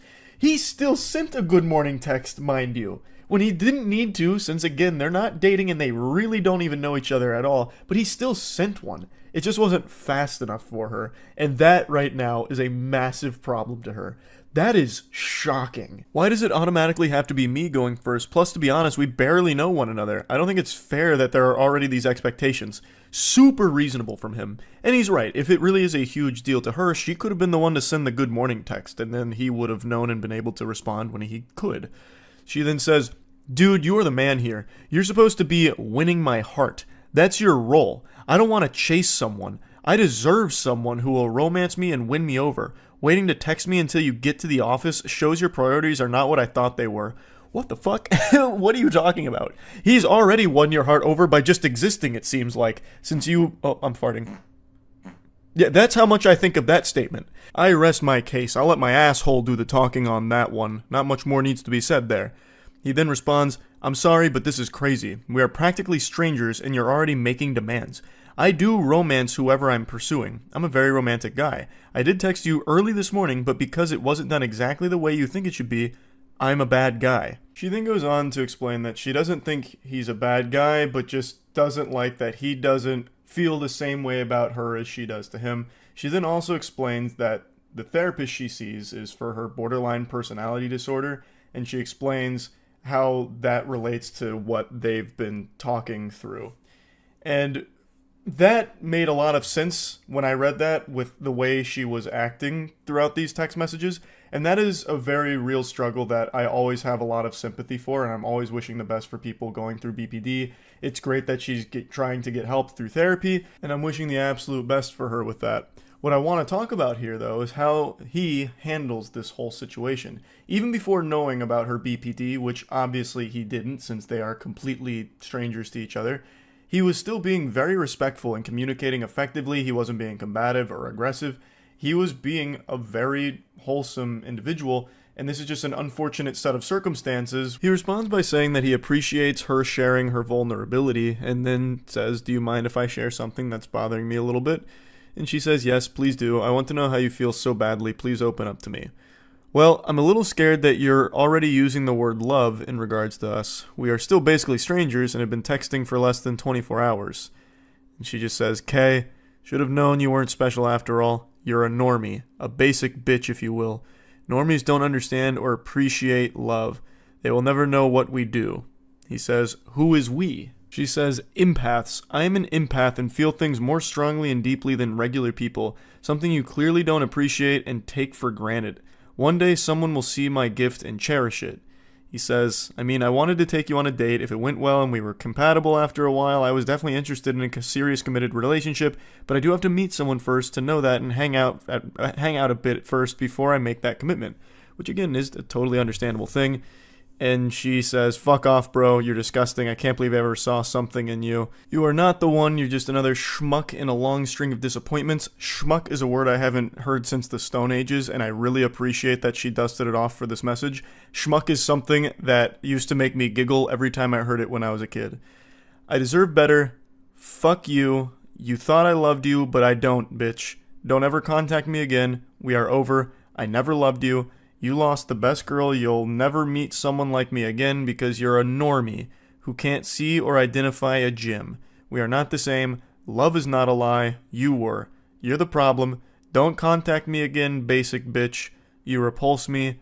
Bye, loser. It's actually very sad reading these things. Like, this isn't your normal r/nice guy blow up moment where a dude pretends to be a nice person just to try and get laid, and when he doesn't get pussy out of it, he has a meltdown like, I don't love you, you're fat and ugly, and no one would ever love you. I'm the nicest guy you'll ever meet, and you just blew it with me, the alpha male. Fuck you. Get out of town, scram, swine. Like, this isn't one of those moments. It's not her fault she has BPD. But she's clearly not ready for a real relationship right now. She's going to need to continue to get help. Her having BPD doesn't make this hurt any less for the guy who just received this. He's done nothing wrong. And I actually think he is a great example of how to communicate softly, respectfully, and just being a pretty good example of like how to just be a normal person when interacting with somebody else. He also mentioned that he is still currently receiving text messages from her that continue to get scarier and more extreme, which is unfortunate to hear. It definitely sounds like she needs help with this to come up with more effective ways of dealing with her BPD, and hopefully she finds that help she needs. But I thought this was worth sharing, and yeah, that's really about it. See ya. It's been a little while since I've gone over some text messages, and I still giggle at them to myself from time to time, but there hasn't been anything truly interesting that's come across my desk until today. This one gave me a big old hoot and a holler here as it aims to tackle the age-old question, how long should you wait after connecting with a human being to graduate from text messages to phone calls? For this one brave soul, that was about an hour. And the results were not optimal, to say the least. This fairy tale starts the way that all the good ones do. They matched on a dating app about an hour ago, and then he reaches out saying hello, and then tries to call them. She responds by saying, hey, smiley face, I'm watching a movie with my parents right now. I'll be able to call in a bit. I'm sorry. She seems super sweet, giving an explanation and even offering an apology for not being able to hop on the hotline right away. And it's not like she owed him an explanation or an apology, but it was just a nice gesture. It's a very awful idea to try and call someone that you just met an hour ago. You only became aware of each other's existence like less than 60 minutes ago. He tries to grit his teeth and bear it, but the pain is too much. He says, oh, okay. And it comes across pretty sad. I don't know if he actually was sad here, but it seems to me like I can feel him looking down at the ground while he types that and like kicking some dirt. And I think she picked up on that because she issues another apology, but then says, how's your night going? So she's trying to at least make a conversation out of this, so she seems interested. He goes, no, it's okay. I'm excited to hear your voice though. Maybe send me pics of you? Mine is okay. I'm just chillin'. To me, it sounds like he's fishing for some sacred nudies here. I believe that he's probably in Coomer mode right now. His dick is in DEFCON 5, and now he's requesting some pics. I imagine if she did answer that phone call, it would have just been heavy breathing into it. Like something out of a horror movie. The phone calls coming from inside the house. But maybe I'm wrong. Maybe this is just a guy who really enjoys talking over the phone and getting some pictures of the person he's talking to over the other end. Totally innocent pictures. Surprisingly, she doesn't seem creeped out by that. She says, "Oh, that's cute. I'm excited to hear yours too. And yeah, of course, I'll send some pics right now." Which is not the response I thought that would garner. I would have expected some kind of ickiness to it and maybe a question about, like, why? I mean, we've known each other less than 60 minutes. You can just scroll my fucking online dating profile to see some pics of me. His response to her is just, okay, cool. This guy is just very concise, matter of fact. She says, "For the pics, do you want like recent ones? Because I have a ton ranging from like 2 weeks ago to like 4 years. He says, "Yes, but any," frowny face, and then winky frowny face. Every bone in my body is telling me that this dude is absolutely looking for some titty pics. He's looking for some honkers or something here. He's not looking for just like your normal Facebook photos or something you'd post on your Instagram story. He's not looking for you at the movies or something from 2 weeks ago seeing the Winnie the Pooh horror film. He's looking for ass and titties. That's my guess here, especially with like the winky frowny. I don't know why he's frowning so much. I'm not really sure. Maybe that's like an accident. Maybe you want to do like a winky face with a smile. But for some reason, he just keeps accidentally sending frowning faces, including like a winking frown face, which I've never seen before. I don't know how you even like sad wink at something to begin with either. I don't know, just, it seems like conflicting emotions there. He then calls her twice within 20 minutes and says, "Hello, upset. I'm waiting, lol." This guy types like he's playing a MOBA. Like he's typing as quickly as possible just to convey the bare minimum amount of information. Upset. Hello? Okay, cool. Frowny. Winky frowny. Like it's just very basic shit here. He's not actually even having a conversation. It's weird. Yet he keeps really wanting to talk on the phone. I don't know what would have happened if she answered some of these calls. Like maybe he'd just fart into it and hang up while giggling. Perhaps, I don't know, like a big prank call? A huge ruse? Anyway, after 2 more failed calls, she says, "Hey, sorry, I just finished the movie. I wasn't looking at my phone, but I apologize that you're upset, but I just want to be straightforward with you since you were with me. I'm not like a very clingy person, and I'm kind of getting that vibe already, you know?" And he goes, "No, I just wanted to talk. You can answer, or call back." Completely missing the point of what she was saying, just insistent on having this phone call here. It's worse than a telemarketer. This guy just cold turkey calls her out of the blue. She doesn't answer, even issues an apology for not answering, which she didn't owe him, and he is still hung up on that and won't take any new information in. His brain is flooded with one idea. He can only hold one thought in his mind at any time, and right now that thought is, want to talk on phone. Upset if no talk on phone. So he's just stuck in that mode. So she goes, "No, I get that. I just like taking things slow if that's okay." And he says, "Are you scared of connection? You can't talk without thinking it's too fast. Just call Jeez Louise." I have to wonder if she's communicating with a 13-year-old. Jeez Louise? You're dropping Jeez Louise in 2024? This is not what the Lord died for. Are you kidding me with this? Is this some kind of joke? Get out of town. A Jeez Louise in this day and age? He then goes, "I could literally call right now. It's so easy. I don't like being ignored." No shit, it's easy to call, but why do you want to do that? And why won't you take no for an answer? You've known each other less than an hour. You don't even know each other. You just both had like a Metal Gear Solid ping that made you alerted that this other person existed, and now you're talking through Snapchat. This actually might be a toddler.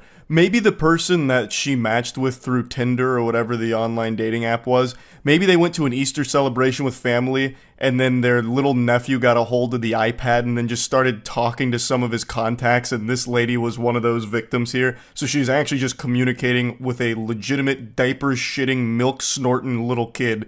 Because no adult, I feel like, communicates this way. I'm starting to really believe in that conspiracy theory here. But anyway, she responds, "Of course not, but I like to take things slow. I'm sorry. Please respect that I'm trying to be as cordial as possible. I haven't had the best experiences in the past." That's in response to the "Are you scared of connection" line that he drops here. Like he's out of some kind of bad Hallmark movie, or The Young and the Restless. Because she won't accept his random fucking phone calls here. And then in response, he tries to call her again. She says, "I would like to just text maybe until I'm more comfortable." And his response is, "I'm S." And then an audio message. I have to wonder, that's got to be like the worst 26 seconds a microphone has ever recorded. I can only imagine what his voice sounds like. I'm imagining like squealing, high-pitched, nasally, like like almost shatter glass level of an opera singer, like with that very high note, but throughout the entire 26 minutes. I also wonder what he was trying to say. I'm S. Maybe that's some kind of code that needs to be deciphered here. I'm serious, perhaps? I'm shitting? I'm silly? I have no idea. But anyway, she then takes a screenshot of the chat, and then he dumps a screenshot. He then follows that up by saying right at the top, and then tries to call her once again, just continuing to poke her here. He says, just wonder, answer. Maybe he's like actually overdosing right now, and he's trying to beg her to call the police to get them over there to save his life. I have no idea what's happening to his brain. It's turning to mush right before our eyes. Like he's getting hit by a stupid beam, and we're watching him fade away. She says, I don't really know what to say. I feel like I'm being backed into a corner right now. He says, stop typing, and then calls her again, which of course she doesn't respond to, and then says, OMG, drops another 26-second audio message, which is interesting that it's the exact same amount of time. I wonder if it's just the same message he dropped again. I'm not really sure. I also wonder what he said during that, to be honest. But anyway, he then says, bye, little baby. Oh, the heebie-jeebies. I'm getting them. Jinkies. Oh, good. Bye, little baby. Oh, yuck. And then she just says, can you please respect my boundaries? I apologize that I said I'd call earlier. I got nervous and I would feel more comfortable texting. If calling is more your thing when you first meet someone, then maybe we just aren't the best match. I wish you luck. Maybe we can try again tomorrow. I'm going to take a shower and head to bed. Good night. I don't know why she would even try and say, like, maybe we can try again tomorrow. She should have just not responded at all, because this guy is unhinged. This is just an absolute weirdo, and there's no salvaging this. Maybe she was a little fearful of, like, what this guy might do, perhaps, which is a very legitimate fear, so it's best to, like, cushion the blow. But even still, this guy is fucking weird. He then just says, no, like a defeated Power Rangers villain. Because that boundary is silly. I don't care. I'm of interested anymore. Bye. Not. So he's saying, I'm not interested anymore. So because she wouldn't talk on the phone, he's no longer interested, and he thinks that boundary is silly, thus he has no respect for it. What a man.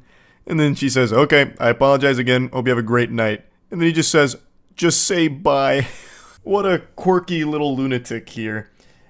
Impressive self-sabotage. Like, this lady seemed more than willing to communicate, like, interested in learning more about him, just didn't really want to hop on a phone call, which is super understandable since they'd only known of each other for less than an hour. She gave so many chances to just stop doing the creepy phone call routine and just text like normal people that are starting to get to know each other through like an online dating app. Like, you're not friends and you don't know each other at all. So why the fuck would you want to hop on a phone call first thing right away? That's overwhelming. That's a lot. That's just weird. And he just kept getting creepier and creepier. He fell apart. But anyway, yeah, I just wanted to go over this one because it had me giggling quite a bit because, geez Louise, he was off the rails.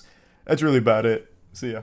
These are without a doubt the craziest text messages I've ever covered, and I know that might be hard for some of you to believe considering all of the wackos we've gone over, but trust me, this takes the cake of lunacy. They are so outrageous that I at one point threw my hands in the air and said, enough is enough, fiddlesticks, this is fake. It has to be fake. It's too ridiculous.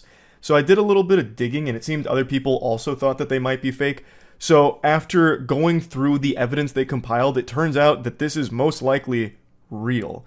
The person that these posts seem to originate from actually did show up apparently in some court documents confirming a divorce. So from what I can tell here, it does seem like these are real, and the story here is legitimate, which is so fucking sad. And the man in these messages needs to be confined to Arkham Asylum ASAP. Dude needs his own personal padded cell, and you're about to see why. All of this hoopla starts because a mother breastfed her child.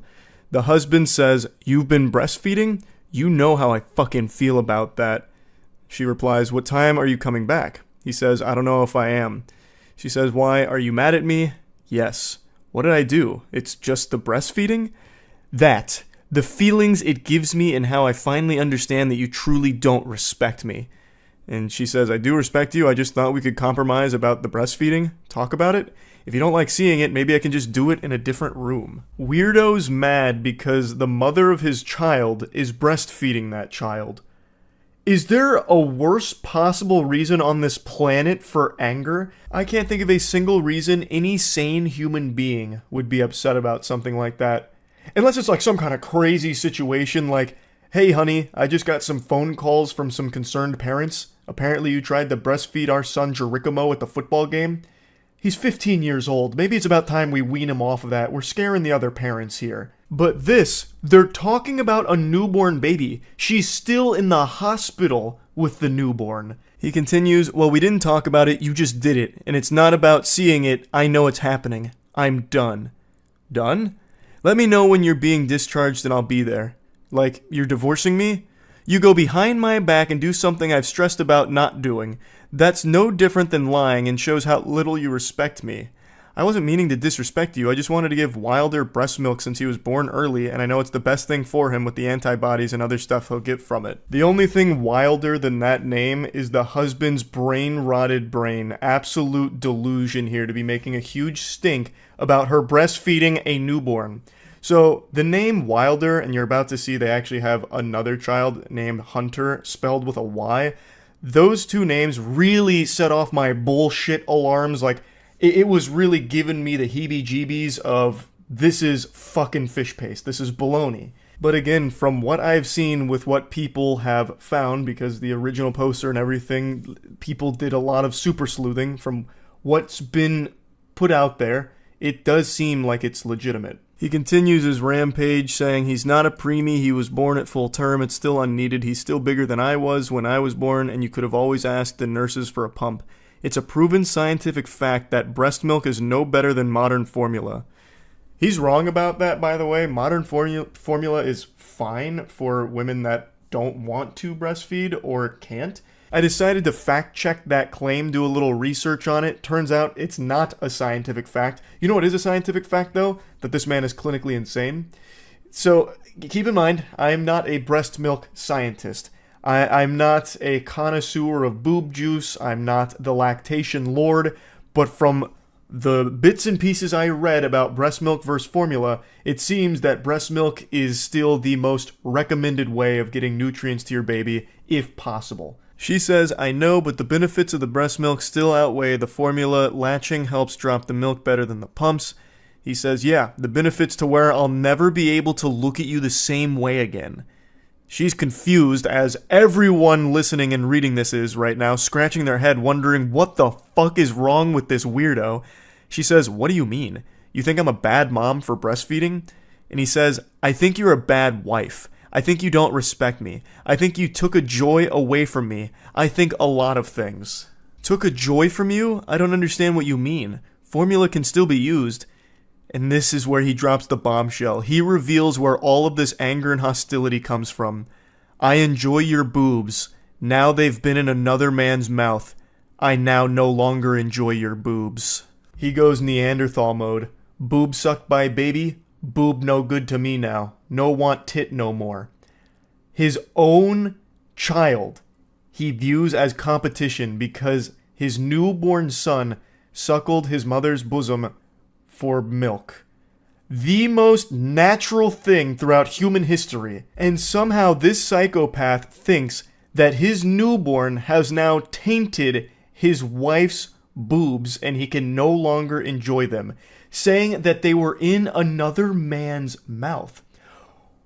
Wait until he finds out where that baby came from, because that baby came out of his wife's vagina. Well, actually, I guess that's not true. I bet there is a non-zero chance that this unhinged maniac forced his wife to get a C-section, so that way her vagina wasn't ruined by another man. I bet there's actually a really high likelihood that that's exactly what happened.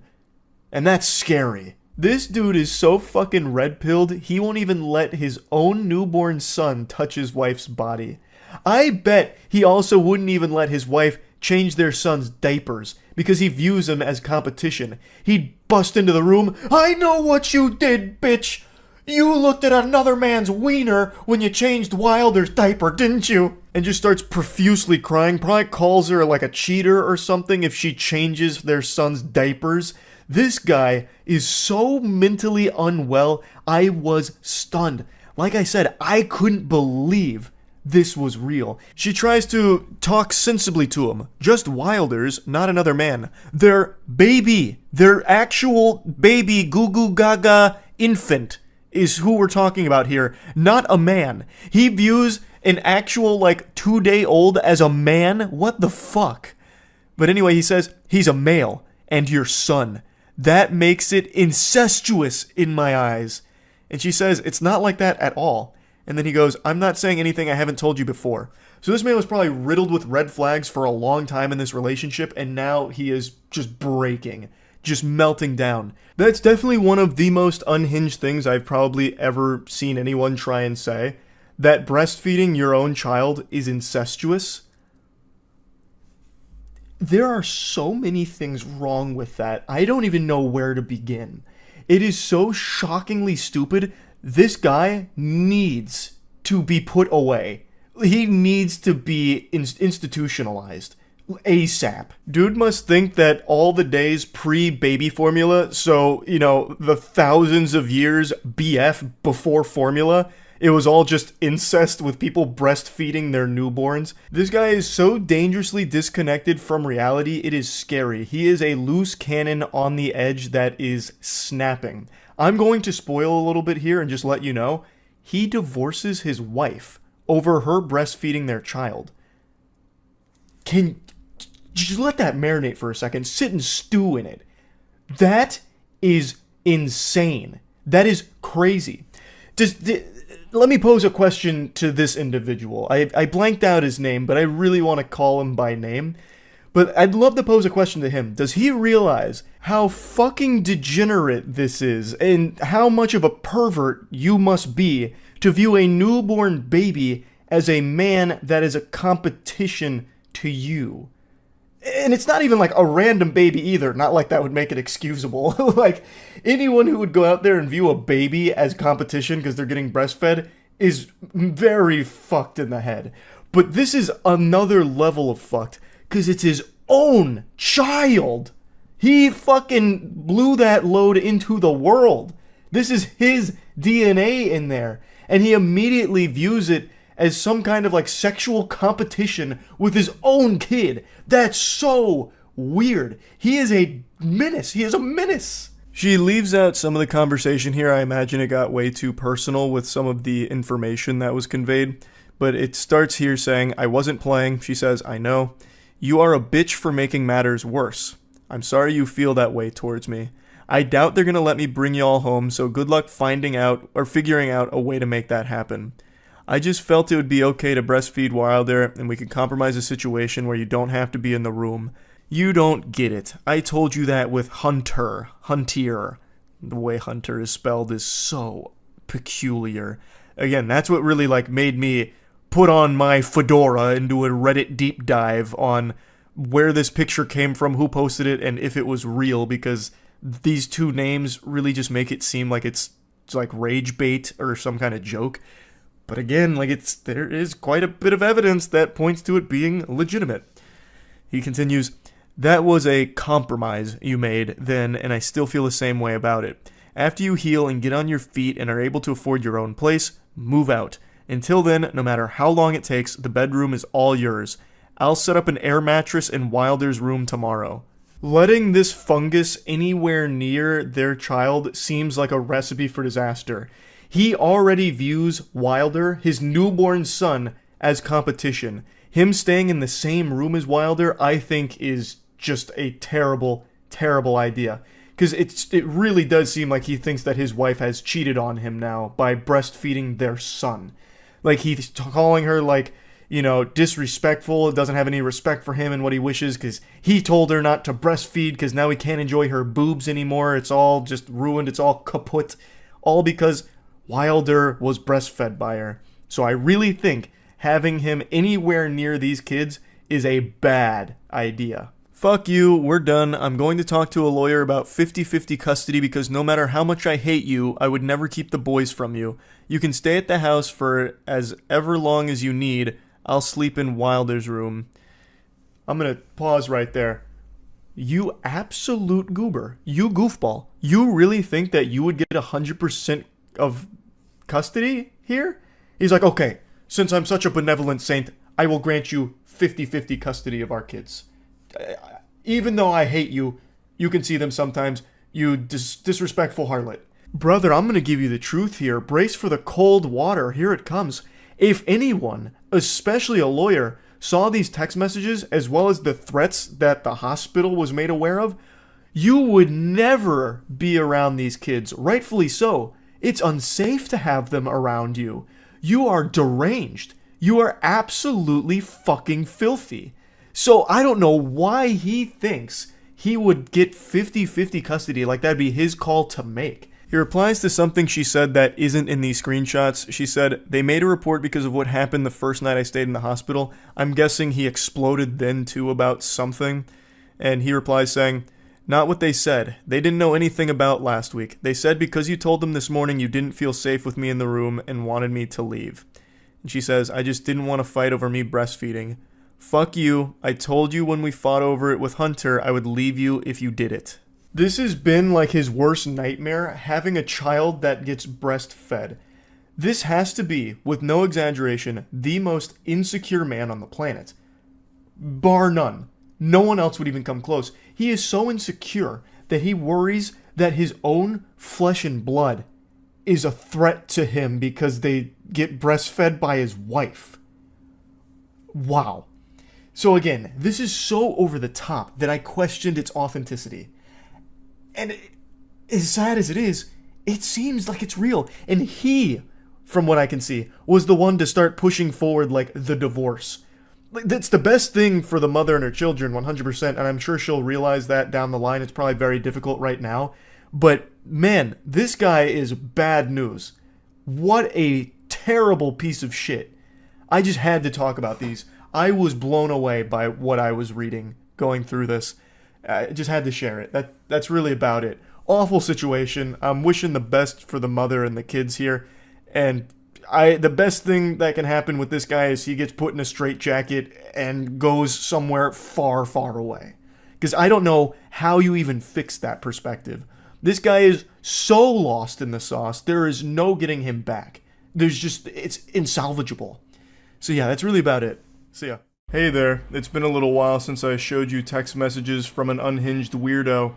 I thought we were long overdue, so let's just dive right into it, huh? A little bit of context before we begin our adventure. This is a co-worker who's about to make like an ice cream cone in the Florida weather and melt down over absolutely nothing. Also, there's a Discord message that came through at the same time they screenshotted this from someone named Bastard. I don't know the whole story around that. I guess they're being contacted by Austin Powers or something, but it's not pertinent to the journey we're about to go on. So the co-worker says, you get home okay? I just got home myself. To which they reply, leaving the bar now. Well, I'm home and awake if you want to come by, lol. Drops his address. If you want. I love that he uses this emoji. Usually it's like a winky from these awful pickup attempts, but he decided to be a little innovative there with one of these. I'm half surprised he didn't just send a dick pic or something at that point, like, hey, you're just leaving the bar, right? Do you want to come over, lol? No big deal if not, I'm just putting lotion on my meat and then sending photo evidence of it. Shockingly, he doesn't get a response, so he has to spend the night kissing his pillow and going to bed sad, but he comes around the following afternoon saying, sorry, those last few texts were meant for a buddy at the bar that I didn't want to drive too far home if he was too drunk, and then when I called him it went to you by mistake. But yes, hope you got home okay as well. It's very important I mention this guy is 40 years old, and he is texting like an actual child.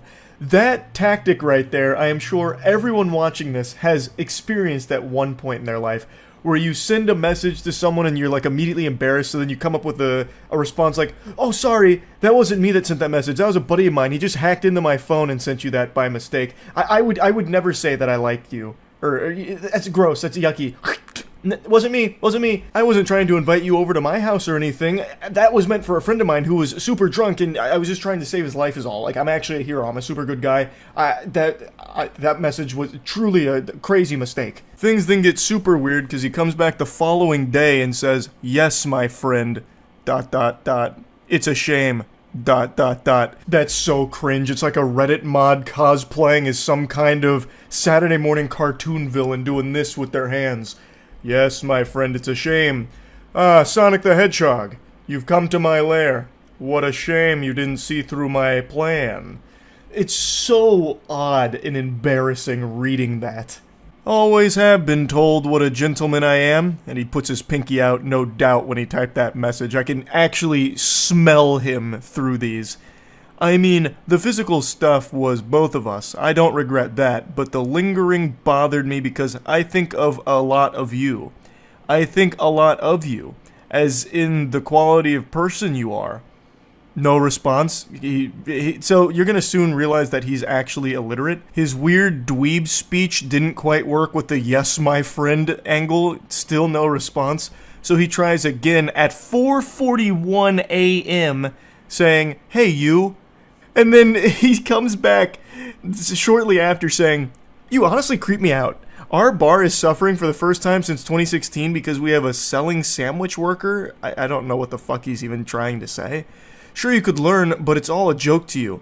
You're an idiot if you think my natural personality was like that. You fucking grabbed neck." So, the dam's beginning to break here. Pandora's box is opened, and every single emotion is flooding out of him right now, and the only one left inside of that box is sanity. He has forsaken sanity here. He immediately starts living in delusion and just spouting fucking gobbledygook. It's absolute garbage. I do love, however, that he says that they creep him out because they didn't respond to his 441 "Hey you booty call" text. That just sent him over the edge like, this makes no sense, this is incomprehensible. You really give me the heebie-jeebies. What is wrong with you? You didn't respond to my 4:41 a.m. text message? That's ridiculous. Everybody texts me at 4:41 a.m. That's like the most optimal time to text, and the fact that you didn't tells me that there is something evil afoot here. You're not right. Oh, also, I should probably explain that last cryptic message he sent with "you fucking grab neck." So, what that is, the poster explained a little more in the comments.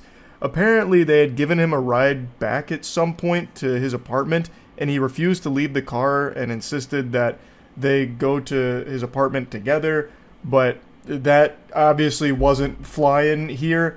So, since he refused to get out of the car on his own power, it led to like some kind of like actually aggressive struggle where his neck may have been grabbed and like pushed out of the car or whatever. So that's what that is. Can't see the top part of the text, but it ends with tweaking, which is super accurate to what's happening right now.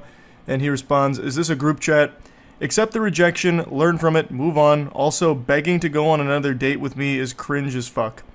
I'm tired of taking losers and try to help them so our restaurant didn't look like fools.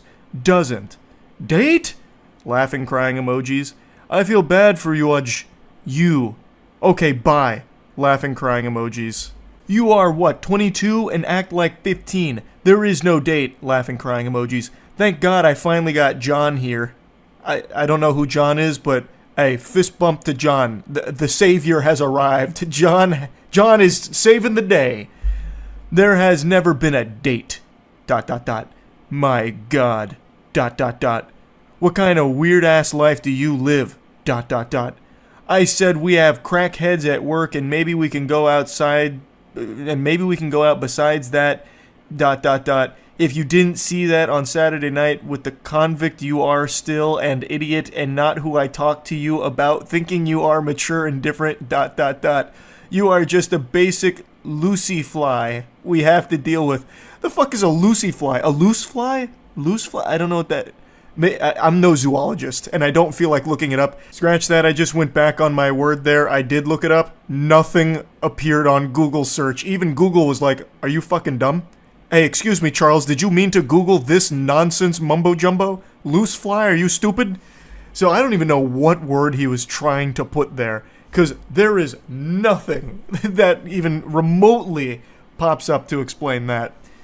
By the way, the tweaking is on purpose to mock these idiots. Crying, laughing emoji. I'm still is the Marine Reserves. In. Trying to read his text messages is like trying to read Finnegan's Wake. This shit is incomprehensible. He is so angry, he actually can't type. He's just seeing red, and he's like actually trembling, fucking tweaking as he's trying to send these messages. But according to him, the tweaking is all an act. He's only pretending to be a tweaker to make fun of the real tweakers. We couldn't possibly begin to understand his galaxy brain scheme. He's 5 levels ahead of the rest of us simpletons.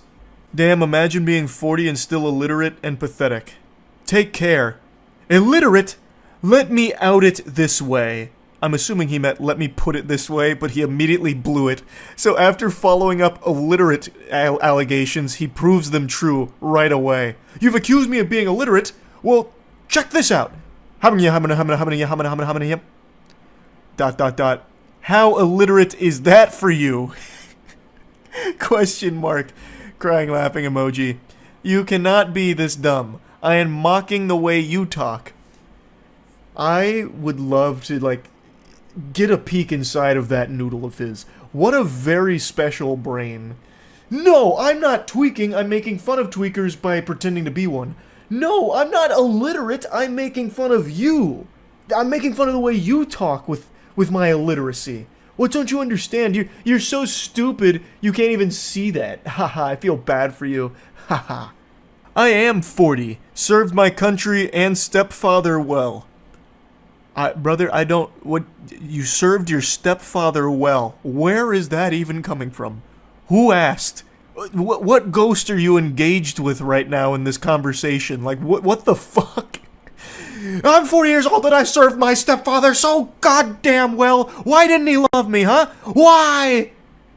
You are a punk ass that thinks this is a joke. He know you have no bartending experience. I love the... Like, this has to be on purpose. He know you have no. Instead of just using N-O, it's K-N-O-W. No. This is so interesting. It's like a game of Mad Libs. It's so weird. He takes a shot on losers and hopes they do well. We have had some that turned their life around and helped us. Then we have the new age shit like ... Fill in the blank. But it's obviously becoming you as well, that you have no bartending experience, correcting his grammatical mistake as any scholar would do. You want to put some of the group chat? Put this. You want to put some on the group chat? Put this. Why? Be careful what you ask for. Why? So, like, he's self-aware enough in this rage to recognize how stupid he looks and knowing that this is going to be shared with other coworkers, I suppose, and just continues to keep digging a hole. Because personally, I call out every loser or anyone that makes us suck. I don't know if he meant to say sick, or if he's like, you're the reason this restaurant sucks. We suck 'cause of you, not me. I work hard, damn it. They reply saying, everyone knows I'm bartending for fun, and I have no prior experience. Seems like you're the only one with a problem with this. Everyone? Yeah. Are bartending for fun? You are bartending for fun? Fuck you. Stay away. This restaurant isn't for fun. It's a business, and we take pride in it. This is like actual We Are Walmart energy here. There's nothing wrong with taking pride in your job. I actually think that's an incredibly admirable thing. But to this level, where it's like almost delusional that this restaurant has become a part of your identity, when it's not a restaurant you own, this is just this is just a coworker. This is just someone that works there, I'm pretty sure. So it's not like it's his restaurant that's being insulted or anything, and this guy's about to go to fucking war for it. Who the fuck is everyone anyway? I train. Then, God forbid, the last couple months we had these losers train bar, and there is Joe. Who's Joe? Where's Joe? Joe Mama? What, like Joe Blow? Like what is this? We've got John coming out of nowhere, which is like this guy's saint. Now we got Joe, and the way he's talking about it, I guess Joe's not a good guy. That's one of the villains we should be rooting against. I don't know. None of this is for fun. It's family. It's work. It's blood, sweat, and tears, and you just proved my point of why I don't like certain people that mock our restaurant. Are you done harassing me?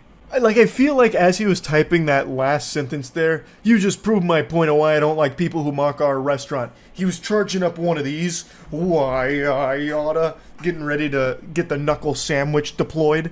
No, the drug videos are enough. Good night. that came out of nowhere. I don't know what drug videos he's referring to. The poster also doesn't know, apparently. Thanks for repping blank. And bring your trash to us. That's why he hired you, not because you worked for fun. We thought you had pride. Once again, please stop. Bringing your trash. The amount of times that he corrects himself, it's like a fucking English professor in a middle school. Like, just coming through with grammatical corrections throughout the paper with the red pen. And please, please, put our work group chat that you... And please, please, put our work group chat that you bartending is just for fun. ... Just like the video of you doing drugs will go to the VP of USAA. Actually, I don't like you. Just as a military Marine vet will do it on my own. I will do it on my own. That doesn't clear up the confusion with the statement. So, let's assume he's telling the truth here. Like he has videos of this coworker doing drugs. What are you gonna do with that? Like, he's trying to be like a hall monitor here, but like, what... Are you going to report it to the police? Because, like, I don't think they're going to act on it. Like, my coworker smoked weed, here's proof. But he doesn't even say that. He's like, I'm going to the VP of USAA. So you're going to take videos of this coworker doing drugs to the VP of a bank? Why the fuck are they going to care? I imagine 90% of the people at the bank have used drugs at some point, and they're still doing business with them.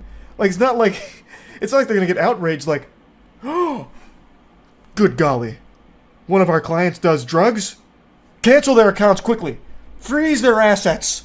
Thank you for bringing this to our attention. This is invaluable. It's so weird. And also, just for a cherry on top, the poster explained that they actually don't even bank with USAA in the first place. So he'd just be going to a random bank with a video of a random person doing drugs. At that point, you can just pull up a video from Reddit of someone doing drugs. The final message sent to this maniac was a no bitches meme, saying, I don't know what drug videos you're talking about, lol. And they did post another picture as well, where apparently this coworker was fired. So, that sounds about par for the course. This was a loose cannon. This guy seemed very unwell. I had to share these because this gave me quite a giggle reading through these. Also, a nice little reading challenge to try and parse what he was even saying half the time in his messages. That's really about it. See ya. Flirting with someone can oftentimes be challenging, and occasionally the only winning move is not to play. Sometimes it's best just to spam emotes and see how that goes. And today I want to take you on a journey. It's a two-part epic like Homer's Odyssey, but if Homer had written about a weirdo who's desperately trying to make a woman fall in love with him by calling her autistic. Now, the backstory here, I'll go ahead and give you the cliff notes of the prequel. This gentle sir protagonist has just joined a new friend group and has found particular interest in this woman, and he reaches out to her trying to, like, talk to her saying, I'll be honest with you, I don't understand you. And then he just goes on to say that she's quiet and he doesn't know anything about her other than she likes potatoes in the town of Salem, and that he just laments that he just doesn't know anything about her and she doesn't make eye contact with him. She asks, does that bother you? And he says no, which is a big fib right there. Lying is a sin and now he's condemned straight to hell. This clearly bothers him because he melts down about it. He also doesn't keep that charade up for long. He immediately folds and says, I mean, somewhat, yeah. It actually hurts a lot. It keeps me up at night. I actually can't sleep. I'm crying all the time because of it. But it's a normal human response, so you can't blame me. Too late. I'm already blaming you. Can I ask a blunt question? She says, sure. And he says, are you autistic? Man, the Riz Lord has struck like a lightning bolt here. If those panties aren't sodden after that blunt question, I just don't know what works anymore. She says, no, are you? And he goes, lol, no. So what do you think about me? She says, in what way? He seems to get kind of offended by that, so he snaps like a Redditor adjusting his fedora. It's a simple question. What do you think about me? Madame, it's actually quite elementary, honestly. What do you think about me as a lover? She pulls no punches and just goes, I don't really think of you, so not sure how to answer that. That was quite the fucking biblical smackdown right there. And he says, Jesus. Okay, I'll try something else. Why? At that point, you should just be like, yep, that didn't work. I'm gonna go do something else. I'm gonna go solo queue in League of Legends and wash away my troubles. Like, I don't know why he's gonna try something else. But he goes, why do you never laugh at my jokes? Not that I'm trying to make you in particular laugh. Why is it so hard to make conversation with you? It's like I'm reading text messages from Timmy Turner to Trixie. Like, what do you mean? Why do you never laugh at my jokes? I wonder what the dynamic of the friend group is like with this guy in there. Does he try to be like the class clown or something? So, for context, she is 23 years old, he is 24 years old, and I imagine the rest of the friend group is in that early 20s ballpark. So these aren't children, these are adults. And he's like, why do you never laugh at my jokes? I told you to pull my finger and I tooted. And you didn't even giggle. Like, what am I supposed to do? This is side-splitting comedy, come on. Why is it so hard to make conversation with you? Are you autistic? He just texts so juvenile. What do you think about me? Do you like me? Circle yes or no. Or you're autistic. And then he like runs away. She responds saying, I'm more of a listener, don't take it personal, I'm just shy, I guess. And then he immediately takes it personal. There's gotta be a reason. I'm better looking and more successful than 90% of the men you know. So what's your type? I want to get to know you. He's desperate. He's on his knees right now, shaking his hands. I must know. There's gotta be a reason. And she says, my type is a man who doesn't ask me if I'm autistic. I mean, that's pretty picky. Come on. Well, you're looking for a unicorn here. All good men accuse the women they're trying to win over of being autistic at some point. It's standard protocol. This guy's just following the textbook formula. He then says, can you blame me for assuming that? What the fuck? Yes, absolutely. That's a crazy thing to assume about someone, especially considering his whole purpose of the conversation was trying to get laid. Like, he's romantically interested in this person, and his way of spitting game is to ask if they're autistic. That's such a weird thing to do. And then he goes, don't get me wrong, you're pretty, but I definitely considered the possibility you're autistic or definitely on the spectrum somewhere. One of the number one signs of autism is not laughing at this guy's jokes. So he looked it up on WebMD and he was just, for her own sake, like concerned for her well-being. He's actually looking out for her. She says, lol, what? Reflect on your words when you go to bed tonight. See ya. Just trying to end this conversation because it's going downhill so quick. This is an avalanche of dog shit. And he just goes, wow. Owen Wilson's there for a moment and then just says, I think you're jealous I spent the night with redacted and you went home alone. This is classic. When everything goes tits up, it's like, you're actually just super jealous of me because I'm slamming ham on the regular. I'm fucking your friends. I am having sex with women that want me because it's impossible for a woman not to want me. You just must be autistic. That's what's going on here. And you're jealous now. You're the problem, not me. And you're lucky that I even gave you the time of day. Your loss. He then clears the air here, making sure that it doesn't trouble her mind that Casanova is spoken for, and he also doesn't want any rumors to spread in the friend group, so he clarifies, don't worry, nothing happened, we just watched Netflix in bed. No need to be jealous. And then drop this emoji. I have a hunch she really wasn't jealous. Just a guess. She doesn't seem interested. And I think you have ensured that she will never be interested by trying to, diagnose her with autism through text message flirting. Now, the next day, she made a follow-up post because he had an even bigger, psychotic break here. So that was all part one. Part two, he comes back bigger and badder than ever here. The sequel went insano style. So he texts her saying, what's your problem? Is this some sort of trauma response? Crying, laughing emoji, which I don't think there was any laughing, just crying behind the phone on this one. I just don't get it. Blank, using her name. I've known you since March 12th, and for whatever God knows what reason, you decide to treat me like complete shit. You hug redacted, but not me. You share a couch with redacted, but when I join, you get up and leave. Do you think I'm fucking stupid? Or blind? Or what? The fuck did I ever do to you? I'm pissed off because you're clueless and extremely oblivious to the point you don't appreciate a good thing when it's directly in your face. What the hell is even that, brother? A good thing when it's directly in your face? The only thing that's directly in her face is your accusations that she might be autistic. What are you talking about? You're LARPing as her, doctor, and nothing else. Even just setting aside the baffling autism accusations, there's no even semblance of romance behind his texts. They're just aggressive. Like, and nothing beyond that. They're just weird. So I don't know why he's thinking that he's doing such a good job with the game that she should be enamored with him. But then he just goes, I just, period, don't, period, get, period, it, period. Goes full-blown rock bottom. I just don't get it. Help me understand her name. He keeps repeating her name. So he just keeps saying it over and over again. Just saying her name in these texts. And she just says, lol, what? She says, are you fighting yourself right now? Am I involved in this argument? Man, she is just absolutely slapping this guy. It's so good. Yeah, I mean, this guy's just fighting his inner demons here. This man's battling ghosts in the paranormal dimension. He says, this is all about you, her name. Stop acting so obtuse. You may not be autistic, but you sure act like you're into trains or some shit. I don't know what is going on in his fucking frontal lobe here. It just gets worse and worse. She says, LMAO, why do you keep saying my name? Trains are cool. Is there some unresolved childhood trauma I need to know about? Because what the fuck is your problem? I can help you out if that's the case, but you have to let me take the first step and stop being so guarded all the damn time. It's impossible to get through to you. Why would you be asking about these things? If there's some childhood trauma, I need to know about it. Also, let's just go ahead and assume she's like, you know what, there is some childhood trauma, and then she, like, spills her guts to him. This would be, like, the worst person to confide anything in.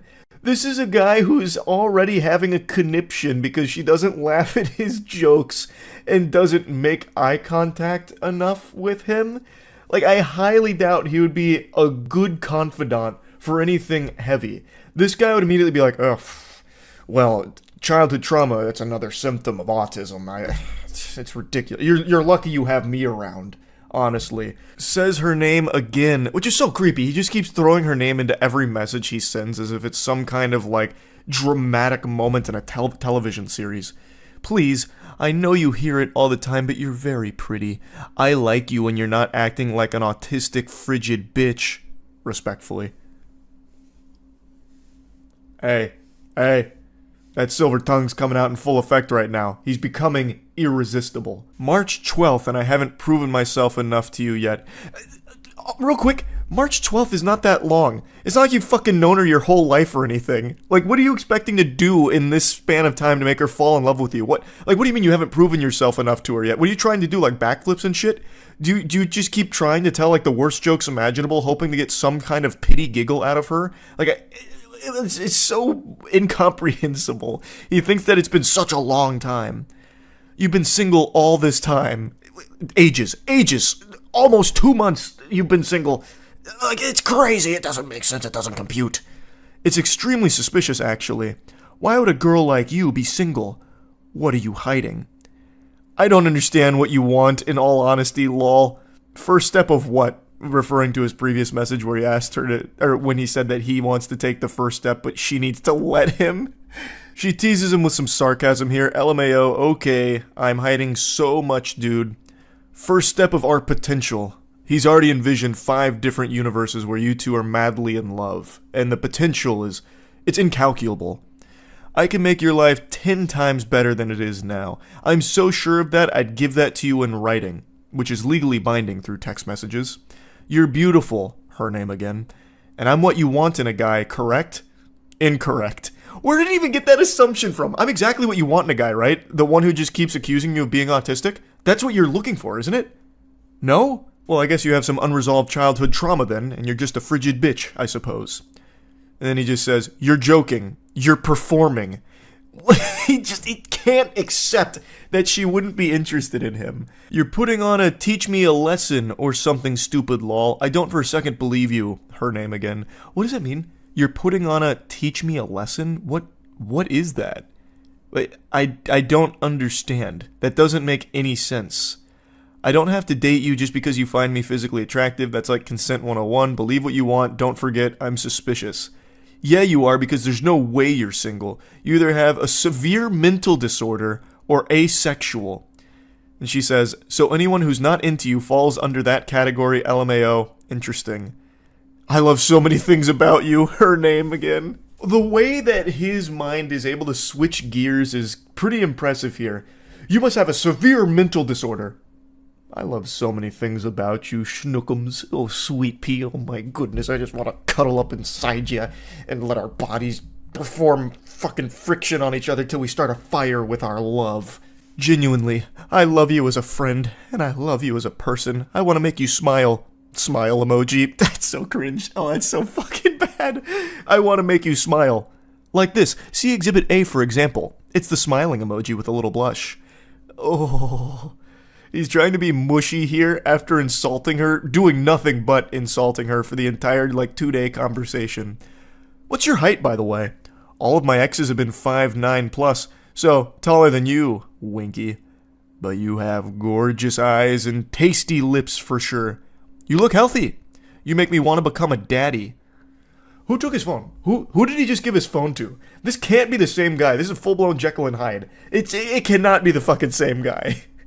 Literally, the previous message before he tried this approach was saying that she must have some kind of severe mental disorder or be asexual because she's still single after 2 months. Oh boy. Jiminy Christmas. So, this is going to be a shocker, but that's the last time they communicated, at least as of right now. She shared the text messages with the rest of the friend group, and they found him to be extremely obnoxious and creepy, so apparently they kicked him out and they don't really talk to him. Can't imagine why. Seems like such a good, stable individual, I suppose. Yeah, I just wanted to share this a little bit. If you're going to try and flirt with someone, maybe don't follow this guy's roadmap. Not very effective. That's about it. So yeah. Hey, it's been a little while since I've gone over some unhinged text messages. I had the itch, so it's time to scratch it. The backstory to this fairy tale isn't your standard affair. This is two strangers that got stuck in an elevator for about an hour. He eventually asked for her number, and she gave it to him because he didn't give her any weird vibes, no heebie-jeebies. It wasn't like something out of that dog shit horror movie Devil with the elevator or anything. So they started talking through text, and it led to this alarming exchange. He said, "How are you doing today?" She says, "I'm good, thanks, just went for an early morning swim." And then he starts to show his hand a bit. "I'd love to see that. Can I tell you something?" And she's getting suspicious. She's a little on edge here. Yeah. I admit, I was nervous being confined to such a small space with a beautiful woman. And she goes, "Okay, I don't know what to say to that, lol." And he just continues like it's a war story. I feel like I can see him lighting up a cigar as he's saying these things. "The mind wanders. You're lucky you got trapped with a good guy."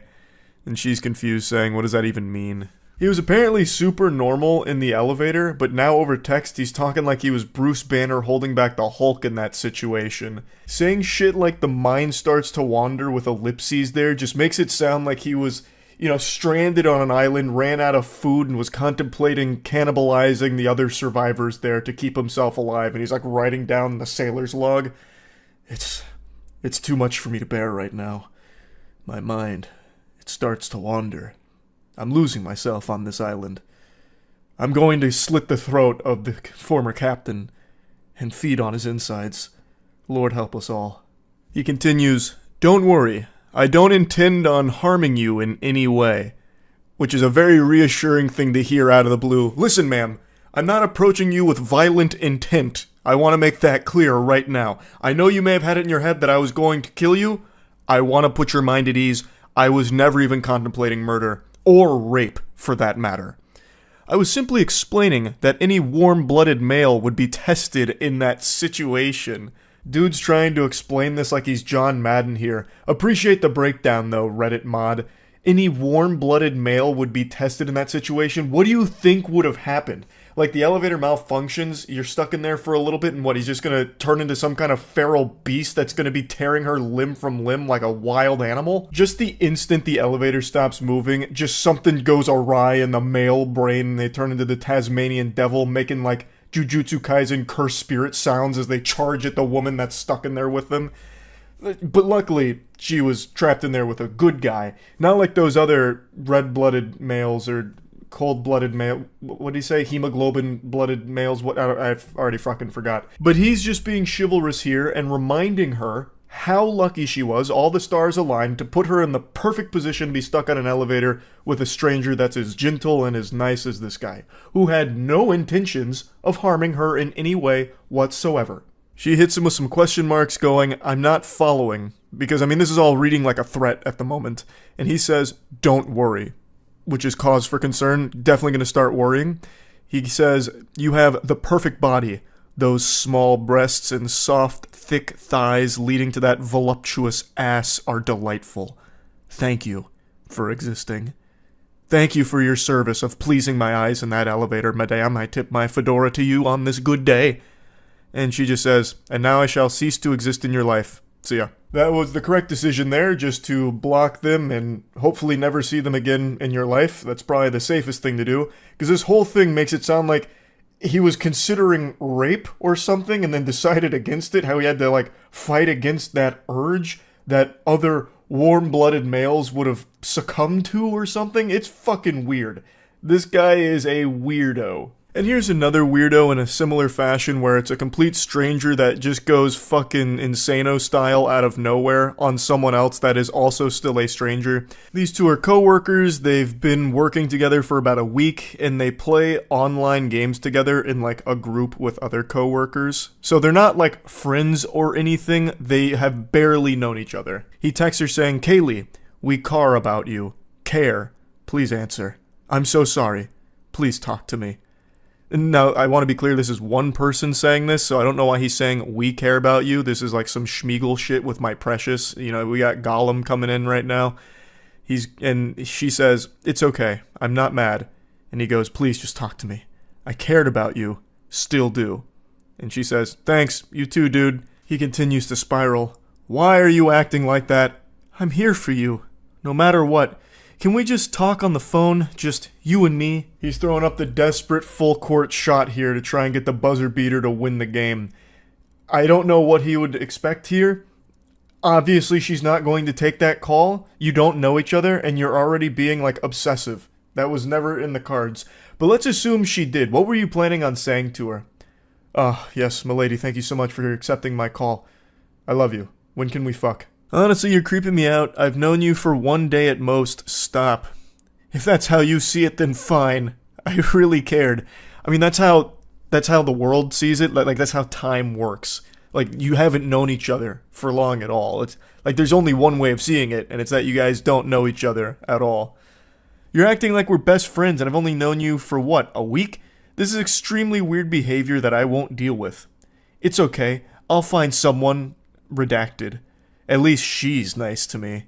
Which is another one of their co-workers that he's now mentioning. Also, the poster here said that she mentioned to that co-worker that he name-dropped there about his weird behavior just to keep her in the loop, because this guy seems fucking unwell. And she replies, "Nah, what are you talking about? I was never interested in you."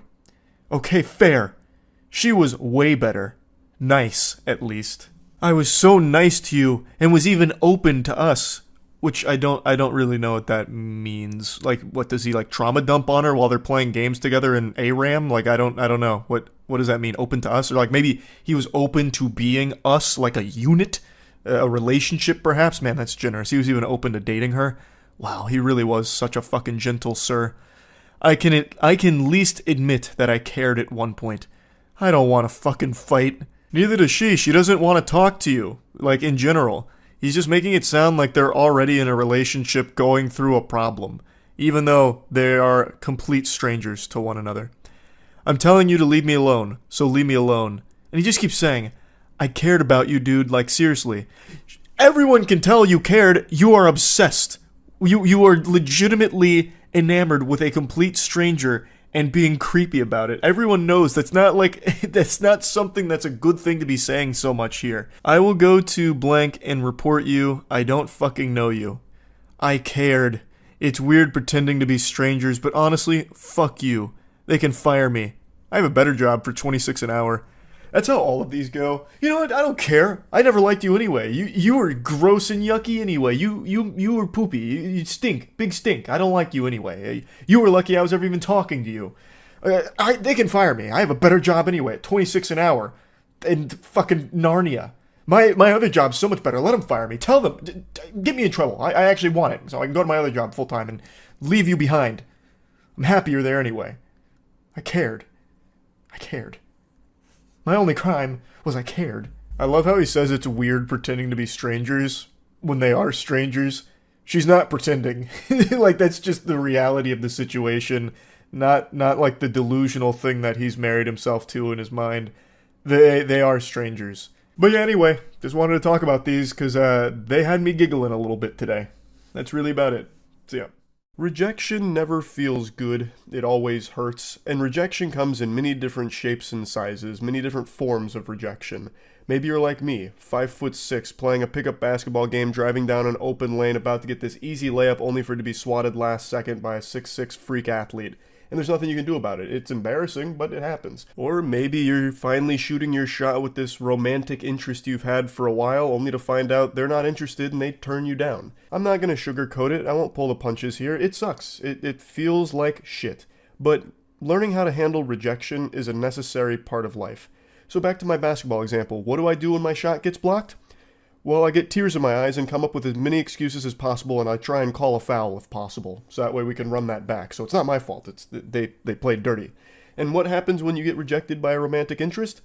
You move on. At least that's the healthy way of doing it. Let me show you 2 unhealthy ways of handling rejection. This girl and this guy were communicating under the impression that maybe this leads to a long-term relationship. That's the context going into these text messages, and it starts, "I love it. Oh baby, I'll service you in your car from now on." Straight up Brazzers storyline type shit. And she responds, "Ha ha ha ha ha ha ha ha ha ha ha ha ha ha. Let's go on a date before I get serviced. I'll be there Saturday, lol. I'm actually staying the night there too." And then there's a lot of like redacted information here, like a CIA document, so I don't exactly know what was being said in between these, but she says, Where do you live? Oh, okay. Got it. So far, things seem to be going well enough. They're making plans. She says, "Do you have plans for when you're here?" And he says, "Hopefully just you, but no plans other than that. Just needed a breather from my son. I'm going to book a hotel room tonight when my check hits." Which is starting to give off a bit of a weird vibe there. She says, "Oh, how old is your son?" 13. And then he says, "Maybe you could stay the night." She responds, "I don't do that the first night. I'm sorry." And he goes, "I don't mean all night, lol." And she's as confused as everyone else would be. So she says, "Ha ha ha ha ha. What? You said stay the night." "I meant like hang out at the room after dinner. Maybe cuddle up. I'm a huge fan of cuddles and the best in the world at giving full body massages." I highly doubt that. I'm going to need some citation for that. I don't believe you. That's not what I usually do after first dates. I just don't think we're on the same page with dating. That's totally okay. Just not a match. So she's taking this in stride, she's like, hey, is what it is. And then he keeps going. "Exceptions could be made." "What? Lol, what do you mean?" "I mean dinner. Hang out. And eat between your legs like a Sunday lunch buffet after dinner. Lol. Clap them cheeks too." So she's very gently saying no to this guy. And this is the approach that a lot of dudes take with the car salesman type shit. Don't take no for an answer. So he continues to just keep pushing like, no. What if I, the world's best full-body masseuse, give you a happy ending? Where I eat your pussy like corn on the cob. I'll chew on your clit till it bleeds and I bust. How about then? How about that? How does that sound? I'll even clap your cheeks too. As a little added bonus on top of my service. So, when are you coming over? Are you at the door yet? Unsurprisingly, this last-ditch effort didn't work, she says, so you don't know how to listen, cool. Don't make exceptions for men who don't respect my boundaries. Fair enough. She said no, and he continued to be weird about it. It's a really fucked mentality to not accept a no and keep pushing. It's just creepy behavior that's never going to amount to anything positive ever. When someone declines something or tells you no to something, you should really accept that, respect that, and just move on. It's not like you're going to change their mind by being an annoying pest about it. Like, oh, wait, what? Rejection? Wait a minute. You're not thinking this through. What if I clapped your cheeks? You failed to think about that, didn't you? Yeah. So if I clapped your cheeks, now I assume you won't be rejecting me? What do you mean you're calling the police? This one's a masterclass on how to respond to rejection like an unhinged lunatic, so this one's getting extremely angry when getting told no. I don't know what the conversation is here. These two had met on like a dating app and they were talking. He says Mario, so perhaps the question was, who was Luigi trying to save in Luigi's Mansion? I don't know, maybe they were playing a trivia game.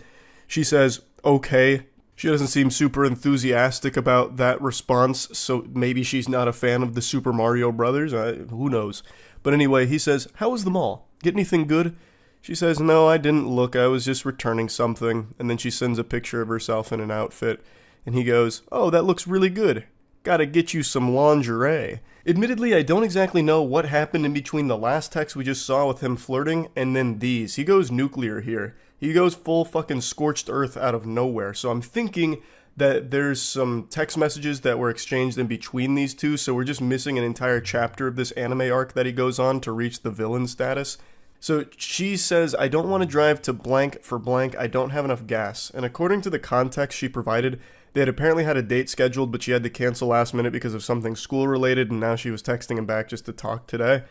And there must have been something in between him saying, we gotta get you some lingerie and this. I just don't know what it could be. Maybe he invited her, like, to another place, and she just said, no, I don't have gas for that. But anyway, he responds, oh, alright, that's cool then. Didn't know all that, lol. You said you had some school stuff the other day. Now is gas, lol. You dirty, fat, sloppy, broke piece of shit. You got no gas, but got gas to go to the mall window shopping, lol. Thanks for making my morning, lol. And she just responds, lol. He just desperately tried to spam as much hurtful shit as he could think of quickly, like in a League of Legends game when you get mad that your bottom lane's feeding or something. How else are you going to respond besides just laughing at this pathetic tantrum?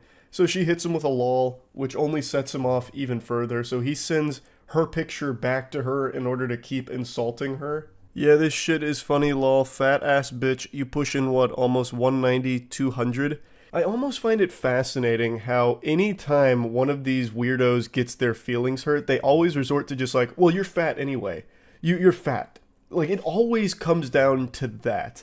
The second that they get rejected or told no or something's not going swimmingly in their eyes, less than satisfactory, they always default to fatty, that kind of shit, and then just go on this, like, long-winded rant about, like, actually, I'm the nicest guy the world's ever known, and I was doing you a favor by showing interest. You're fat at the end of the day. That's the big...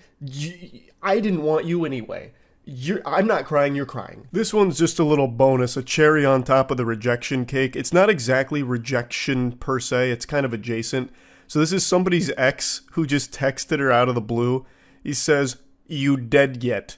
That 4:22 a.m. crack pipe's hitting a little different today, so he gets bold and brash and says, you dead yet to her. And he doesn't get a response right away, so then tries to get a little more edgy. And then says, I'm going to fuck on top of your grave and smear dog shit on your tombstone. And this does get a response from her. She just says, get a hold of yourself. That line from her made me giggle so hard I had to throw this in here. You have this unhinged weirdo texting at 4:20 a.m. asking if you're dead and then saying that he's going to smear dog shit on your grave while having sex on top of it. There's so many logical inconsistencies with that. A, who's going to agree to have sex at a cemetery on top of a gravestone?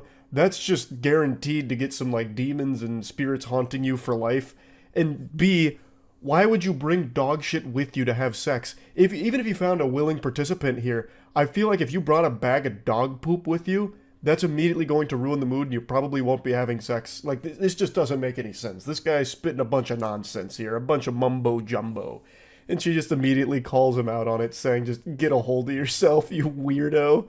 It's so good. I just had to include that in here. Again, it's not exactly rejection per se. Like, it's not in line with the other two, but it's just something that I had to toss in. That's really about it. See ya.